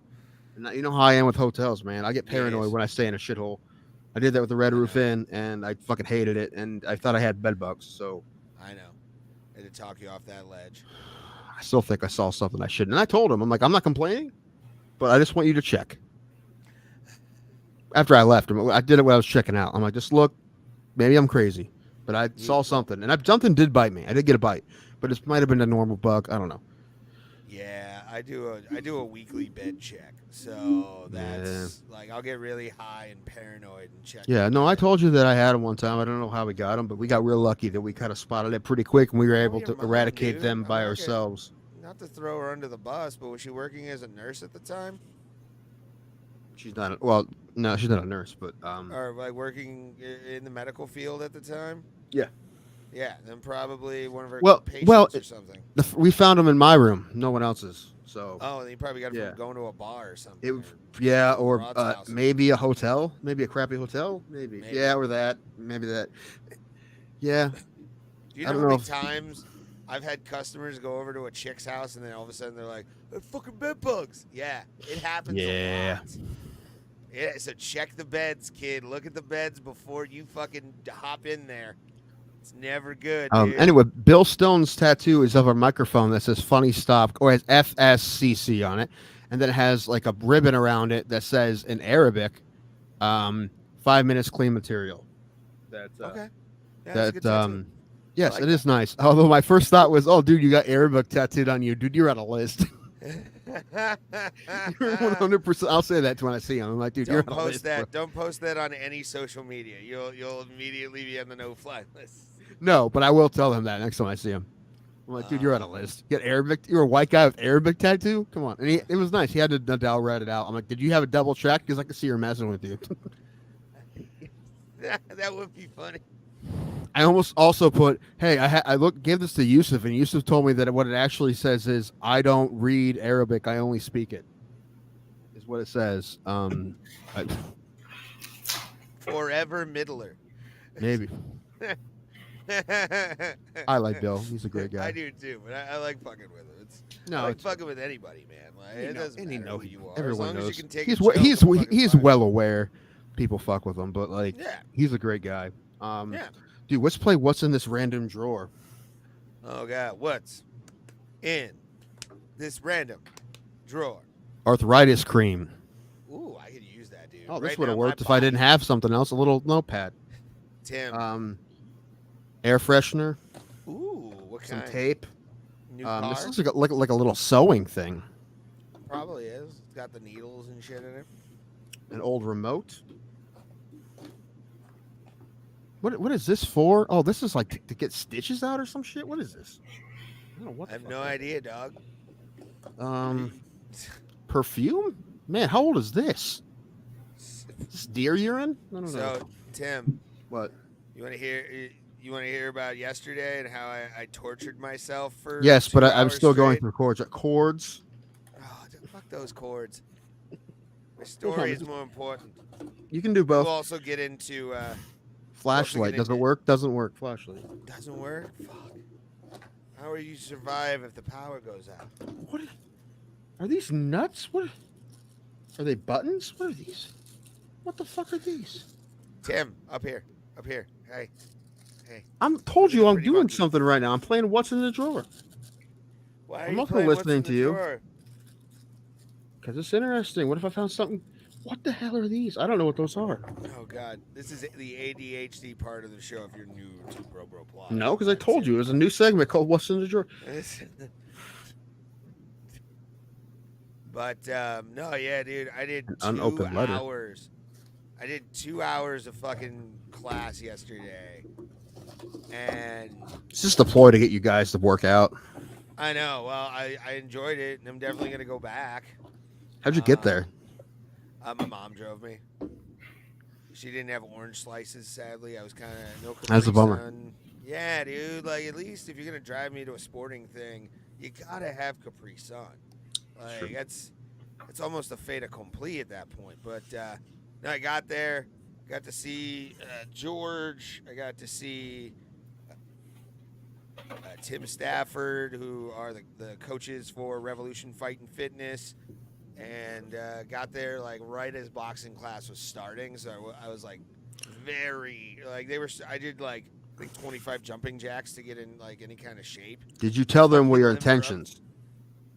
Yes, George finds it funny. Tim kind of finds it funny, but Tim's a bit of a stickler. he's a listen. great guy. Don't get me wrong. As long as George is on it, then Scott will have no problem with you fighting. He'll probably have no problem with it. But the thing is, he only got a message from me on Facebook. He's going to need one from you and my brother. Mm-hmm. And he'll ask where Eric's training, and we got to figure that out. Well, my thing will look at him and go, regardless of this fucking Eric Danko fight doing it, I'm looking into getting my license and fighting before I'm 35. So, like... And even then, I'll go through the test to do whatever I have to do. Yeah, that's a good thing, too, because even if the Eric falls through, you can take a fight. Yeah. I'll take a fight. I won't. I'll do it as an independent fighter, but I'll train. I'll go to Rev and train over there. And the one about this is nice because it's not an unknown. You're not going to get a surprise, badass by accident. Which happens a lot less now. I kept telling my brother, I'm like, dude, Eric, if this was 10 years ago, Scott wouldn't ask me any questions. He'd already have you guys have the contracts out in the mail. Yeah. I would be I'd probably have a phone call from him because he's just like, oh, is he gonna okay? I'm like, dude, he'll he'll get it. I'm like, even if he doesn't, I'm like, we'll find you another fight. Somebody else will take you. Yeah, I want to do it. I want to. But I much rather do it for Cage Thunder than anybody else. No, yeah, I want. And also, Eric would probably sell a good bit of tickets. He'd probably sell at least 20 tickets for this fight. Probably more. I would draw nothing out of that. Absolutely, dick. No. Even my mom would probably go to that fucking. Dude, I don't know. Some fighters will probably come, but not for the reason you want them to. Not fighters. No, comics. Some comedians will come. In general, and even comedians, I would be like, all right, I'm gonna fucking silence the comedians, and then do it for my boys at Rev. That would be my thing. If I saw Mark, what's it, Mark? Hold on, I gotta shout him out. He was actually for a while in the top 20. In Ohio, best fighters. I got to shout him out. I saw him yesterday, actually. It was good seeing him. Yeah, I really want this to happen, but I really hope neither of you guys get injured. Hurt is one thing. I mean, you're going to get hurt, but hurt and injured are two different things. Go to mademenpromos.com February 17th. My boy Mark Gordon is going to be fighting at Mountaineer Resort and Casino for Made Men Promotions. There you go. So... Mountaineer, man! I wish Andrew would fight in Mountaineer. That'd be fun.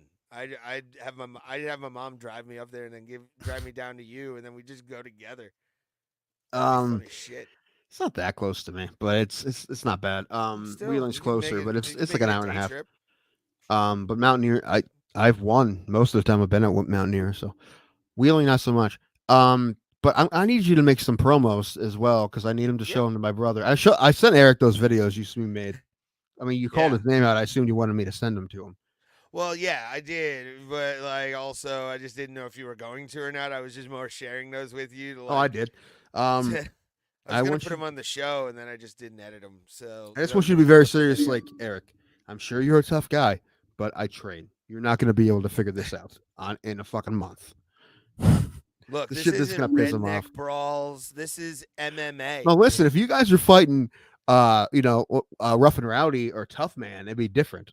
Yeah, redneck brawls would be another one. There's this thing that I want to get the promoters on this show for redneck brawls because the promos that they put on their fucking Facebook are delightful and meth filled. They're so fucking you can tell the guys that do a lot of drugs when they're in fucking redneck brawls. Berto, if you gave me that, listen, we already love you, but anything would help, brother. That's anything. We would never ask you for a specific amount, but anything helps a lot, and we already appreciate a million times. I think I told you a billion times, and that LA Dodgers everything, game the Dodgers fantastic. Game, fucking Vegas. We got drunk on your money, which is really nice. Mm-hmm. It was the only time we really got. That was the only time I was drunk the whole trip. Yeah, we really didn't drink much, which was refreshing. I was high every single day. I wanted, I kind of wanted to do stuff. And I had really once we got to the venue, I was like, I don't really feel like fucking going up and having to pee every 5 minutes. Yeah. And I spent too much money to not remember any of this. And plus, although apparently it didn't work. Dude. Memory's still garbage. Yeah. But even the fucking drink prices at Timo were just. I mean, they're bad at every arena, but it's 20 some bucks for a double everywhere. What was I gonna say? Eric and I have already had a riff on his walkout song. He gave me, Tim, it's not your fucking walkout song. I was like, Beartooth. I've got a few ideas. Beartooth. A few ideas, and they're not all Celtic punk. There's a few. If you come out the Creed, I'll switch corners. Kidding. You know what? Just for the bit, nobody at that show will know what Bro Plata is. Just come with the bullets. It would be hilarious if all of a sudden during me coming out to higher, you're just you just all of a sudden like this, and you come massage my shoulders, you got this, Ray. You got this. Listen, there's only one person on earth that you would fight that I would be on their side before you, and that's my brother. That's Yeah, the only one. I would He's expect the that. only one. Yeah, yeah. I would absolutely Yeah, expect we talked about it on the show before. You and your brother don't have a great relationship. Paul's the same way with his brother, but I do have a great relationship that. Yeah. with my brother. I'm And very, very thankful for that. And yeah, I would hope he would beat you. Although, like I said, especially if you train, like you're gonna have more than he does. However, he's a tough guy and he's a good Yeah. athlete. But I mean, I think honestly, I know you guys have big legs and everything, but like I got bigger legs than I he don't does. think I don't think he like one fucking calf kick and that boy is gonna he's gonna wilt immediately. It's Like, possible. right behind the knee. I would practice it for days, on and off, or till my shin broke. I would fucking work on calf kicks on him, and then maybe a jab. But I also feel like he's a rusher, and that's something I got to deal with. Like, he seems like the kind of guy that'll rush at you just to get it over with, and I don't know. That's I don't think he'll know what the fuck he's doing until you hit him once. You hit him once, then he'll fucking go. I think. yeah. But I don't know. I don't know.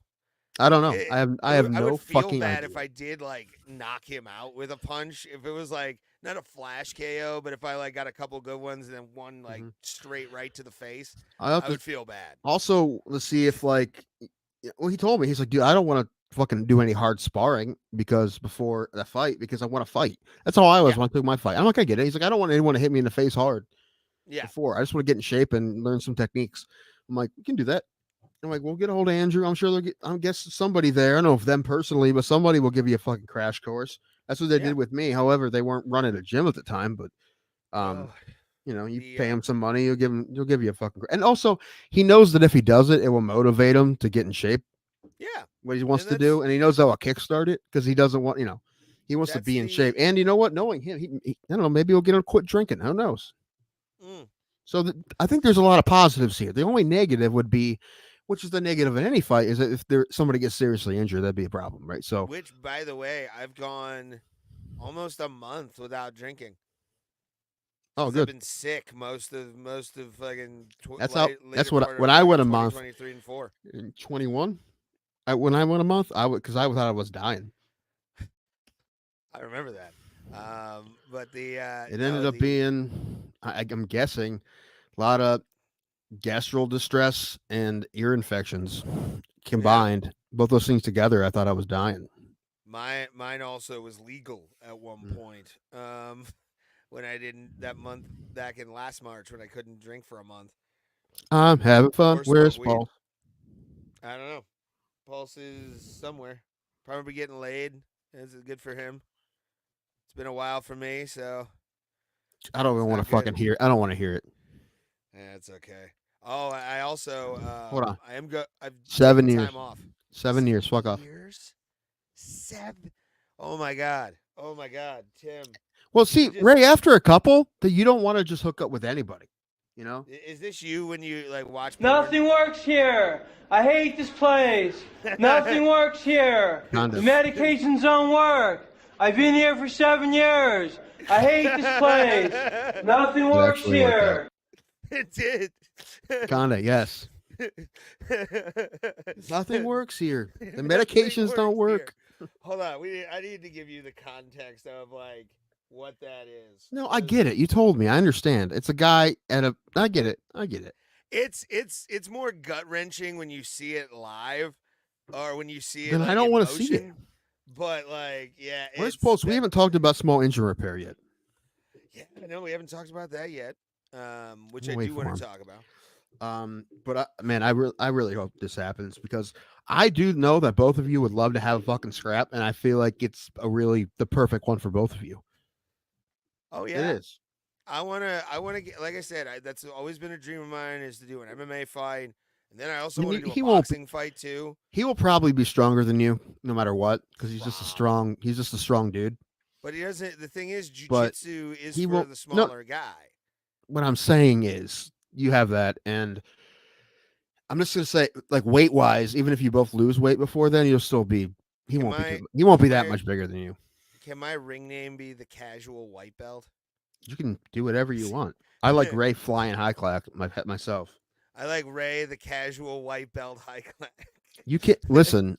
I like Alphaholic as well. You can't pick your own nickname. Although he's going to be Dank the Tank because You know what? The Alphaholic is actually a pretty fun name. It conveys exactly what I am with like Jake Digman. Jake Digman's going to be saying these things. Dude, that's another thing I want. And I'm also excited for him to say fighting out of Stone Creek, Ohio. I'm excited for that. Mine will just be Cleveland. Like I'll just put Cleveland, Ohio. Because that's where the gym is. So it's technically Cleveland, Collinwood area. And we got to get Eric some camo shorts. Mm-hmm. I want him to come out to a country song, but he's more of a rock fan. He's like, well, I'll probably come out to a Beartooth song. I'm like, nah. I mean, I like Beartooth just fine, but he's like, it's not your walk-up song, man. I'm like, you're right, but there's a few. I'm torn between like Fancy. That'd be Reba great. McEntire. That'd be fucking great.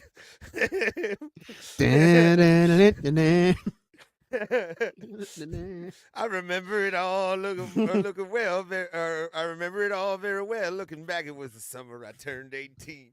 That'd be great. Out.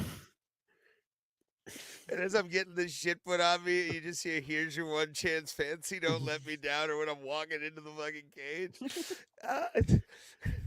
What if your nickname was Fancy? How about that? Ray Fancy High Class. At that point, I have to wear a tuxedo t-shirt out to the ring.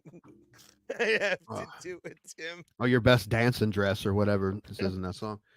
I'll wear a red dancing dress and zip out of it. I don't care. Go for it. Just have you unzip me. he likes this one Beartooth song they did with Hardy. That the chorus is like, oh, you know what? He can't do that. I didn't even tell him that because the song goes, "Today's the day I stop fucking around to be a better me." But he can't do that unless he finds the edited version. But even then, they don't like that. Yeah, you can't do any swears. What was it?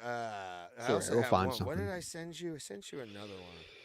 Yeah, the only one I paid attention to was Fancy because I'm like, no, that's the one. I don't want. None of you sent me Fancy. I don't want any other ones. I really kind of want that. As I was happy crying to that song, it's one of those songs that like wells me up so much and like gets me like going so much. I start like kind of like happy crying. No matter what song both of you guys want, I'm gonna record covers of both those songs. So you're both gonna use my covers when you walk. Oh, Big by the X Ambassadors. That one would be.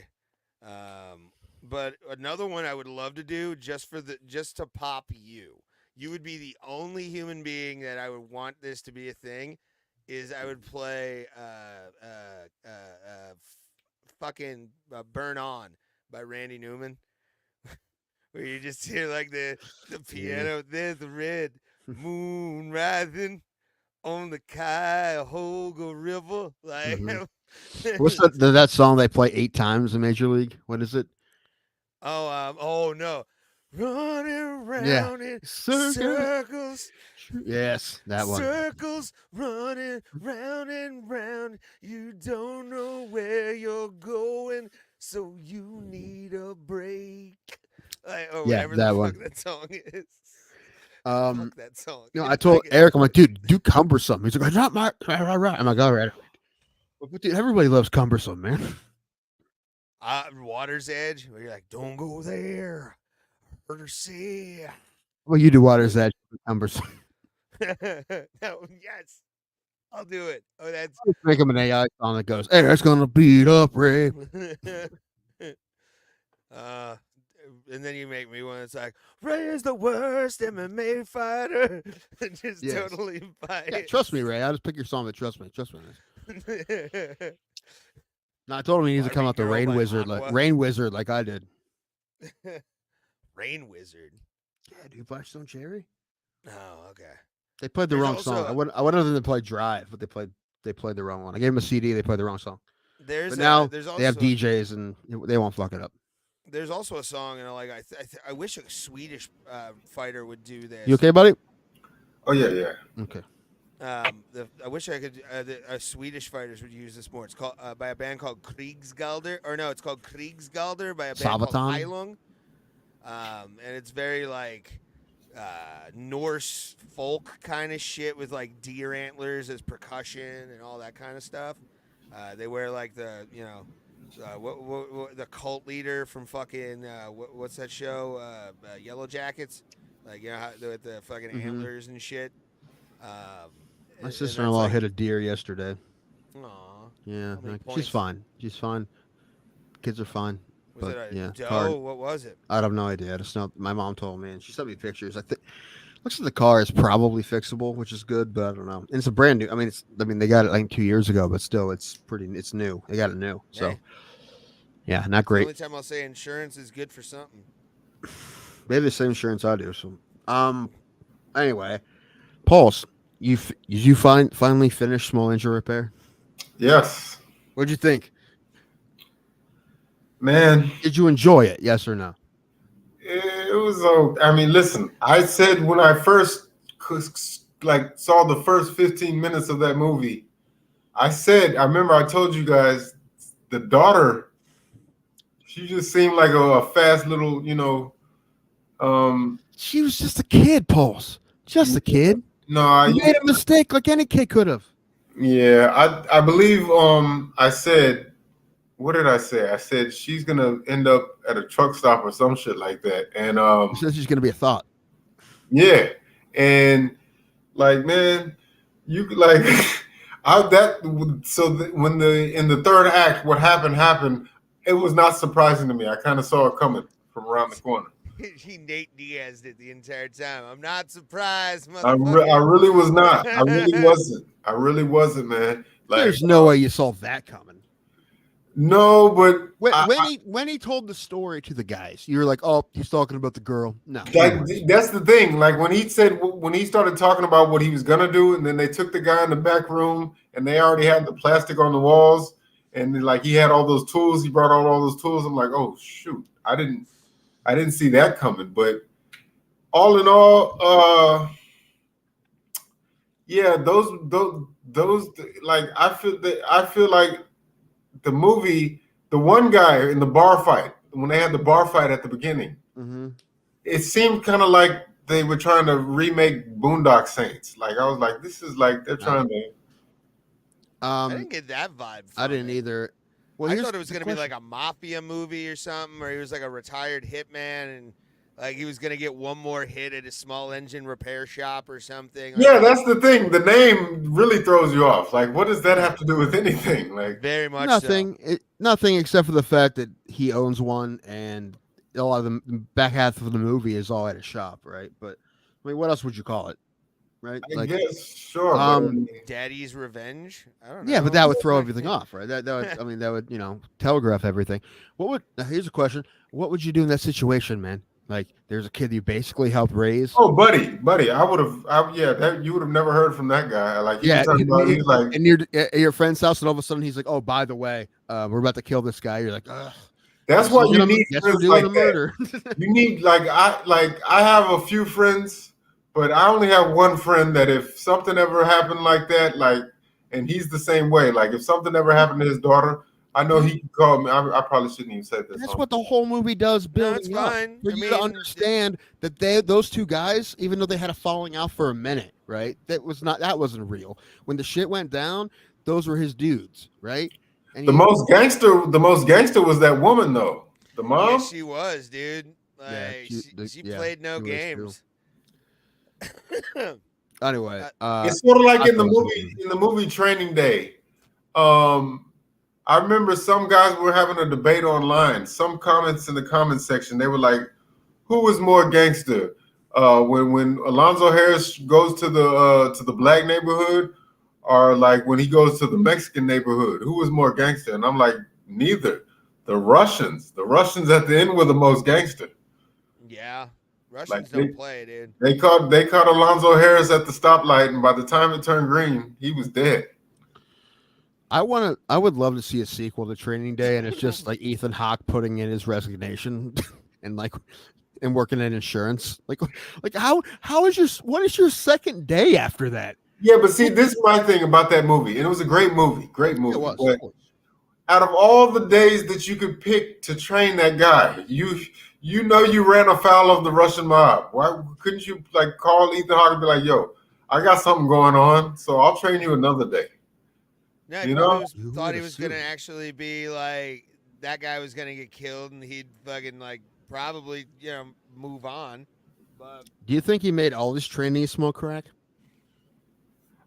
That's the thing. Like he in that movie. He put him through the ringer. You should have let him pass just for that. Just for I mean, and then to just assume that he was going to be down to take the money. Like he's not. He's a Boy Scout. Like he's not crooked like y'all are. Why would you?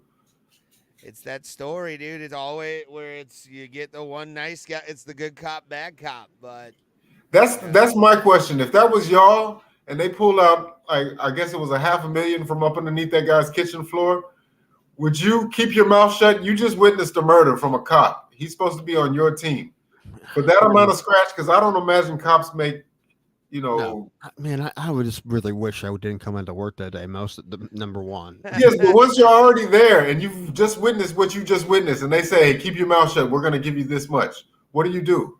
Well, I'd be more worried about what happened to me if I didn't keep my mouth shut, honestly. I feel like they come after me, I don't know. I'd be worried about it. Yeah, I would be like, this job isn't for me, guy. I didn't see anything, and I'm just gonna take the bus home. You guys do well. He's not going to allow that. No, I'm saying though, I probably would just, because I didn't kill him, so I can sleep at night. So I'll just take the money and okay, hey guys, I'm sorry. That's what I was thinking about, like small engine repair. Like if that was, one of my nieces who I love to death, and my brother was in that situation, right? And he's like, basically that same movie, the same thing happened, right?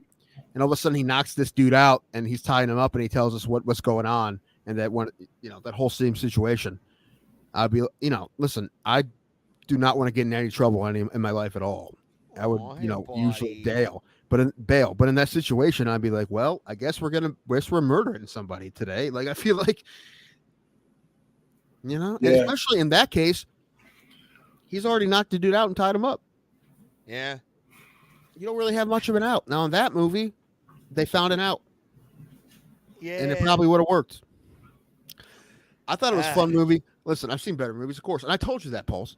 But the reason we wanted you to watch it, because it was such a, like you didn't expect that to happen, right? Pulse, So, I have to ask you this. As we've gotten to know you, we know that you do not put up with certain things.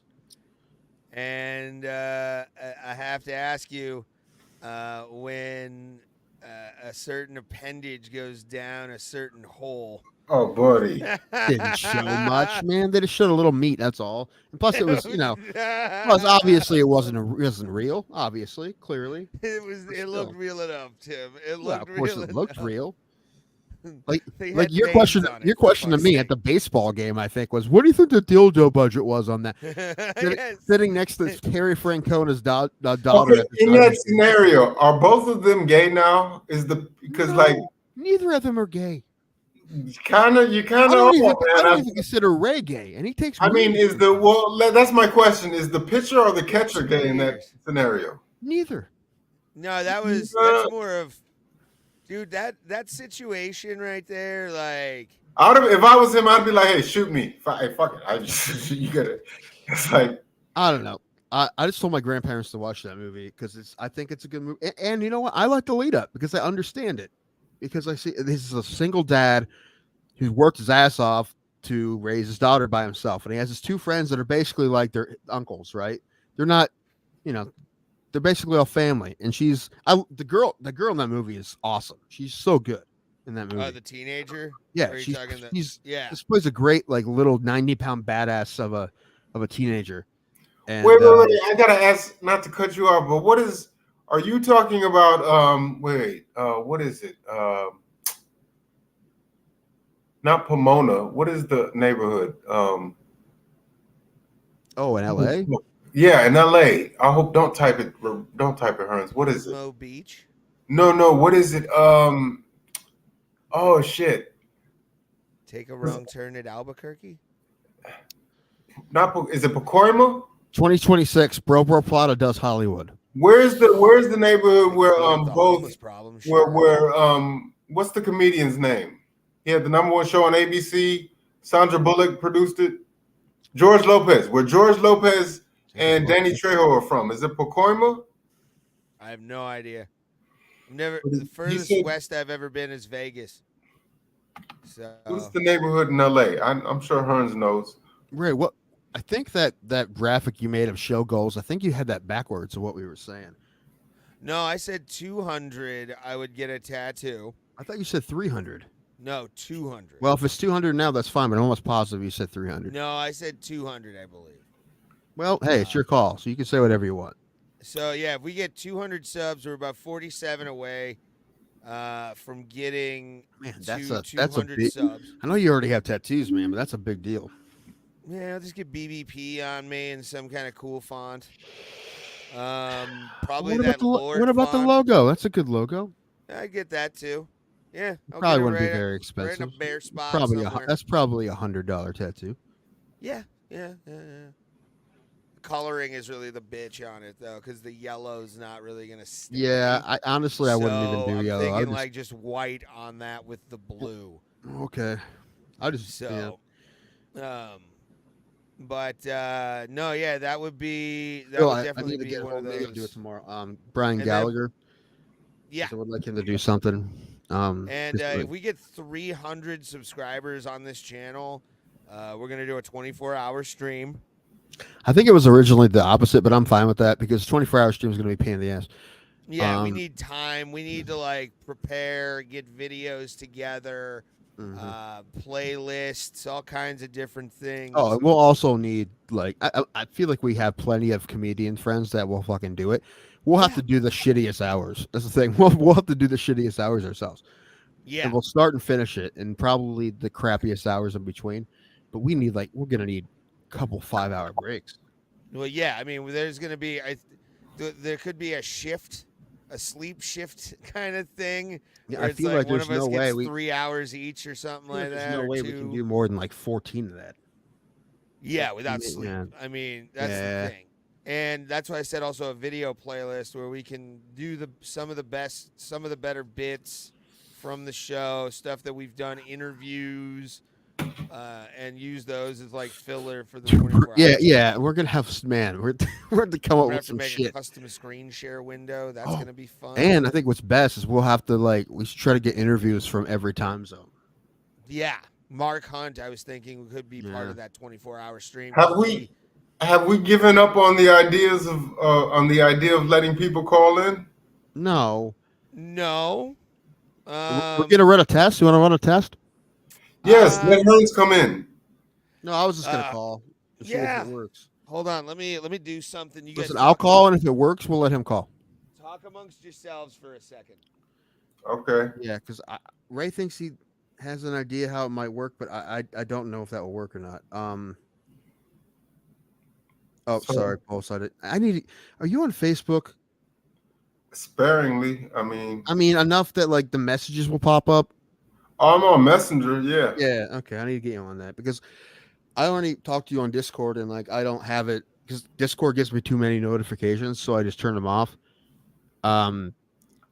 So I need you on that. So like your messages pop up when you send me a message because right now I don't see it. Are you on Messenger? Yeah. Okay, I gotta get your Just Tim Danko. You'll find me on Facebook. Okay. Yeah, because I'm yeah, I really wanna. I have that idea I was telling you about. I think I can. Oh, with the Patreon, that one. Yes, I'm really gonna make that happen. I'm speaking into existence. I have an idea.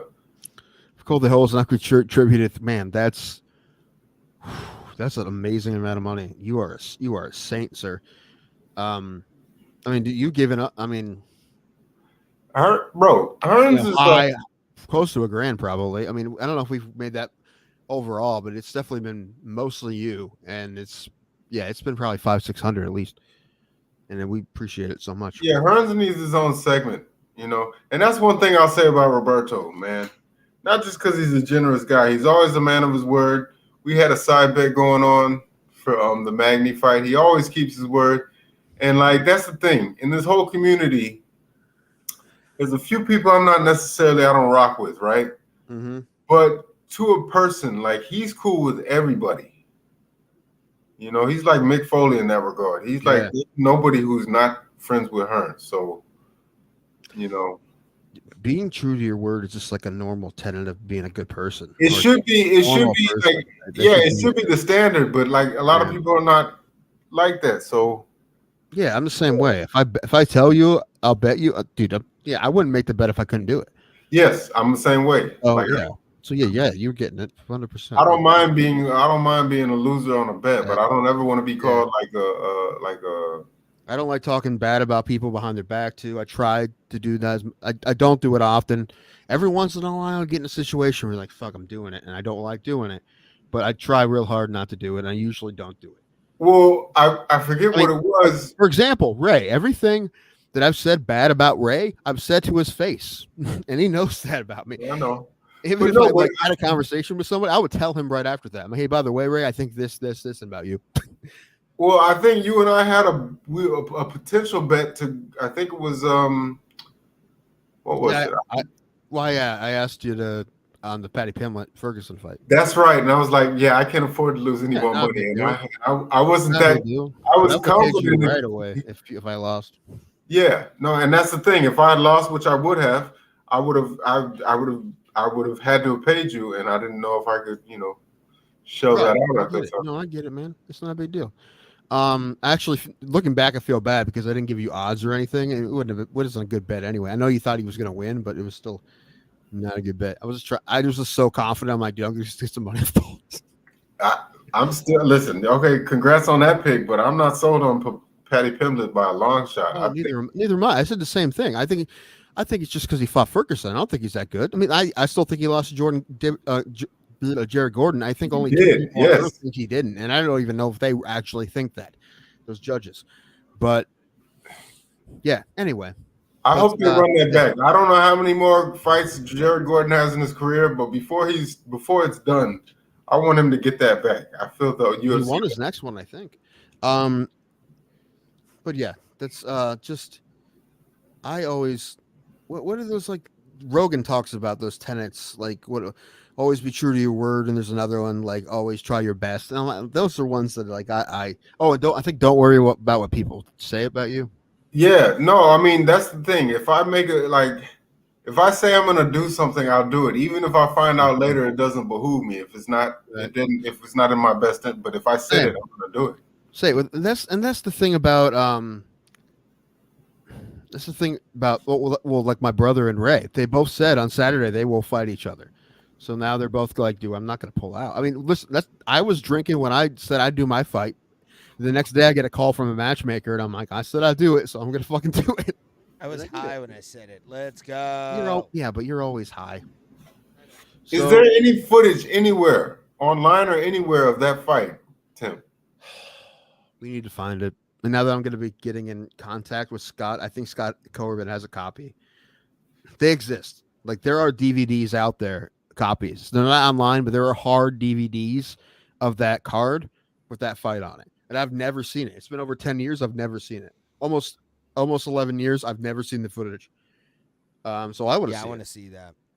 All right, Tim, call.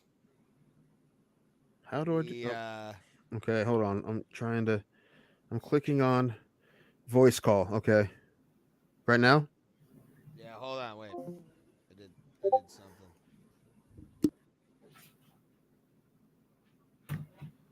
Hold on, wait. Should I be in Discord right now? Join call. Tim Danko, you are on the air. Can you hear me?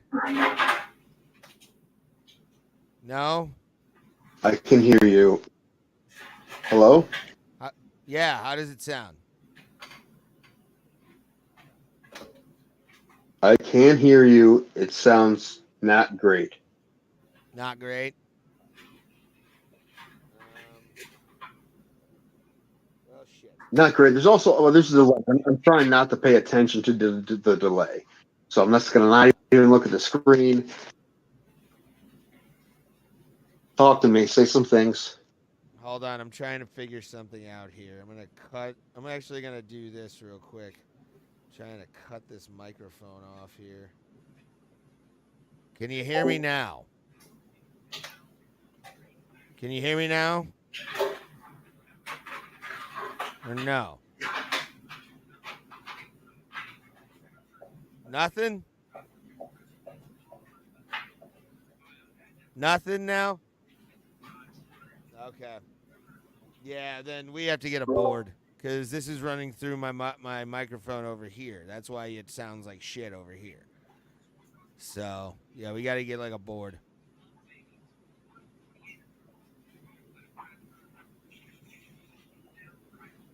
Now I can't hear you.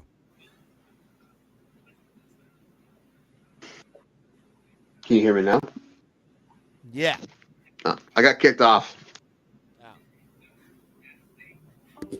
I got kicked off, but I couldn't hear Pulse. Was Pulse talking? Did he try? I didn't say anything, no. Okay, well, we need to see if we could hear Pulse. That's what I needed to figure out. Yeah, I don't think you could hear Pulse. You just heard me on the laptop on this. He said he didn't hear. He didn't say anything. Yeah, I think we need a board. Yeah, we need a board, so we'll work on that. Have we asked Moss to help us? Not yet. We should. Absolutely. Yeah. Yeah. I think we. Yeah. I have no idea what the next. I don't know. No idea. I have no idea. If I did, I'd tell you. I have no idea. I could hear you well enough to have a conversation with you on the phone. Just you though. Nah. But I don't think Pulse would work. If we can't hear everybody, it's not worth it. So. Yeah. Also, I don't even know of anyone who even Moss doesn't do that, right? Moss doesn't have 3 mics from 3 locations doing it. So I don't even, that might not even be possible. When you get a chance, I just sent a short to your DMs. Can you share that on screen? I feel like we got to go back to food for a second. I just saw the greatest sandwich. This shit looks bomb. Dude, my grandparents, they bought some Wagyu beef burgers and they were really good. And speaking of, bro, that's crazy you said that. I said to your DMs, Tim. Oh, to my DM? No, I mean to Tim's. Well, I can't pull it up. Oh, okay, I'll do it. Yeah, do that. Yeah, pull it up. Yeah, Anytime you want to pull something up and show us, feel free to fucking show us. And how high are you is the question. Because I'm pretty high and pretty hungry. So this is gonna be a bad thing. And Tim's drinking. He's always hungry. So I just got finished eating before I came on. Me too. I ordered good. Firehouse subs from Uber Eats. Never had Firehouse subs. It's not great. Oh no, I had Dave's. Dave's Cosmic subs. Pretty fucking good. So you can't remember if the sub you just had was really good or not that good. No, it was Dave's. So That's they funny. have a good It's funny because you're like, you can't remember how good the sandwich you just had was. I had Jersey Mike's last night because there is a Jersey Mike. This is a tiny town, but there is a Jersey Mike's now. So we went there. Made it. Not a whole lot. Little movie theater. I might go see The Beekeeper tomorrow. Okay. Check this out, though. Checking it out. It's not showing? It's loading. It's loading. Yeah, it's cool. Just let it go. Greatest show in the history of time. Bro, Plata. It's short. I wish I could make it full screen. Let's make us a grilled steak sandwich using the ribeye cap, aka spinalis. It comes pre-packaged, just like you see right here, hitting it with salt and pepper as seasoning, and then we're gonna work on that garlic to roast it up for our steak sauce. Place it on the smoker. Let's make that steak sauce. The full recipe is on my website. Link is in the bio. Add that roasted garlic, whisk it up, place it aside, 250 degrees on the smoker until a 120 internal, and we're going straight to searing. We're going to sear for about 60 to 90 seconds. Most importantly, get a nice, delicious crust on there. Look at this crust right here. Sizzling up, baby. 128 internal, remove, let it rest. During resting, we're going to put the provolone cheese down, fry up some shallots, and get those buns toasted up. Once you get those buns toasted up, we're going to assemble this baby with that steak sauce on both buns. Adding that, I deep fried that bacon. Yes, it made it better. That steak with the provolone and shallots, it is absolutely money. You got to try this steak sandwich out. Fuck you, dude. How does that look to you? Heart disease. Pretty I hope great. That guy gets heart disease for making such a delicious thing. Like I said before, I am really always on the lookout to have the greatest sandwich. Like someone's like, "Oh, I know where the best sandwich is. Tell me where it is, because I want to go there and I want to have that sandwich because I fucking love like people ask what's your favorite food, and I know this is kind of a silly answer, but the answer is sandwiches. Like I know it can be anything, but that's what sandwiches are so great. They're easy to make. Yeah. Well, and there's 100 bazillion combinations. There's 100 ways, and so I'm always excited for someone's like, dude, this is the best sandwich I've had. Dude, tell me where that is, because any kind of sandwich, right? So I love me a good sandwich. And soup. I'm the same thing with soup. Soup and sandwiches. It doesn't have to be the same place, but I'm on the lookout for the best both of those. Soup connoisseur. I'm more like sandwiches. Yeah, like when I took you to Permane Brothers for the first time, I was like excited to see your reaction. It's good. I'm going to be 100%. I'm going to be going to Permane Brothers next month when I go to that concert. Probably before the concert. So there's one right by my hotel, and I'm definitely going. Speaking of concerts, Tim, I figured out how I'm spending my 35th birthday. Fuck all of you. I'm doing this for myself, to quote Al Bundy.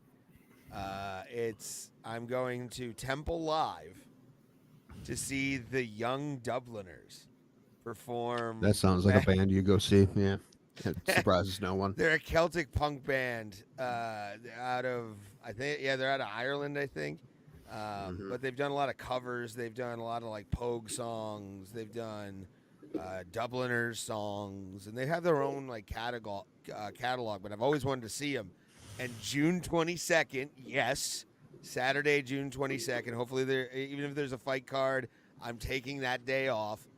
It's a Saturday. I am going to Temple Live, and I'm gonna go see them. Fucking perform. Wait, your birthday's on a Saturday? Mm-hmm. Oh, that's right, because it was a Thursday this year. Because your birthday and my birthday both landed on the same day a week. So my birthday is a Saturday this year, too, because of leap year. Okay. That's cool. I mean, still won't do anything, but I'll probably make people feel bad if we don't do anything. That's what I usually try to do. Yeah. And if you want to join me, I'd be glad to bring you along. Man, although would you have fun is the question. I mean, probably. I don't. There's no real concerts I've been to that I'm like, this is a bummer. I don't want to be here. That's not really happened. You know, I used to go when I would Buzzbin. I'd go see like every band there, and I didn't love every band, but I like going. But man, I don't know, but I definitely don't love that style of music. It's fun. It's fun when you're drinking a lot. Yeah, possibly. I get it. We better get hotels for sure. Have you ever heard the Irish drinking song by a Irish punk band called Bucko 9? What's the song called? The Irish drinking song. No. Dude, I saw that Soccer Hooligans Truly Madly Deeply pop up today on the internet again, and every time I see it, I have to watch it because I think it's great. But Paul, send me that link. Send me it, and I'll listen to it and give you my opinion on it. Okay. Thursday.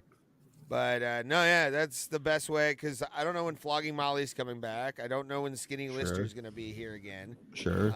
So the fact that I woke up this morning to Temple Live announcing that the Young fucking Dubliners are going to be in town, I'm like, it's my fucking 35th birthday. I'm going to get loaded that day, and because I don't have to work the next day.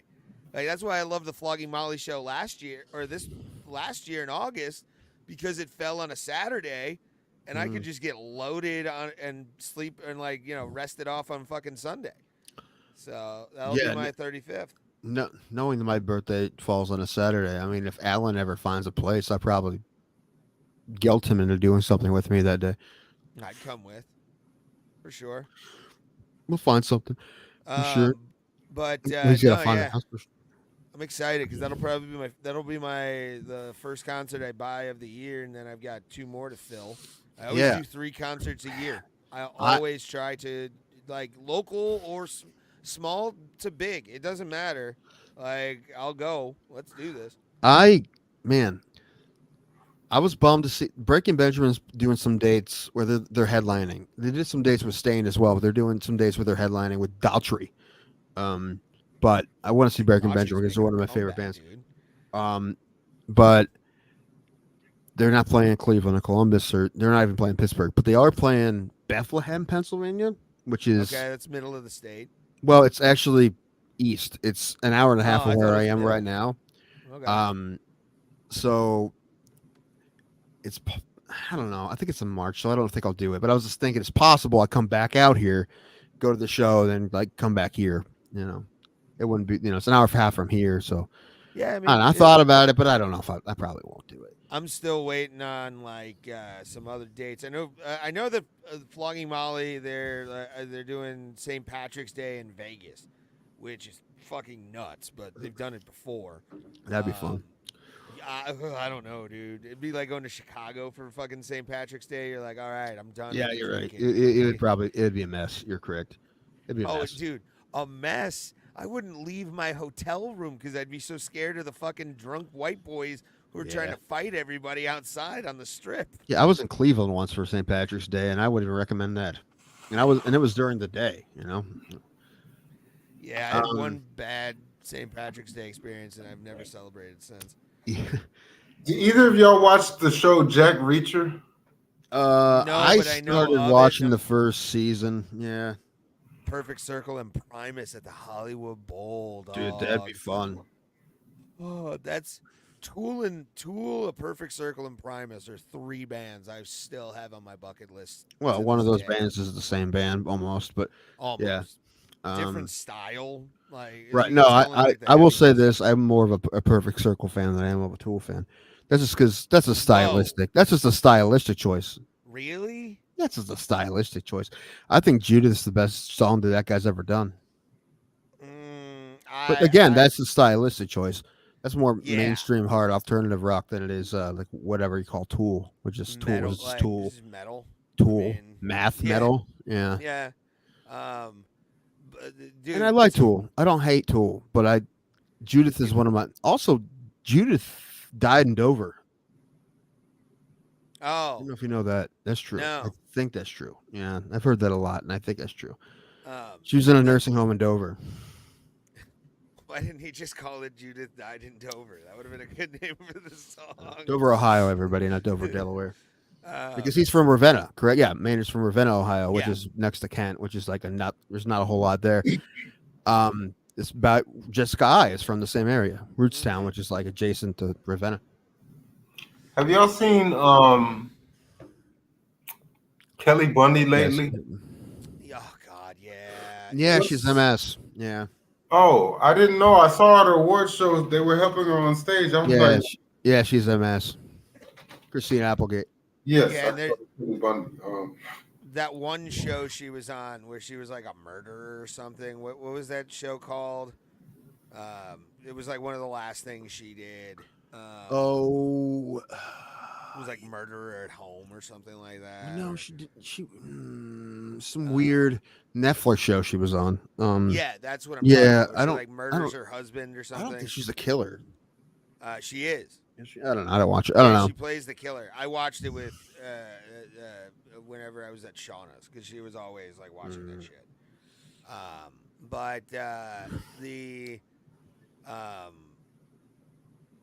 Yeah, dude. When I found out about the MS, she had WMMS. All right, that's what nice. It was. It's called the Women's Menstrual MS. All right.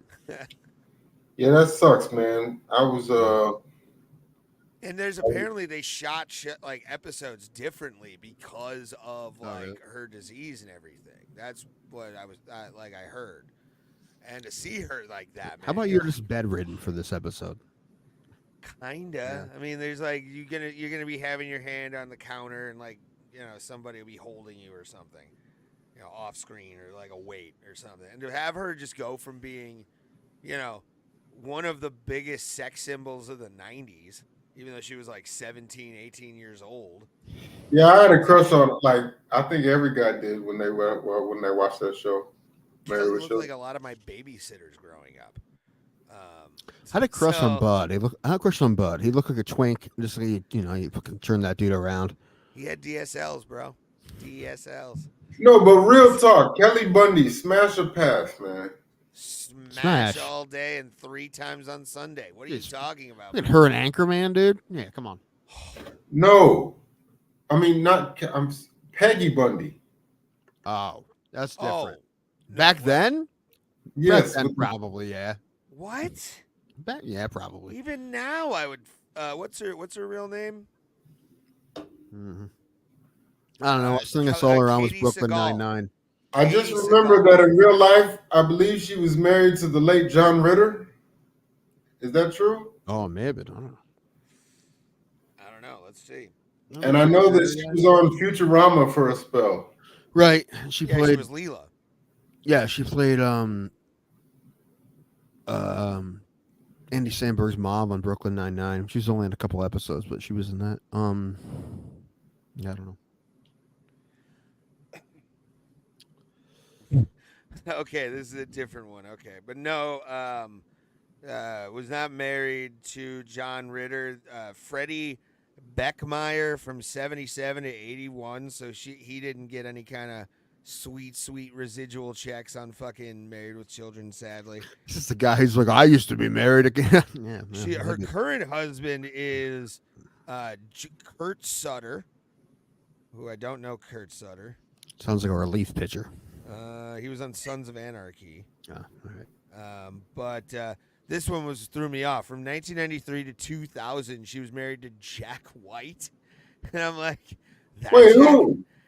I doubt it's not Jack White. It's just some dude named Jack White. Oh, okay. Yeah, like, it freaked me out for a second. I'm like, Jack fucking White? What? She pulled Demi Moore, dude? Jackson, or no. Yeah, they have a son together named Jackson James White. Okay. JJ White, baby. That's a dark thing I just read. This was apparently the writers of Married with Children purposely did not write Seagal's 2 later pregnancies into the show due to stillbirth. Rough. That's fucking rough, dog. Rough. Ooh. I've actually been to one of those funerals. Oh yeah. Yeah. Was it Jimmy Killius has a bit about one of those? Did you hear that bit? That's a rough. I laugh at that joke. Man, that's a funny bit, but it's such a rough bit. I shouldn't laugh as hard as I do, but I do think about it. Like it makes me laugh every time I hear it because I've been to one of those, man. And you feel bad, but then you're like, oh. Do you like my posters, by the way, that I have behind me? I've seen them. Have I shown you the 220, but my variant 222s? These are both UFC 222. This was Cyborg versus Kunitskaya, which did that happen? Yeah, she beat the brakes off of her. Okay. And then Frankie Edgar versus Ortega. Oh, they put Frankie Edgar in the Hall of Fame. Yes. We should talk about that because that's huge. Like, he deserves it. The career 100%, 100%, 100%. Yeah, I mean, if there's ever a first ballot Hall of Fame, that's the thing. Frankie's such a G, but like I hated the fact that his last 4 fights he got knocked out viciously. Yeah, maybe 10 years we'll all forget about them getting knocked out by Chris Gutierrez and whatever, and Sanhagen and shit. I don't know. Those are pretty nasty knockouts, though. Those are such nasty. I mean, the same thing with BJ Penn, right?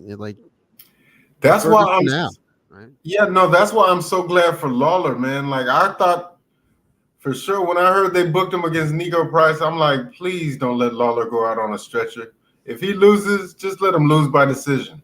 I think that's the way you want to. I mean, listen, because you win, you're like, man, maybe I still got it in me. If you're not going to win, I feel like a good, real close decision would be a nice, like Modafferi. No, he went out. He went out by a first round knockout. It was like a movie. Yeah, but that makes you think, why is he quitting? That's Right. not quitting. Actually, retiring. I shouldn't say quitting. No, Edgar. No, the biggest thing about Edgar is that he was such a little dude, but he came into the UFC when the smallest weight class was 155, and he was. I mean, he maybe walked around at 155.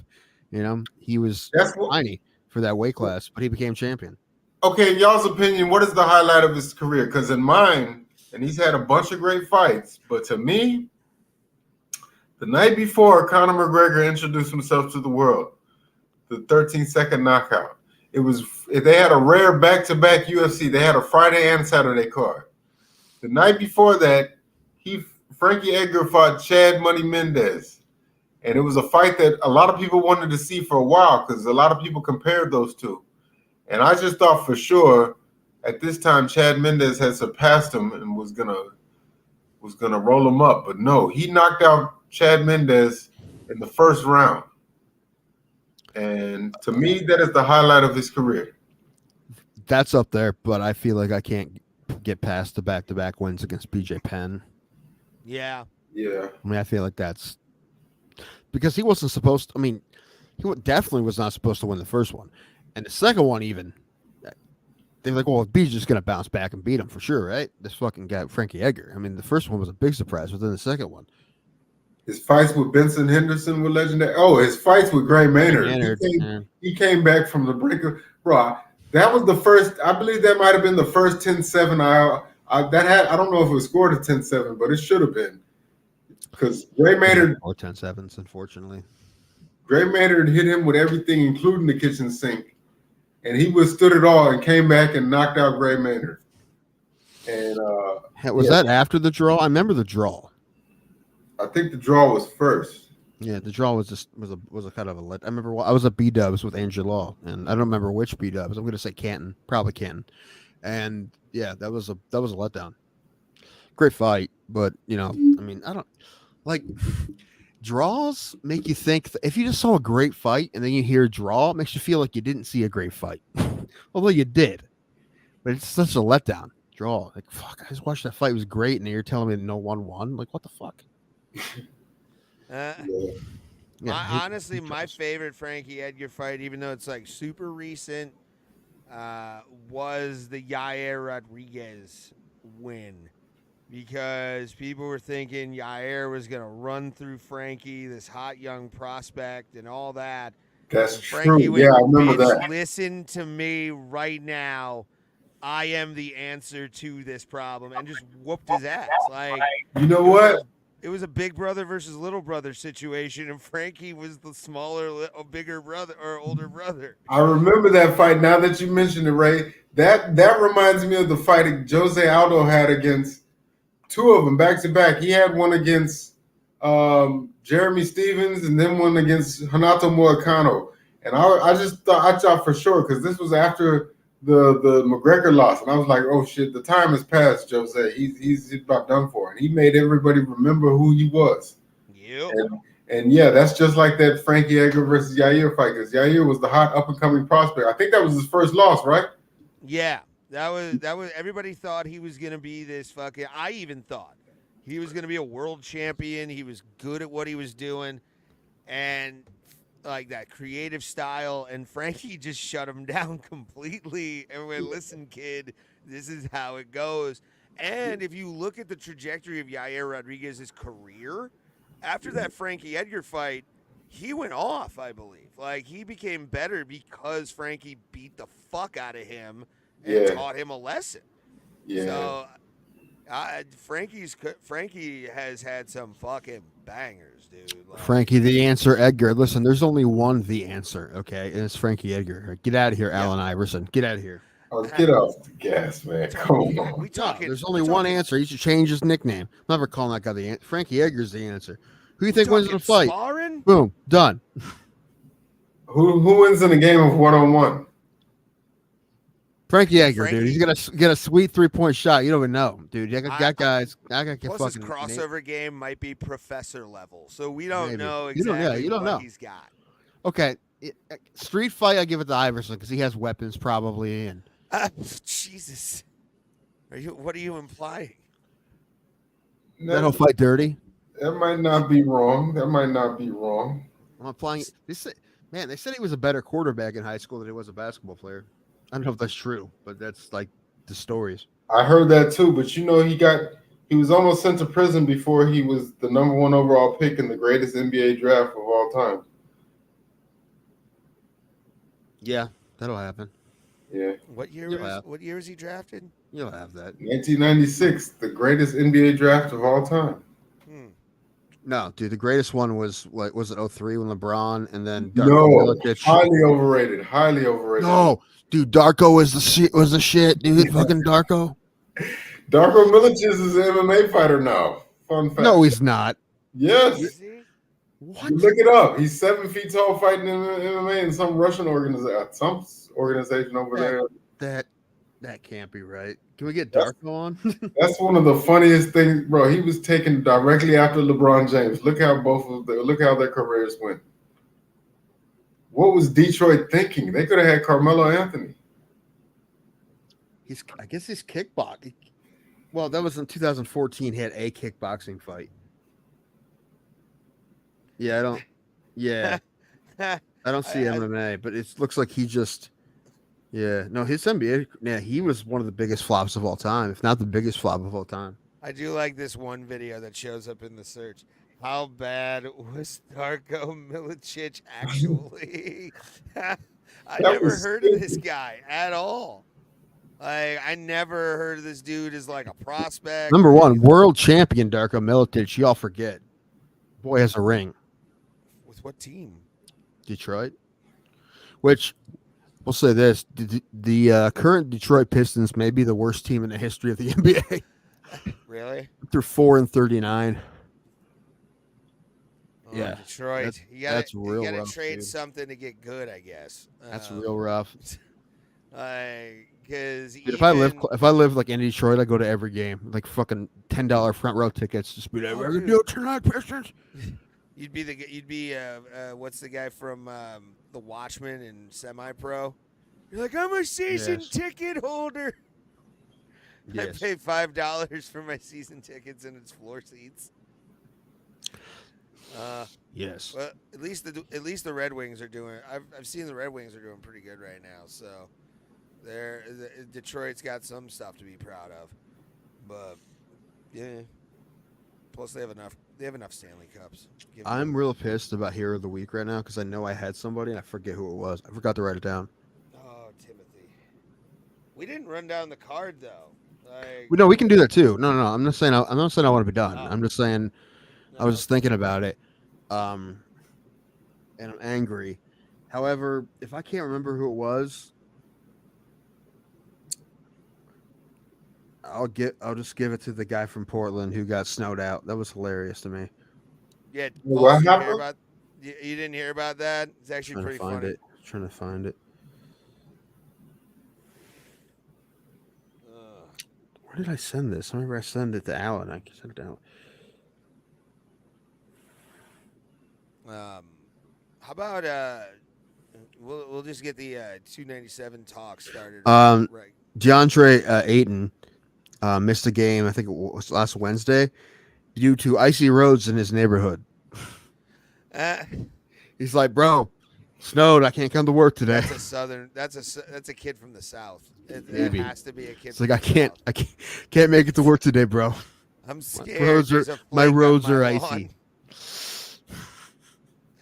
I mean, maybe he really was snowed in, but it's just funny that like an NBA. I feel like, can't they just send a helicopter or some shit? Like, yeah, right. Make a rescue helicopter, have him be on one of those gurneys and shit or whatever they use to like pull people out of the water. That'd be great if he's like, dude, I'm hiking to the nearest paved road. Oh, did I tell you guys about the idea for a movie I had? No, but I'm into it. Sure, this is something. All right. It's Small Engine Repair 2. She comes out of the coma and is out for revenge. Grant Hill was dope. Yeah, Grant Hill was the shit. Like, didn't he play for 90s every basketball? 290. I'm going to 297. Was a stupid card. AIDS. Are you going to 298? That's dope. It's in Miami, isn't it? Or no, that's in Anaheim, I think. Oh, that's the Anaheim card. Okay. Yeah, 99 is Miami. Oh, okay. All right. Oh, you should have sent me this. They did book the Spear. Yeah. Man, that's gonna be something. Man, I wish. Man, it's one of those. September too. Like, it's the week honestly, I'm going to Georgia, dude. Like, I'm kind of sad. We wouldn't be able to get in there anyway, man. I'm often still to be there. Like, bummed. Always a little bit bummed that I'm poor, But this is one of those that I'm like pissed. Little pissed that I don't have enough that I won't be able to get into the Spear for that, because that sounds like something you would love. Dude, that's an experience, dude. Honestly, I think that should be our 1,000th subscriber. Like, once we become fully monetized. What? Like, we wouldn't be able to making a little bit of cash. We wouldn't be able. Dude, we wouldn't. Dude, those tickets are going to be. Dude, number one, doesn't fit that many people. It doesn't fit nearly as many as the fucking T-Mobile. We paid $400 for T-Mobile. We guarantee they're at least $1,500. At least they're probably more than that. Probably $2,000 a piece. I guarantee it.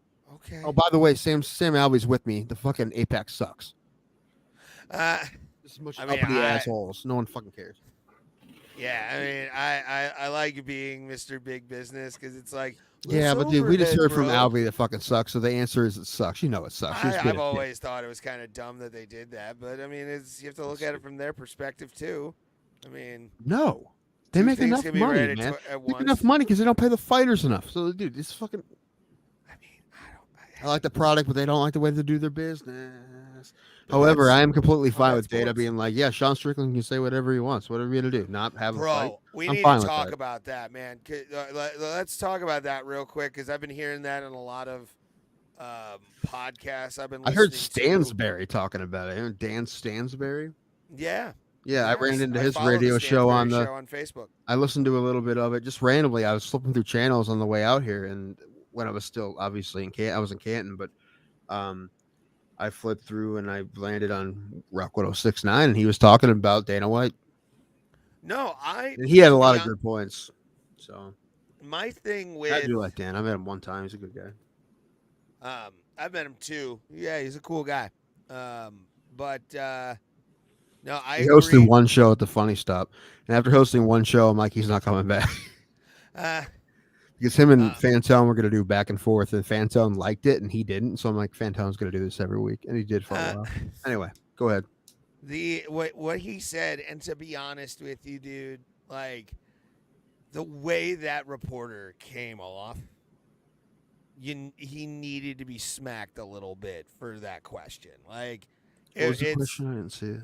Where he goes, do you get his first, the way he said the question was kind of leading, like you could tell where the political stance was with this cat immediately. Like as soon as he was like, you give your guys a pretty long leash when it comes to saying things on microphone, and that leads to a lot of homophobic and transphobic. Oh, I did hear that question. He was going for a fucking gotcha question, and he got fucked. And that's what he should fucking get, dude. Like, get fucked, you piece of shit. It doesn't matter. Like, Dana does not care a rip what his boys and girls say on microphone. They do not give a fuck. I think the answer he got is what he was asking for. I think he was asking, do you give a shit that these guys say homophobic shit sometimes?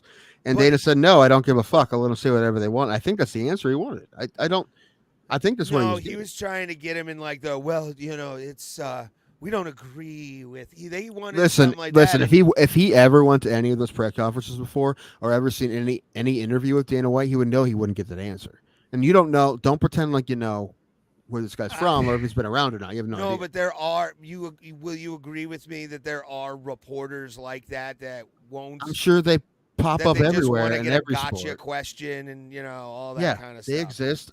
But like I said, we have no evidence that this guy is one of those. It's very possible that he 100% got the answer he thought he was going to get. props to Dana for not playing this stupid game. He should have put that reporter more in check, in my opinion. Agreed. And I don't think it's a bad question. I mean, the guy knew what he was asking. He was trying to, but I'll say this. I think it's great that Dana doesn't police what his fighters say like that. I know I said this though. You think there is a line? What happened? You think there is a line? I mean, I think there is, but it's like if there is, Kobe Covington crossed it a long time ago, talking about somebody's. I mean, I'm saying there's more fucked. There's more fucked up things that could. What I'm saying is, I think it's great that he is the way he is and doesn't, because this is fighting. They're gonna talk shit, but it's like we're gonna miss the day when Dana retires or resigns or whatever. I don't know who's gonna be the new face of the UFC, but he's gonna die in office. That's what I wanted to say. Do you think that Biden dude, we get to walk him around? I know Dana White doesn't control such matters, but do you think that they're glad to have that belt off of Strickland? Because I don't think he likes the fact that he says the stuff that he does. He probably liked the buys. I mean, my brother stayed up to watch that fight, and he never stays up to watch fights. Yeah, I mean, I know Conor McGregor or Cody Garbrandt. I know controversy sells, but he doesn't like they're owned by Disney, so when he's dropping off F-bombs and stuff like that, he doesn't want that, right? I don't think he cares, but I'm sure Disney cares. And they're not owned by Disney. ESPN is owned by Disney, but they're not owned by Disney. They're owned by Endeavor. But I don't know. I honestly don't even think they even talk to. I honestly doubt he gets those calls, especially now that there's a board. Somebody in TKO may get it. I don't think he even gets those calls. Like from Disney? I don't think so. Yeah, The Rock probably gets those phone calls now. Who knows? Because I'm the set of Mark Horn. All right, I'm gonna get a little more to drink. I'll be right back. All right, buddy. We'll continue this because I do want to. This is definitely a topic because, like Pulse, like when it comes to like, especially like you just said, they're fighters. They're gonna talk shit. They're gonna do their thing, and for people to have a problem with that in this day and age, like. I don't know, dude. To me, shit talking is shit talking, and regardless of what. I mean, we saw it with Dricus and Sean at UFC 296, bro. They fought because fucking Dricus crossed the line, and Sean just decided to fucking smack him after pushing two kids out of the way. Yeah. But like, dude, I hate when fucking. Like reporters do that kind of stuff. They do it in the NFL too. I've seen that like clips of NFL reporters trying to do gotcha questions, and it's like stop trying to get a soundbite, dude. Like stop. It's not becoming of any kind of person to be that way. I mean that's why we have great interviews on this show, which you can check out on our channel.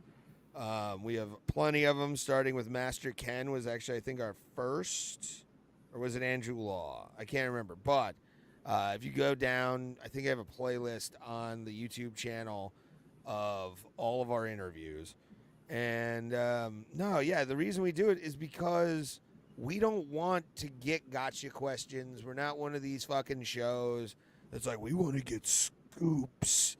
Like, we scooped from the guy himself, Pat Miletich fighting Mike Jackson. Like that's one of our claims to fame is like breaking that news, because we had a source that said and it was Pat.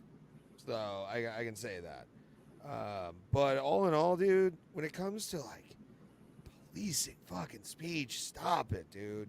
Everybody needs to calm the fuck down and enjoy fighting and sport the way we should, which is shut our fucking brains off with alcohol and drugs and go to a fucking football game. That's how it should be. Yeah.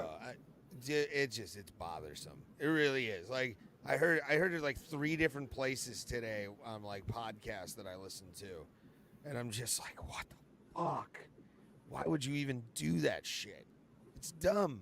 It's fucking retarded. Like, why are we doing this? We're all adults. Like, that guy had a deep enough voice to be in his 20s at least.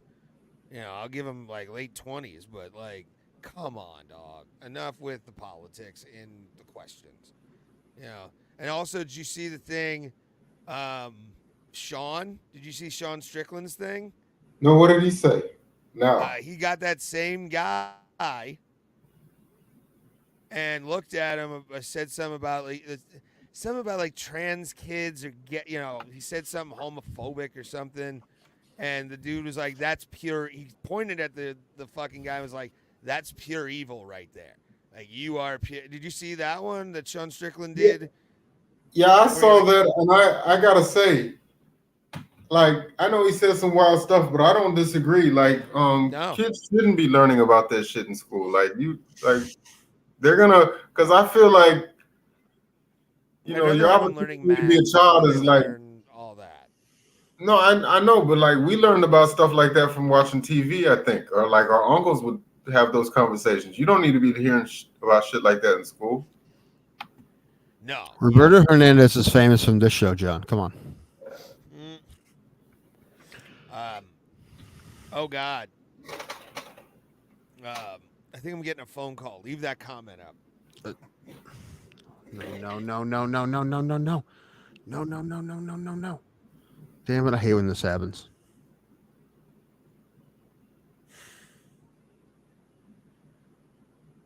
I feel like maybe we should make this a segment that's like a little more controlled, so we just, we know when it's going to happen. We don't get bombarded by it. Pulse, is everything okay? Yeah, well, that's the thing. What are we at? Family stuff you're worrying about? Kind of, yeah. I mean, we're at 3:40. Oh, what's going on? Hello, who's this? Hello? Oh, you're on mute. Who's this? A phone call. I believe it's InfoWars guy. I just wanted to stop in for a hot second. Alex Jones, everybody. Hi, Alex. All I know is they're putting Pulse. Why'd you do that? Read this one. The comment. Oh, my bad. No, read that one. Read the Grant Hill comment. I'll read that one in a sec. Okay. Grant Hill might have been the best talented basketball player to never be considered great because of those stupid injuries. I think everyone's well aware how really good Grant Hill was. He was good. I don't know all about basketball, but all I know is they're putting shit in the water, making the freaking frogs gay. That is all. Grant Hill made me start drinking Sprite. Yes, but I saw a post online that said, due to injuries, who would have had a better career if it wasn't for injuries, Grant Hill or Penny Hardaway? And I said Penny Hardaway, and some people tried to get at me. And I was like, y'all just shows how little y'all know about basketball. He was a monster there for a minute, but yeah, he had skill for skill. Penny Hardaway was way better. Well, I will say I wasn't an adult when I watched either of them play, so I can't really give you a real answer. But I remember them both being very good.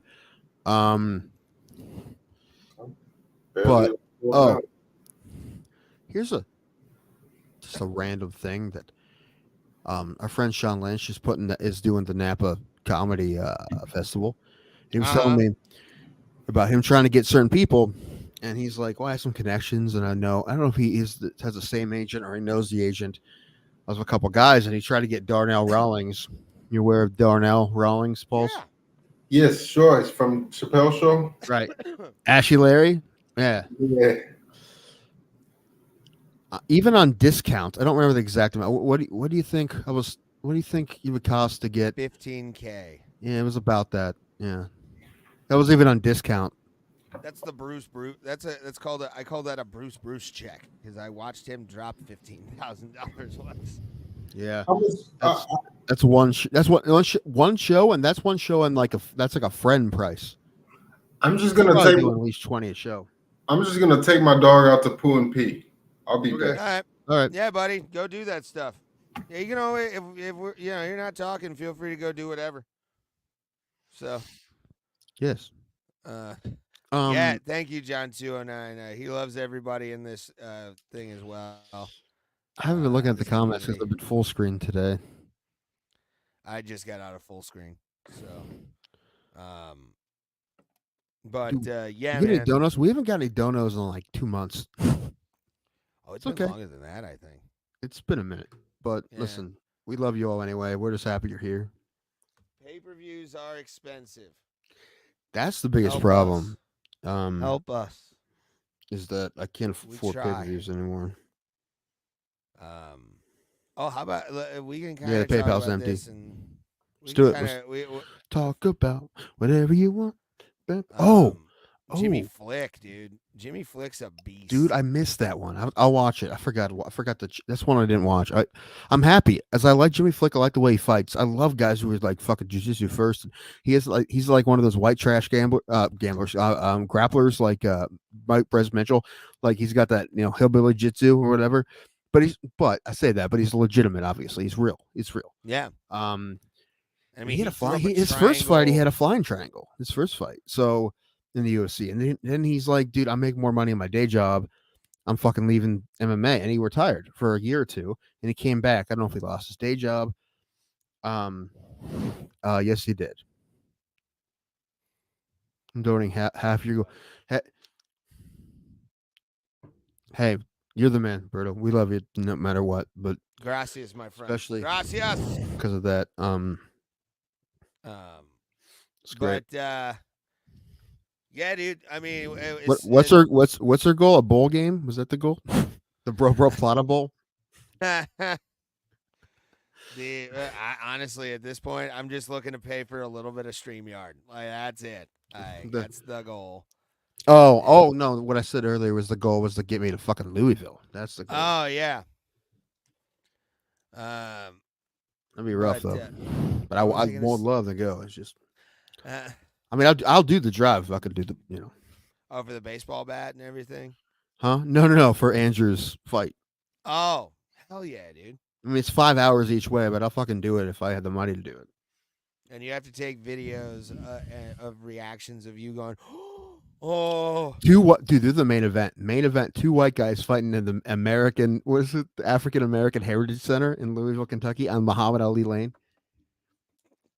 I can't stop making jokes about that. I don't.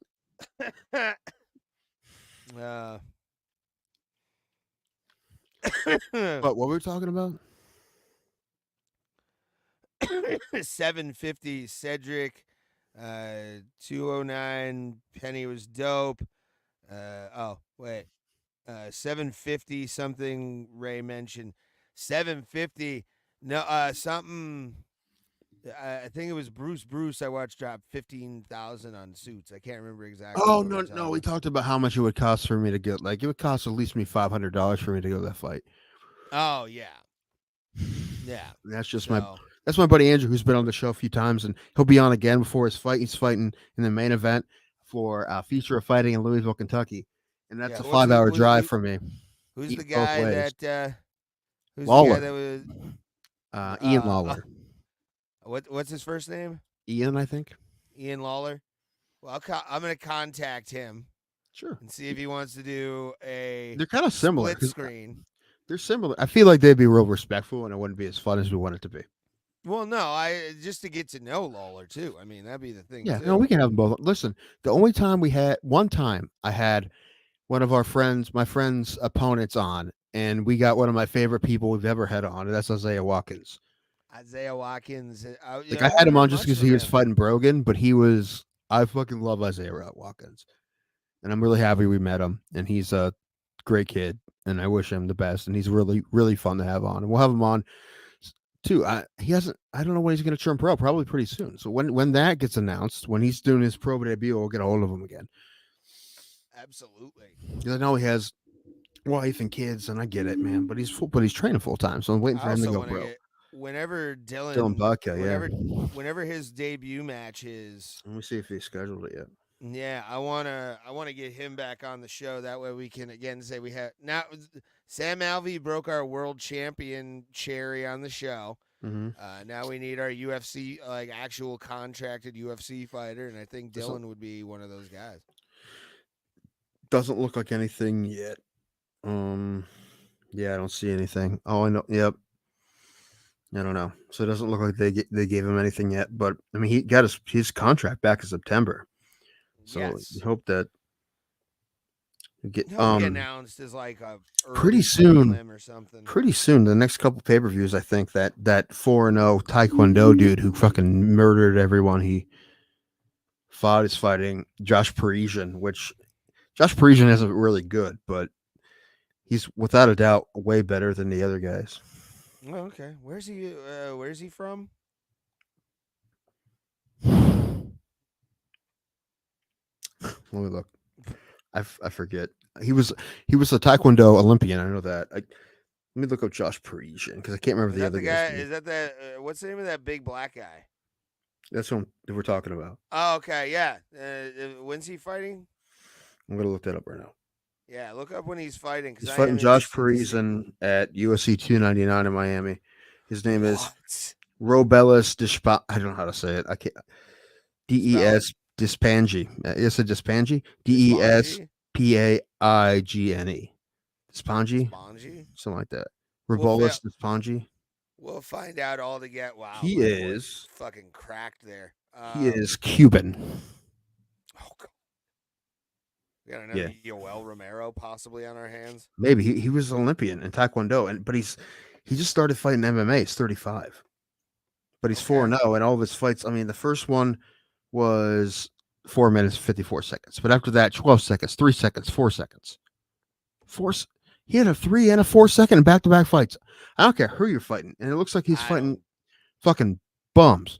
But I don't think he's going to be able to do that kind of shit in the UFC. Do you think? Like against tomato cans, maybe, but not like the upper echelon guys. No, I don't think so. But the thing is, like, even Josh Parisian, who's not been great in the UFC, is probably way better than everyone he fought.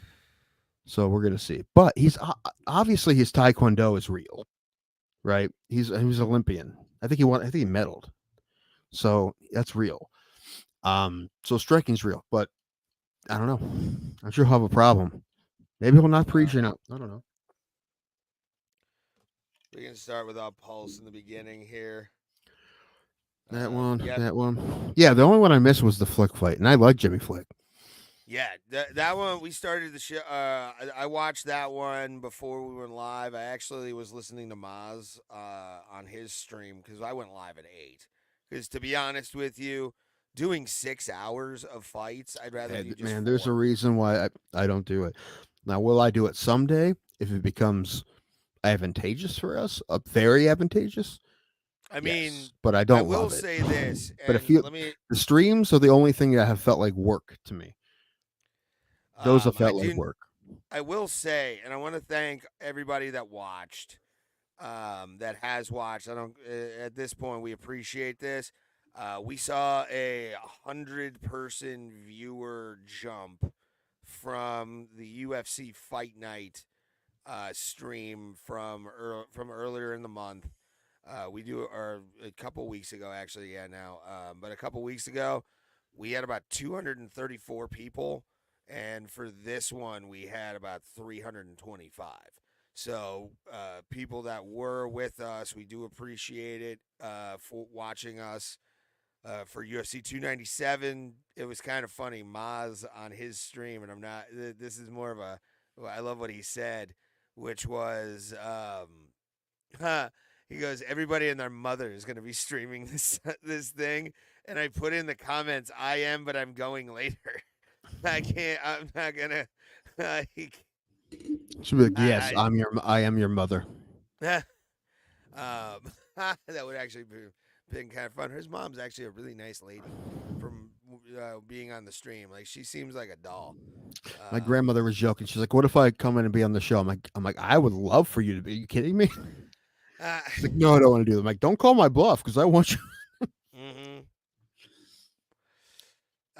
I told my grandpa, I'm like, hey, come on and talk about making moonshine. He's like, I have to come on with a mask and a hood on. Like with the alternate voice changer. Yeah. Yeah. Dude, I've been watching more of that traffic show. That's number one, great show. Great show. Number 2. Rough. It's a rough show, huh? No, I was gonna say number 2, and I was expecting you to go, it's a fucking rough. It's rough to watch. Ray, this is breaking news. This just happened. This is real, I think. Hold on. Yes, from ESPN. Breaking Check news. Where is it? I just saw it. Shit. Hold on. I found it. This is breaking UFC news. We have a new signing. We have a new signing. Well, the UFC has a new signing. Okay. Oh shoot! Let me just double check because I saw it pop on ESPN, but I don't see it anywhere else. What? Yep. Kayla Harrison. Kayla Harrison. She's signs finally with the coming UFC. over. She's fighting Holly Holm at UFC 300. That's from ESPN. Yes, Kayla Henderson signs with UFC. Will fight Holly Holm at UFC 300. Holy nice. Good. Because Kayla Harrison's been a badass for a long time. And I feel that some people don't think that's true because she's been fighting the PFL, but now she's coming over to the UFC. She's going to fight Holly Holm, and she's going to show y'all. She's going to show y'all how good she is. Ohio girl, judo gold medalist. Oh, it's here. Oh, it's on X. Yeah, ESPN's reporting it, so you know. Well, this is straight from Dana, so. Oh, that's probably. I'm sure that's real too. Let's take a look at the video. Once I actually, I gotta log in on Bro Plata. I forget my X password. Oh, it's loading. How much are hotels in Louisville for March 9th? All right, here's video. Here's another announcement for UFC 300. Holly Holm. She was inducted in the Boxing Hall of Fame in 2022. In the history of the women's bantamweight division, she is tied for 4th most wins, 6th most significant strikes landed, and has the 4th best takedown defense at 78%. Holly Holm is one of the baddest women to ever compete in combat sports, ever. She's fought all the nastiest women in the world in boxing and in MMA, except for one. Holly will be taking on the only person in U.S. history to win back-to-back Olympic gold medals in judo. The UFC has officially signed Kayla Harrison.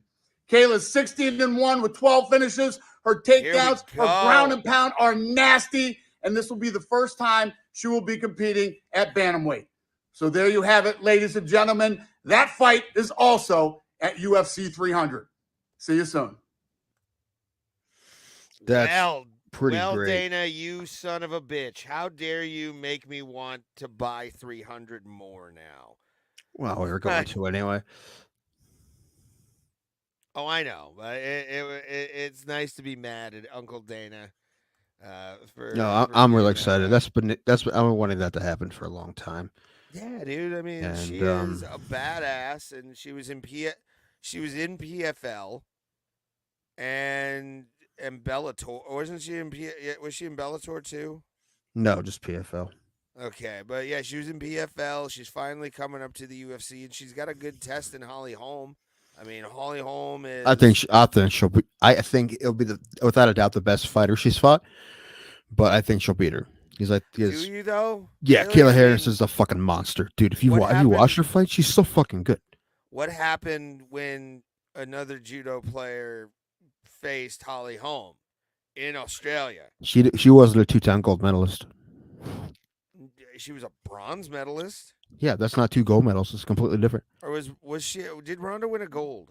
No, bronze. Okay. But Harrison won 2 golds. Harrison's better than Ronda was. I mean, I wonder if they tried to get Ronda to fight Harrison. That would have been cool. I don't think it would have ended well. But good for Holly though to fucking be able to get where she needs to go. Or good for Harrison for finally coming up to the UFC. Had a brain fart there. God damn it. But no, yeah, that's exciting. UFC 300. Dana White is putting on a hell of a show. I want to take a look real quick. Where are we at so far with that? With that card. It's sweet. They still haven't announced the main event yet, but it's probably going to be good. Something funny happened that I don't think anybody really caught on the way to the forum. On the as they were getting ready to look at like the 297 card, Mm-hmm. out of nowhere, the card from UFC 279 pops up. That's funny. With Nate Diaz and Hamza Chimaev on the like, and when I saw Nate and it was up there for like 5 seconds, I'm like, did they just fuck up and announce like Nate Diaz, Conor McGregor? Because it was literally like boom, boom, boom, boom. Like it was a quick transition in between, but you got a picture of Nate for like 2 seconds, and you're like, are they announcing what I think they're going to announce? Holy shit. And then I actually went frame by frame, Tim. Went frame by frame to see it was only that. And I'm like, fuck. All right. God damn it. Whatever. My dumb ass only asked Billy Q for a fist bump for floor seats, and he didn't give it to you? Fuck him. God damn it. Billy Quarantino of all people. But let's take a look at Tapology. By the way, has UFC 302 Chandler versus McGregor, and that's June 29th. Oh, man. Even though things said that it's gonna, when he's ready, he's gonna fight. So who knows? Dude, hotels are still $200 in Louisville that weekend. Come on, bro. Is that Derby week? No, it's just that week, and it's a weekend. And I mean, you know, the ones that aren't are like, you know, hotels that probably have bed bugs, which, you know, like I said, I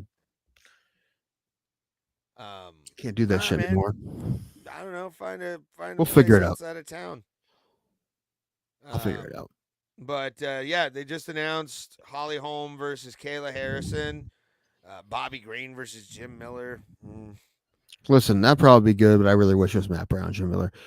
Me too. This is my favorite fight on the card. Davis Figueiredo, Cody Garbrandt.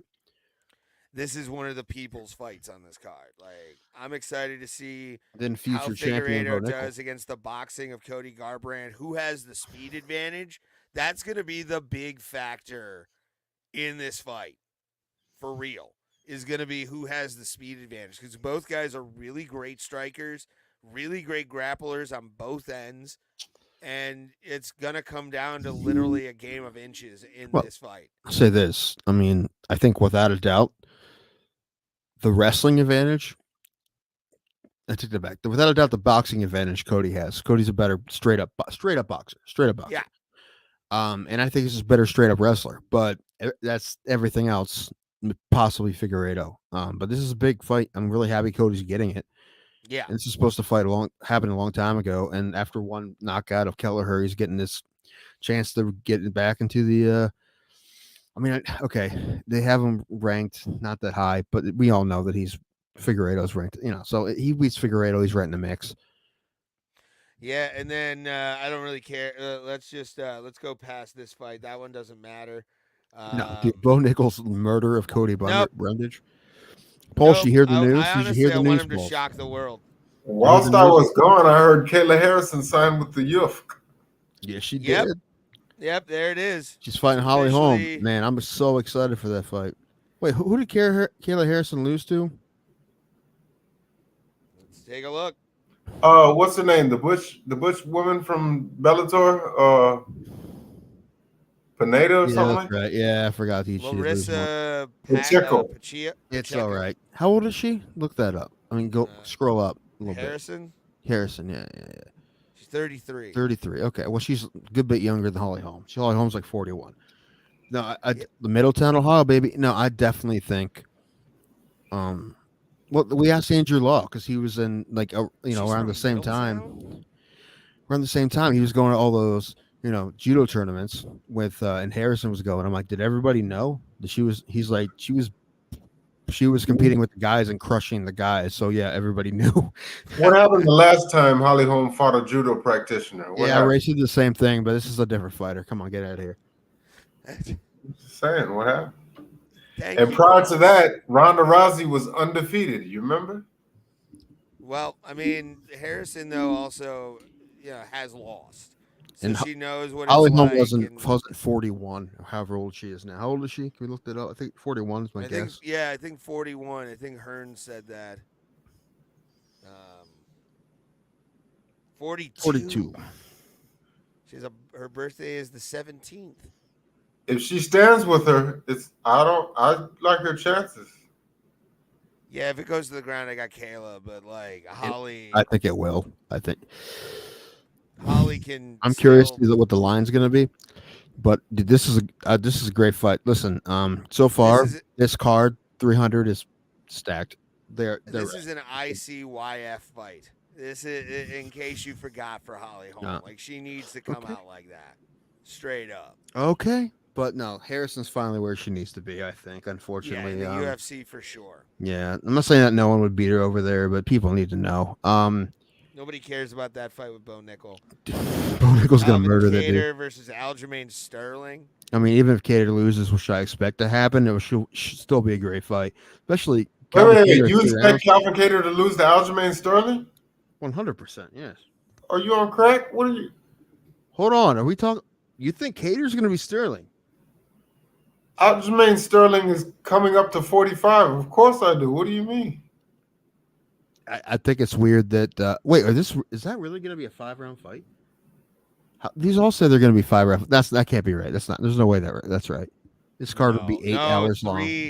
No, it's 3-5. Excuse me. Yeah. 3x5. Yeah. Yeah, Tim. Come on. I believe he's going to get the brakes beaten off him. What do you? He just, Aljamain Sterling just got knocked out by O'Malley. And has been knocked out by Marlon Moraes. Dude, I don't think he's beat so many guys I think that are better than Calvin Kattar. Jan. I both of those fights. Sandhagen. Okay, that was a credible one. No, I like Kattar a lot, and I think it's a great matchup because Cater's a fucking hard out, and he's a great fighter to watch fight. He's really fun. But no, absolutely, I think Sterling's going to win this fight. I don't see how. Paulson and I are going to have so many side bets on this card. We can book that right now. He's so much smaller than him. I don't. All right. Let's take a look. 45. What do you got? Now we'll do it later. He cannot hang with these guys. Like 5'7" is out. That's a normal hit. And Calvin. I think you're underestimating the Funkmaster. 5'11". 4 inches is a lot. You forget the man can wrestle. So Calvin has a 72-inch reach advantage. Let's see what Aljo's reach advantage is. Like 65? You just said a 72-inch reach advantage. That's hilarious. Anyway, that's like John Jones at an infant. For real. 71, so it's an inch. But that height's going to be a Nothing. big advantage. I'm telling you, dude. I mean, even the dude, homeboy that was with the neck. We'll go up the list of 300 real quick. And then How'd you guys do on your picks in this card? I gotta go back and look, but hey, we were talking about old boy who we thought stole catalytic converters. He pulled off the win and basically retired that guy. Yeah, he did retire. Yeah, he retired the Gremlin. That's good, man. I like Jimmy Flick. I'm happy he won. I didn't pick him, but I wanted him to win. I think I got 3 right. I got Curtis right. I got Du Plessis right, and I think I got one more. I don't remember who it was. That was bad. I just started doing goat milk, and I'm not doing well. I think I got like 4 or 5 right. Bro, Playita. No, I mean, listen, I'm not the only one. I was on Pulse. How did I do on your show the other Friday? Is it okay? Okay? I thought it was great. How did you like? I thought the convo was great. I thought the flow was great. How did you like? It was good. Once I realized that all those guys wanted to talk a lot, and I just shut up and wait for you to call on me, then it was good. Well, I thought you did great. I thought you brought up some good points, and yeah, the one guy made a point that I thought was kind of silly, and then I had said it to him because I'll never not say that when I think someone made a silly point. He was talking about how it was dumb to have the second chance guys on the Ultimate Fighter. I'm like, well, by your logic, you're telling me no one's going to ever get better, which is silly to say. And no one, no one knows a chance. I always feel free to talk your shit. I will agree, though. No, I didn't watch that sinister thing. It was just I didn't agree with them. It was good. Everybody was good. Those guys are all good talkers. They know what they're talking about too. So it was fun. I wouldn't mind having any of those guys on the show. Yeah, no, I agree. I gave up on Tough a little while ago. I just Yeah. Basically, I told Ray. I told him Tough hasn't been good since John Gunther, who we need to have on the show. I think he's in like a normal time zone, but I think he's in South America. Okay. That's the great thing about John. You got to play Where in the World is John Gunther? Yes. Like Carmen Sandiego. Pretty much. That was the I joke, will though. do Yes, that sir. graphic if he shows up. Where in the world is John fucking Gunther? Yeah. We probably commissioned the guys from Rockapella to do that for us. You know what? Now that they got Kayla Harrison, and now that they have MVP, they need to. What's up with Vadim Nemkov? Can he come over? And also, they need to bring back Musasi. I feel like Musasi can make a late run. And pretty old. That's who the Chris Weidman thing was. Oh, Gegard Mousasi at I was 210. thinking that. When you were saying that, I was thinking maybe that, but you said something that was way not close to that. So Yeah, I couldn't think of what the name was. Dude, if they bring Nemkov over, they need to bring Nemkov over for a title shot. Like right yes, away. Nemkov will beat Alex Pajea. Wait, is it 205? I thought it was 185. No, 205. Okay, you're right. I'd love to see that though. That'd be great. Because a monster. But let's run down a little bit more of this card. Wait. The belt's going to stay in China no matter what. With Hold on, we're talking about one. 300 right now. Shouldn't we be talking about the fight just happened? Well, no, I mean, but again, we're just the fact that Kayla Harrison's on there. I wanted to run up this thing. Oliveira versus Arman. And then I don't even know what versus Rakic. I don't even know what to pick from like a fight of the night pick. I mean, I guess it would think Gaethje Holloway, but at the same time, it could be any of these fights. This is the unconfirmed rumor. Is what's going to be the main event. Yeah, they need to get that done. If it's not Muhammad, it needs to be Rakhmonov. Agreed. But I'm 100% with giving Muhammad that fight because you said you're going to give it to him, so give it to him. Am I a little more excited to see him fight Rakhmonov? Yeah, but you said you're going to give it to Muhammad, and he's done nothing but deserve that, so give it to him. Yeah, I say go ahead and get Bilal out of the way because yeah, he deserves that fight. So, dude, fucking the neck, Sam bro. Patterson's a problem. He's a problem. How many rings you think you fit on that neck? In some African tribes, he's considered a god.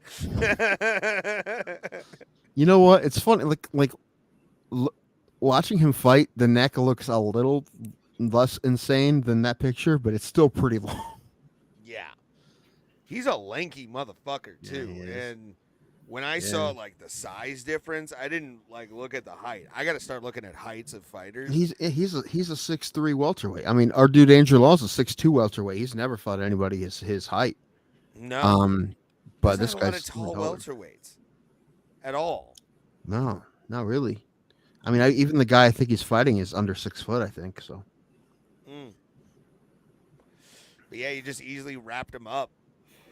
And once he got under the chin, I knew he was fucked. So yeah, you think if anybody got under anyone's chin, it's the guy whose chin is 14 feet from his shoulders.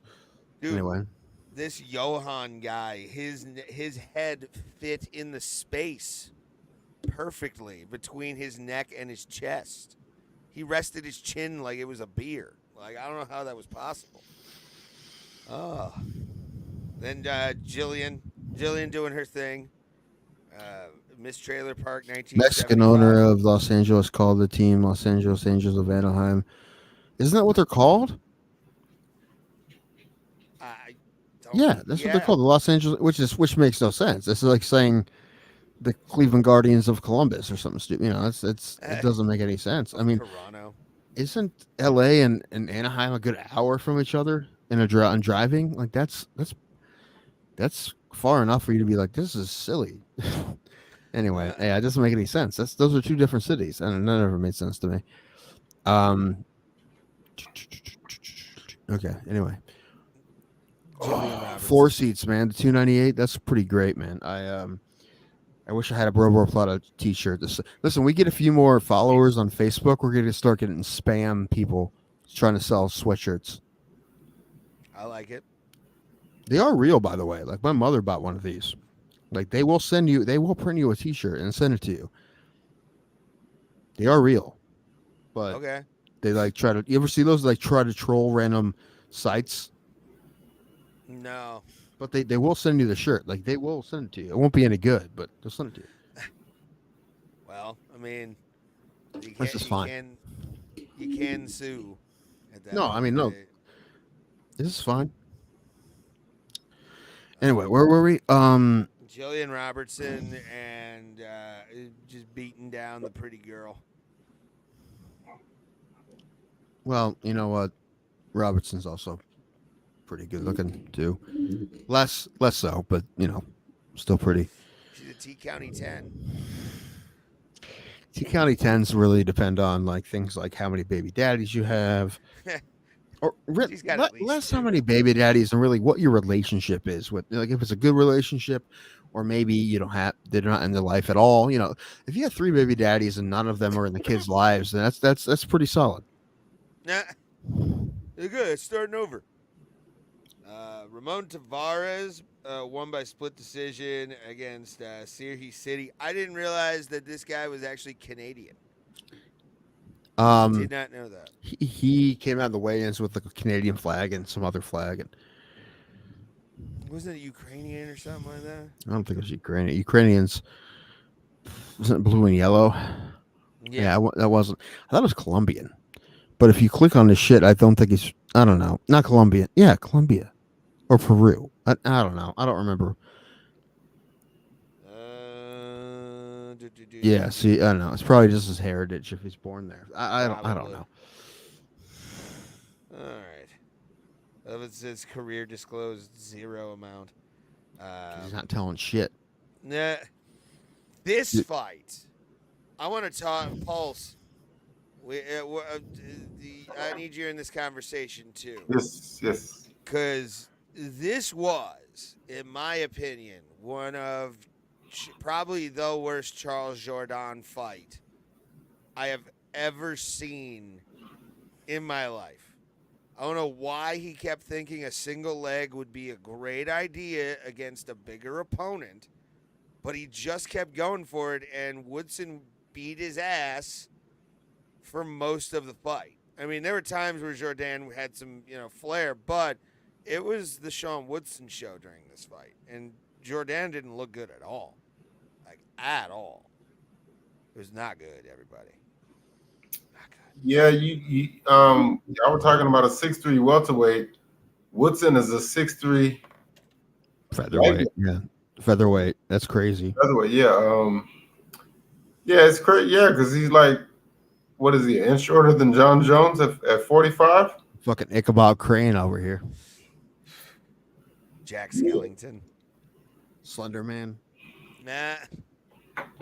But yeah, that fight was terrible. I felt bad for Jourdain because he just kept going for the fucking single leg and it just wasn't there for him at all. I don't know why that was like that, but it was. Ugh. And this one, I think Katana got robbed. Yeah, I was surprised. Like, I don't think I saw the decision. I watched the fight and then I don't know, went to the kitchen or something, and like the next day, surprised to see that Armfield won. Yeah, I was like, and this was the beginning of the bad judging. Like, this was really the beginning of the shit judging that was going to be going on that we'll talk about here down the line. Arnold Allen versus Masvar Ivalov. I think this was one of them as well. That one, no. To me, there's no controversy. Ivalov won. Oh, okay, yeah. Because this had the knee though, right? Yes. The pull up knee. Yes. Yeah. Okay, that's what I was thinking of. Never mind. When it came to controversy, but then Chris Curtis beating Marc-Andre Barriault by split decision. Yeah, they got this right, but yeah, good for Curtis, man. I picked him one of the few ones I did, but I thought real hard about changing it. But no, he had a great fight. Yeah, Chris Curtis, I don't know what his ceiling is, but I feel like he should have always been at welterweight just because of his height, reach. He doesn't have the size to compete with the top guys at middleweight. Okay, but at the same time, you don't know. Not everybody can. You think you look at someone's frame, and you're like, you should be able to make this, but not everyone's body is like that. Sometimes it's hard. Yeah, I just I brought it up on Sonoshi's stream. I think if you look at the champions of each division, now Du Plessis versus Edwards, if he had to fight one of them for a belt, who do you think he'd do better against? Who? Either Leon Edwards, the welterweight champion, or Dricus Du Plessis, the now middleweight champion. Who do you think? I don't think he beats either of them, so it doesn't really matter. No, I'm saying, who do you think he would do better against? Well, it depends because could he make 170? He would be pretty terrible if he was all depleted at 170. I understand what you're saying, Paul. Is that his frame looks like he'd be better for 170. However, like I said, you don't know what's going on with people's bodies. Everybody's different. So if he's at 185, you got to assume that that's where he feels like he'd be most effective. Same thing with, our dude Andrew Law. Everyone's telling him like, dude, you need to move down to lightweight, even though he's 6'2", because he was never a real big welterweight. But he went to the lightweight, and it didn't go well for him. He lost some fights. He always felt like shit. He's like, I'd rather be a small welterweight than feel like shit at lightweight. So it's one of those things, man. If he's fighting at middleweight, it's probably because he feels like that's his best spot, dude. So. I just think he's lazy. He doesn't want to diet. You don't know that though. I think that. I think is that Kelvin Gastelum? What is that coming from? Gastelum's the same way. Well, Gastelum's back at welter now, but it just takes discipline. Like at this level, it's just 15 pounds. You could do it. You don't. I do know it. Yes, you could. He could literally lose 10 pounds in a month if he just stops eating bread. Everyone's body's different, man. You got to assume that he knows what he's doing. His coaches know what they're doing. Why assume that though? Why assume that professional athletes know what they're doing? No. And professional coaches? No. I'm asking, why not assume that he's taking the easy route and not dieting properly? Because he's a professional athlete, and I feel like he would know better. That's an assumption. So is John Daly, but I bet you if he, like Joe Rogan said for years, that Roy Nelson with a little bit of discipline could be a middleweight fighter. Clearly, that isn't true. Well, no, yeah, it is true. I do believe it to be true. Maybe shed some lbs. Yes. Dude, I wouldn't have gotten injured. I know. Listen. I know a dude who fought super heavyweight. Dude was over 400 pounds. He went on a strict diet for his fight. He ate nothing but chicken and rice, and he worked out every single fucking day. Even if he was lying with the diet, I know for a fact he worked out hard every day. He didn't lose a single pound. I'm just saying, everyone's body's different. That's true, but it just comes down to discipline. What would be optimal for? Listen, I'm just gonna say it. He's eating too much. I think people in general in life eat too much. I believe Dick Gregory said it best. More people suffer from overconsumption than they do of malnutrition. Listen, Pauls. If everything in life was like as good as food, it'd be different. Rough life out here being fucking rough. Okay, food is fucking delicious, so you can fuck that off. I guess, but I mean, if you're find me some shit in life that's better than food, you let me know. I can think of one thing, but and you know what? In my opinion, not good, not better than some of the food I had. Better than you talking about sex? It's better than some crappy food, but not great food. I don't know about Pulse, but I've had some grade A meat curtains in my life. Yeah, I was gonna say, even when it's bad, it's still good. Honestly, I know it's been a minute, but I don't think the best. My grandparents are they're in bed anyway. The best orgasm of my life is not better than the best food I ever had. I'm just saying, if that's true, he can potentially. I don't think he beats Du Plessis or Leon Edwards either, but I think he has a better chance against Edwards. And I believe if he hired like Mike Dolce, I just think it's weird to just to look at, just because you're looking at him, just be like, I know for a fact you could get. You don't know that. Dude. Everyone's different. Do you not? Like everyone. I understand. I wouldn't say that about everybody, but I'm him specifically. I believe he could. He could, and it would take that. Agree to disagree. See, that's when you know you're losing the argument, Tim. You just agree to disagree. I mean, because really, if he would have cut the weight, we're both gonna keep saying the same thing we've been saying, and we've already said. No, I'm just saying, if he would have cut the weight, I believe that after the weigh-ins, he would balloon back up to right around 189. So it's like you just have to make the weight for 24 hours. Some guys feel like fucking garbage when they do it, and they fight like shit because they feel like garbage.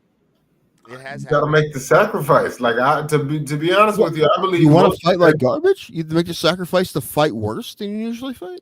That's not a guarantee to happen. I bet you most fighters at I'm sure he's tried it. I'm sure he's. What I'm saying is, I believe most fighters who are champions fight about 10 pounds lower than what they really are, but they make the sacrifice. Like I bet Islam should probably be a welterweight, but he's willing to make the sacrifice to allow him to make 55, and in doing so, he gets all the glory of being the 55 champ and the money that comes with that. I think if Cody Garbrandt could make 125 again, he'd probably go down and they probably let him fight Pantoja right now. But obviously he went down and got knocked out by Kyle France, and he went back up. So obviously it didn't work for him, and obviously it didn't feel good. Right? I don't, like you said, everybody's different. I don't think Cody Garbrandt should be fighting that. If anything, go up in weight. He walks around at like 140. So you're like, dude, you can make 125, and he could make it. And he said he made the weight well, but he didn't like the way he felt when he fought. So then you're not. So that's what I'm saying. If he walks around at 140 pounds and featherweight is 145, then he should be like Aljo. He should move up, if anything, not move down. I don't think it's that drastic of a cut for Chris Curtis. You could just look at him and you could tell just a simple 2 weeks of dieting and he would get more than halfway there. Yeah, I bet he's 240 when he's walking around, dude. He fucking eats cake like Teddy Pimlet. He's like Paulo Costa. The fact that should be heavyweight. Not only him, you know the guy, Alonzo Minifield? Yeah. The fact that he makes 205 pounds, he should be a heavyweight. He really should. He'd probably be more successful at heavyweight, honestly. I think before his career's over, he's not great. Probably. Everyone was saying that about John Jones, but it took a lot longer because he didn't fight for a long time, but yeah. But anyway, Dricus Du Plessis is the king of Africa. Get out of here. Did y'all want to touch on the co-main? I got that so wrong. I picked Buena Silva to submit her early. I made the first sports bet online I did in a long time because I was drunk. I thought it was a good idea. I put $25 on a parlay of Silva and Du Plessis, and I only got half right, so guess Pennington fought great. She did great. Good for her. What was the payout on that? Almost, double 2 to 1. So yeah, $50. Oh, okay. 52 maybe. Yeah, Raquel. I mean, I love how people are shitting on her for not listening to her coaches for some reason. She won though, didn't she? So she won the fight. She knew what she was doing, man. She did win, but I'm just gonna say it now. When the fight was originally supposed to be her versus Juliana Pena. I believe when they fight, Pena becomes the second woman champ. I believe that's a done deal. Well, no, I mean she won the belt at 35. That was her. Right. That's what I'm saying. I believe she's gonna fight now for this belt. She's gonna be this. Not champ, but she's gonna be a 2-division champion. Okay. That's what you're saying. She only fought with 35. You think she's gonna move up or down? You think you could? What was this belt here on the line for? 35, which is the belt she used to have. Wait, who did she beat? Amanda Nunes at 35. That's why this Amanda was beat her again and retired or whatever. Yes. Okay, what happened to the 45 division? Did they just do it? They never announced it, I don't think, but it seems like they just kind of let it fizzle out on its own. I don't really think there's anybody fighting 45.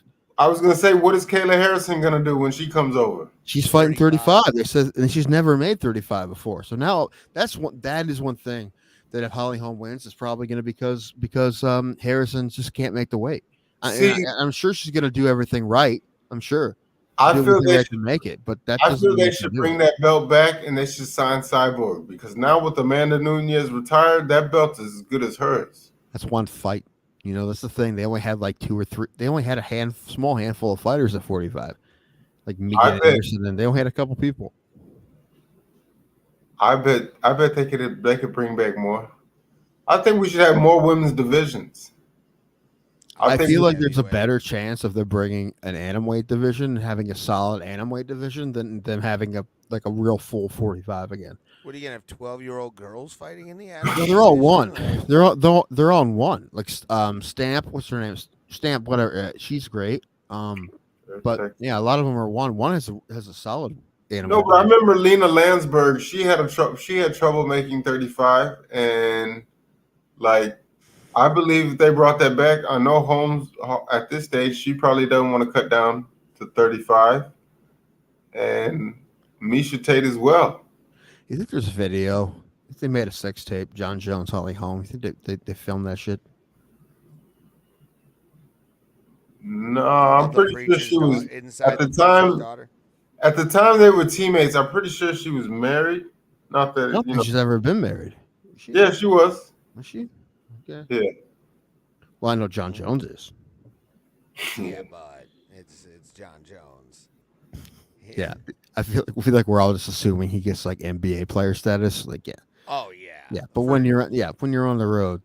Well, that's the thing. Like, when he was at his height, I mean, he's still on top. But I'm saying when he was like the John Jones we remember, you got to think Albuquerque, New Mexico is not like a metropolis.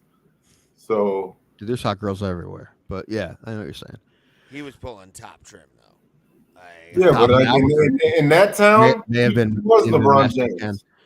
No, you know what's crazy? LeBron James has been with the same person since high school, and he's never cheated on her. That's insane. How do you know what he does on the road? He's a good man, Paul. He's from Akron, Ohio. He's a good man. He's never ever once cheated on his woman. They've been together since St. Vincent, St. Mary. Our dude Marty Drexler had his wife in math class. They said before they found out that Dwayne Wade was a homosexual, they said that. Hold on, Dwayne Wade's not gay. Making assumptions. You didn't know? He may be a little. He's a power bottom. A little, but he's married to Gabriel. Well, they say that he used to have weed parties and orgies and stuff like that at a mansion that he would rent. Just parties though, like does that make it gay? This mean like you're trying new shit? That's probably different, man. Like if you smoke pot one time, are you a pothead, Pauls?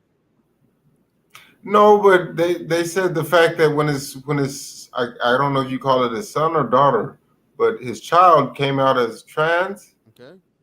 And like I guess he had made some admissions of things that he's done in his career. Oh boy. Yeah. Again. Well, I mean, you got to get to the starting. You got to get to the starting five somehow.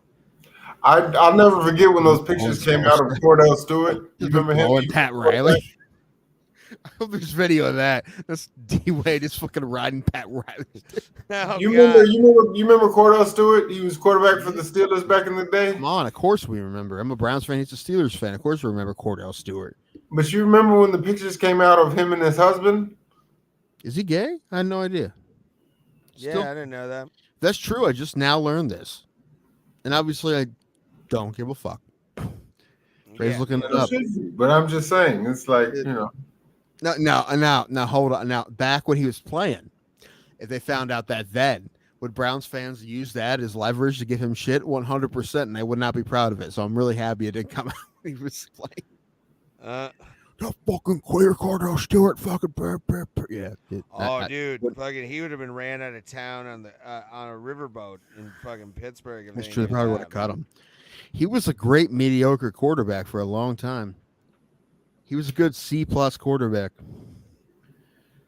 But yeah, he was there a while. He was their dude, Cordell Stewart. And then Tommy Maddox. Is Warren Moon in the Hall of Fame? I think so. I was talking about Antonio Gates last week. He's going to be eligible this year, and he'll definitely get in. He should. He's the second best tight end of all time. Next to Dick Butkus? Rod Gronkowski. I mean, Mike Ditka. Yeah, Rod. Yeah, it's Gronk. It is probably Gronk. Which just because Gronk being Gronk, you're like you don't want to say it because Gronk's, he's Gronk. But that's why I'm holding out hope that Belichick comes to the boys. And if he does that, Brady will come out of retirement at 46. And you know, if Brady comes back, he's bringing Gronk with him. We could be the new They're Patriots. not firing McCarthy this year. They might next year. He's getting one more year. They have to get rid of him. He's getting one more year. One more year. Now your quarterback, that's the other thing. But he's getting one more year. Dak's got to go. He's on his next year is his last year of McCarthy's contract. Yes, but they're not going to extend him, so he's going to be, buy him out. We're through with your services. Buy him out. They're not doing it. It doesn't seem like it. They need to. And it looks like I just looked it up earlier that the Falcons Belichick is not going to happen. That fizzled out. So, but what is Ray looking at? Oh, did you find the Cordell Stewart thing? I'm not seeing anything that confirms this. Yeah. On like Outsports. Yeah. It's usually a place. Yeah. Pulse, you're making this up. No. I mean, everyone knows everyone who played quarterback for the Pittsburgh Steelers is secretly gay, but still, just. It's this is from 2021 on Fox Sports Radio. Former NFL quarterback opens up about rumors he was gay. Stewart, who is not gay. There you go. Yeah, get out of here. Dude, if any quarterback was closeted, it was Jeff Garcia. You guys fucking remember Jeff Garcia? Well, Jeff Garcia, that I can believe that. You know what? I feel apparently he's not. He just has one of those voices. Well, he's from California. You know, he's got the gay face. He's got the gay face and the gay voice. Listen to Jeff Garcia press conferences, and you just be like, and it's not fair, obviously. The bathhouse. Especially because I think he was like married to a Playboy model. I'll never forget. Mike Vick had one of the greatest quotes of all time. Somebody questioned if he was part of an alternative lifestyle, and he said at a press conference, "quote Come on, man, y'all know how I get down." That's almost as it might be better actually than how you get to pay for this fine straight cash, homie. Y'all know how I get down. That's fun. Let's pretty good. Real quick. Let's talk about this main event. Talked about it with Sam Alvey earlier. I already heard what you guys said. You don't think they got the decision right, but I was watching this. I'm like, dude, Strickland won 1 and he won 5. I think Du Plessis 1, 2, 3, and 4. I mean, listen, it was close enough for me to not be, have much of a fight when you guys say differently because it was very, very, very, very close. Yeah, but that's how I had it, right down the middle there. That's how Cologne had it. I mean, yeah, and Cleary. That's how I had it. Are you factoring in the takedowns at all? Yeah, because you can't not count them. Are you really? You can't not count them. I mean, because it's control, bro. You can't not count them.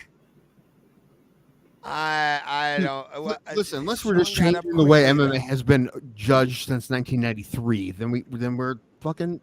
Then yeah, they count. Of course they count. Were there judges in '93? No, whenever they started having judges, whatever. But how about we just get rid of judges? We just do that. No fucking judges. AI. It's gonna be a card. Let's do it. Just a cardio contest. Actually, man, that would suck if they just said you're gonna fight till somebody wins. That would suck because it would just be long ass fucking marathon fights. It wouldn't be fun at all. Anyway, imagine that. Like, what would be the world record? Somebody tries to go for like 12 hours. A day and a half. They start working with each other, like faking it. Oh, I saw this. Did we talk about this? We may have. But Karjitsu? Have you seen Karjitsu? Pulse, have you ever seen Karjitsu? I have. I have not, but are we still on the topic of the main event? Yeah. Yes. Okay, what is the famous saying, I'm sure, Ray, you know, by Ric Flair in terms of if you want to beat the man? You got to beat the man. But... Beat the man. I understand that. Okay, but if you're going to take a man's belt from him... And you're telling me you could have different... You should have different criteria for judging, you're saying. In championship fights. That's silly, Paul. No, I'm not even... Listen, I'm saying if you're going... Fights are finished in either a knockout or a choke. That's the only way you can finish a fight. If that happens, it is definitive as the one opponent is asleep. So it's no question that he's won or lost that fight, depending on whether or not he stays conscious. If this does not happen, the only way a belt should change hands is it has to be definitive. Like JDS knocked out Cain Velasquez in their first meeting. The second one, Cain won the belt back. He did not finish Junior, but though he did not finish him, it was clear he won every exchange of every round. If you look at the stats, Sean Strickland won round 1, round 3, round 4, and round 5. It's not even close. Can y'all put this on full screen? I understand what you're saying, but at the same time, I watched the stats. Send me. Send me the stats thing, and I'll put it up. The judges did a great job, as they always do. They're the best in the business. This is the reason they get paid to do this, and no one else does, right?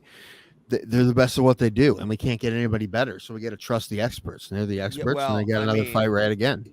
If you're really gonna use that, I'm gonna say the same thing John Lanigan said to me once, which is some people do it better than others. And Sal D'Amato, I think those are the top. Those are the guys who Derek Clearly, Sal D'Amato, and Eric Colon are the 3 guys who get all the big fights. Man, they always get all the big fights. That's the best we have.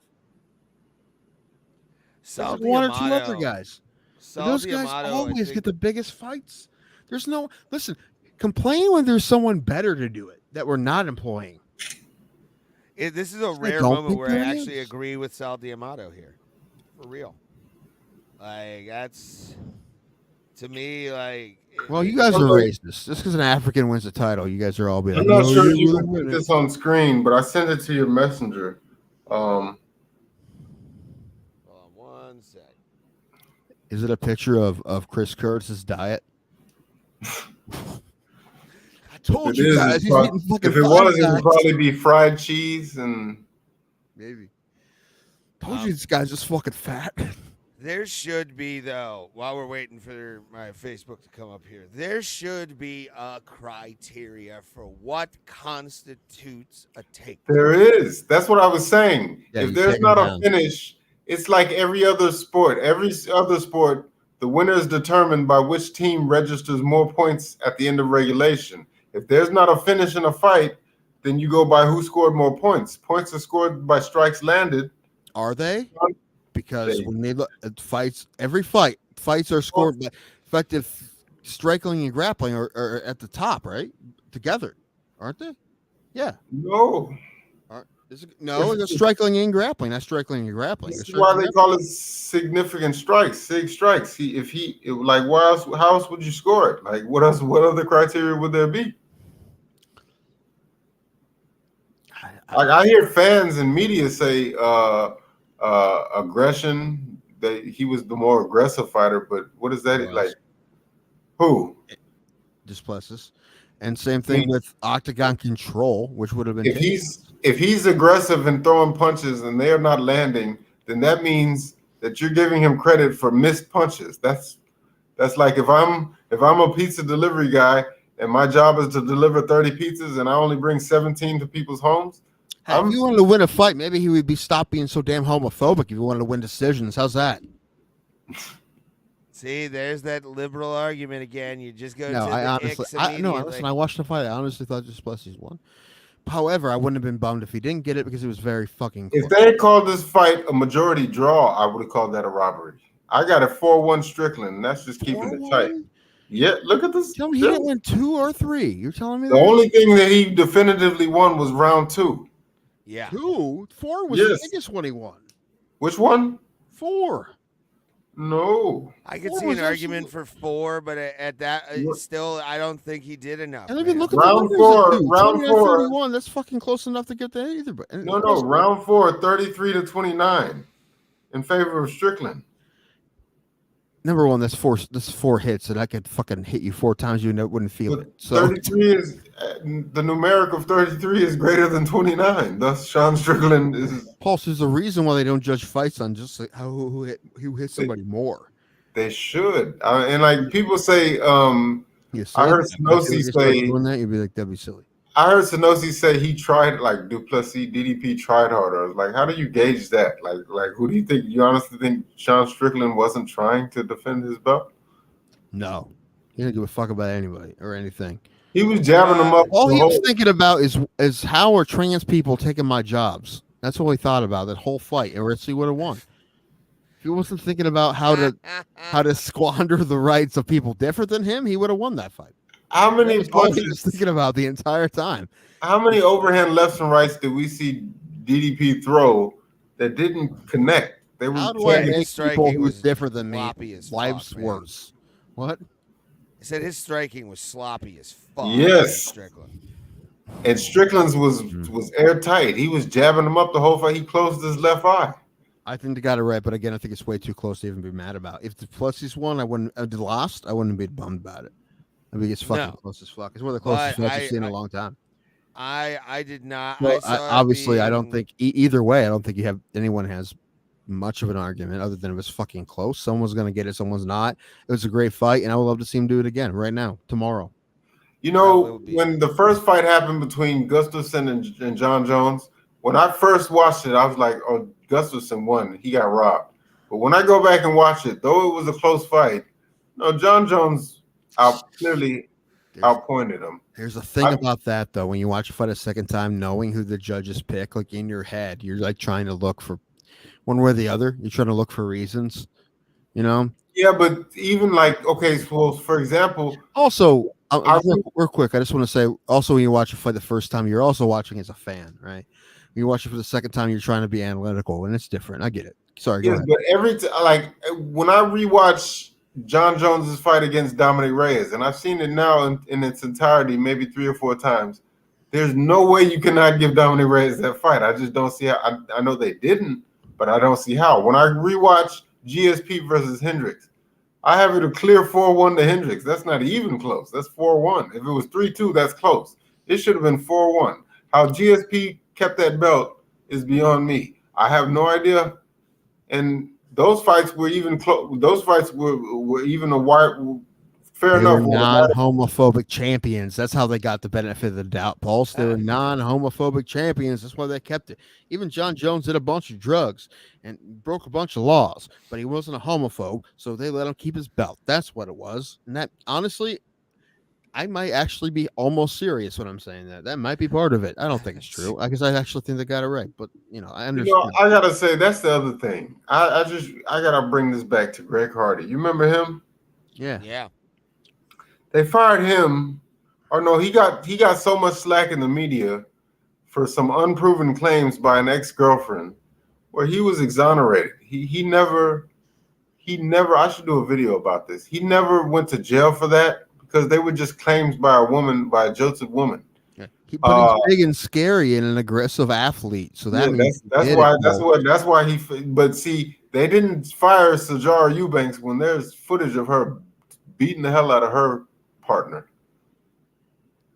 See? Nah. Do you think? So you're saying there's a difference between how men and women are treated? I remember he was on the same card as Rachel Ostovich one time, and they were like they told her UFC brass like, okay, Greg Hardy's over there. You don't even have to look at him. And she's like, bro, I'm fine. What are you talking about? And it's like for people who don't know, Rachel Ostovich was a victim of domestic violence. Yes. And they were like, Greg Hardy's over there. You don't even have to look in his direction. He's like, what are you talking about? I'm not like what? Like he's just gonna break character and attack me or something like that? Like I don't. And it's like, you said it. Because he's a man, they're gonna treat him with a different. And I feel the same way about Sean Strickland. Like forget what he says. He's a fighter. Like, do you expect him to be eloquent? I honestly don't think that had anything to do with it. Well, like not consciously, but the thing is, people's subconscious can affect their decisions, and they not even realize it's happening. Right, that happens a lot. Is that possible? Yeah, but I feel like absolutely consciously, there's no way. But subconsciously, it's possible. But I like that reporter that asked him the questions, he's cut from the same cloth as Errol Hawani. I feel like both of them grew up watching. Great journalists. They're like Phil Donahue, just effeminate men that clearly, didn't participate in sport. Men. I mean, just because he's not a badass, he's effeminate. Am I effeminate too? You can tell Ariel Helwani is the type of guy that closes the refrigerator door with his hips. Like I've done it. Hey, I have good sometimes you got hips. full hands, man. You can tell he's Sometimes the you got type of full guy who hands. sits down when he urinates. Like he. Well, I lose my balance in the morning. Why are you hungover, shitting I'm on tired. people I that want do to that? rest. Yeah. I want to Have rest. you ever drank so much you can taste colors? That's when you sit down to pee in the morning. Right. I get Ariel Helwani I has have to rest. I switch a lot. Sometimes I want to just sit down and have a nice controlled, get locked in, basically. Get locked in. You can just tell Ariel Helwani has a fridge full of Zima. Like number one, and Jolly impressive. Ranchers. Impressive because Zima's been discontinued for a long time. So if he gets Zima, he's got some connect. So he's a badass because he's getting black market Zima. You know what kind of people like work in that kind of like he's going down to the docks with shady characters that get fucking Zima.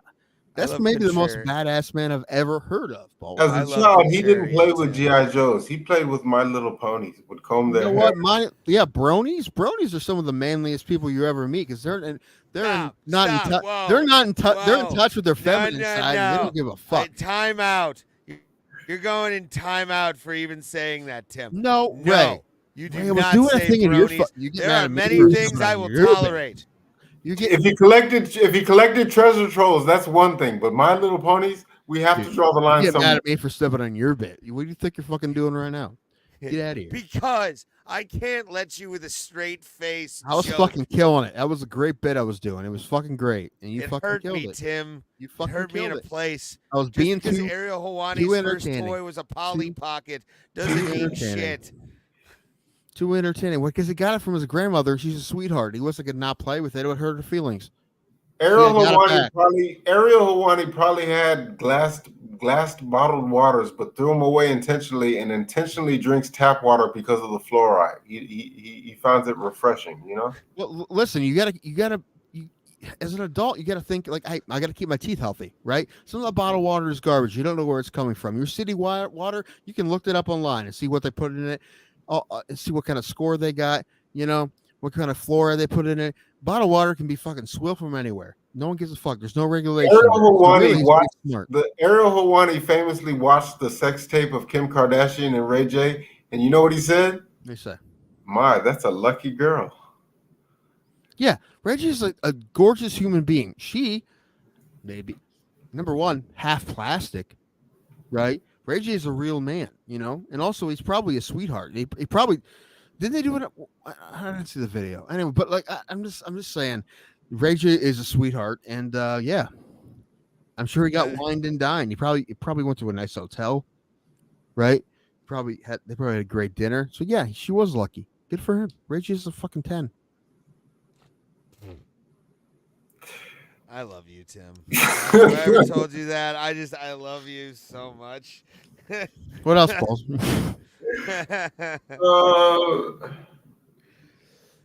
That's all I got. Although he does look like he was breastfed until he was like 6. I will say that. Well, listen, there's nothing. There's more nutrients.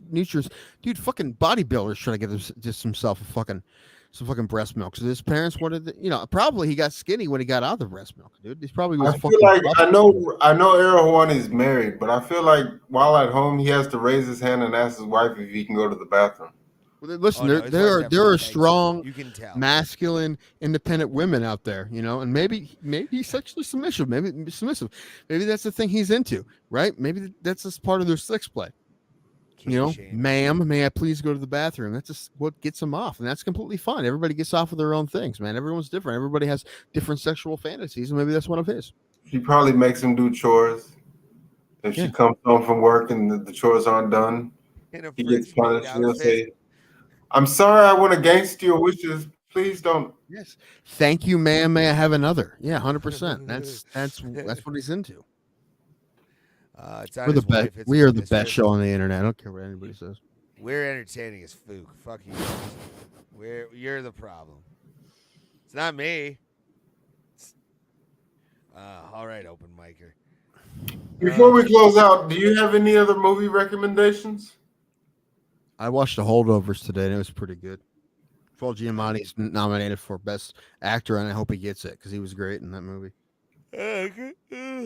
So they nominated Barbie, but not Oppenheimer. No, Oppenheimer got nominated too. Oh, okay. Best Picture, and the only movies of like the 8 that got nominated for Best Picture that I've seen are Barbie and The Holdovers. Because like if they think a movie's going to be nominated, they get released at the very end of the year. So American Fiction, I haven't seen. What's that one about? Jeffrey Wright plays a black author. Well, obviously because Jeffrey Wright's black. Anyway, an author that's tired of like how he's tired of he writes like a book ironically that gets huge or something like that. I don't know. I'm not sure. Jeffrey Wright is one of the greatest actors of our He's a time. great actor, and they said this is the best thing he's ever done. So I think he's also up for best actor. I'm gonna have to check that out. Yeah. And I also saw this is up for Best Picture. Killers of the Flower Moon. That's up too. It's on Apple, isn't it? It's on Apple. It's 3.5 hours long, but it's not bad. It's a good movie. It's just not exciting. It's a very long movie, but you watch it on streaming. You can watch it at halves, quarters. Can't do that shit anymore, dog. Like my attention. I saw it in the theater, dude. And I was probably sitting in that theater for 4 hours. So that's the longest I've ever been in a movie theater. So Beekeeper, if I go see that, probably 90 minutes, just all fighting. Something. All right, and now I'm out of steam. I gotta roll over to this futon. All right, guys. We will be back Thursday. If Tim is not here, it will be wrestling talk. Honestly, no idea. Yeah. It'll be wrestling talk as we're going to talk about the Royal Rumble happening this coming Saturday. More like a Royal Bumble, am I right? Oh, it's happened in the past. 2014 was the Royal Bumble. They put Batista as the winner. The next night in Cleveland, guess who walks out of the WWE at that time? CM Punk. And then I've never seen a WWE. What? Did they make the champion? It was Batista. Batista, I think, won the belt at WrestleMania. Royal Bumble would be like just a group of women get to pick who's in the Royal Rumble. I like that. And they have to point at the guy first. Yes, that one. Sure. But we will see you guys for sure Thursday. Me and Pulse will. If Tim is not here for it, we will be talking the Royal Rumble. And Tim's going to be panhandling in Northeast Pennsylvania. And as always, we'll see you at the Kumite, fam. I don't have anything cool to say other than so hold on. So this one hold on. This is important. How do I even say this? Hold on.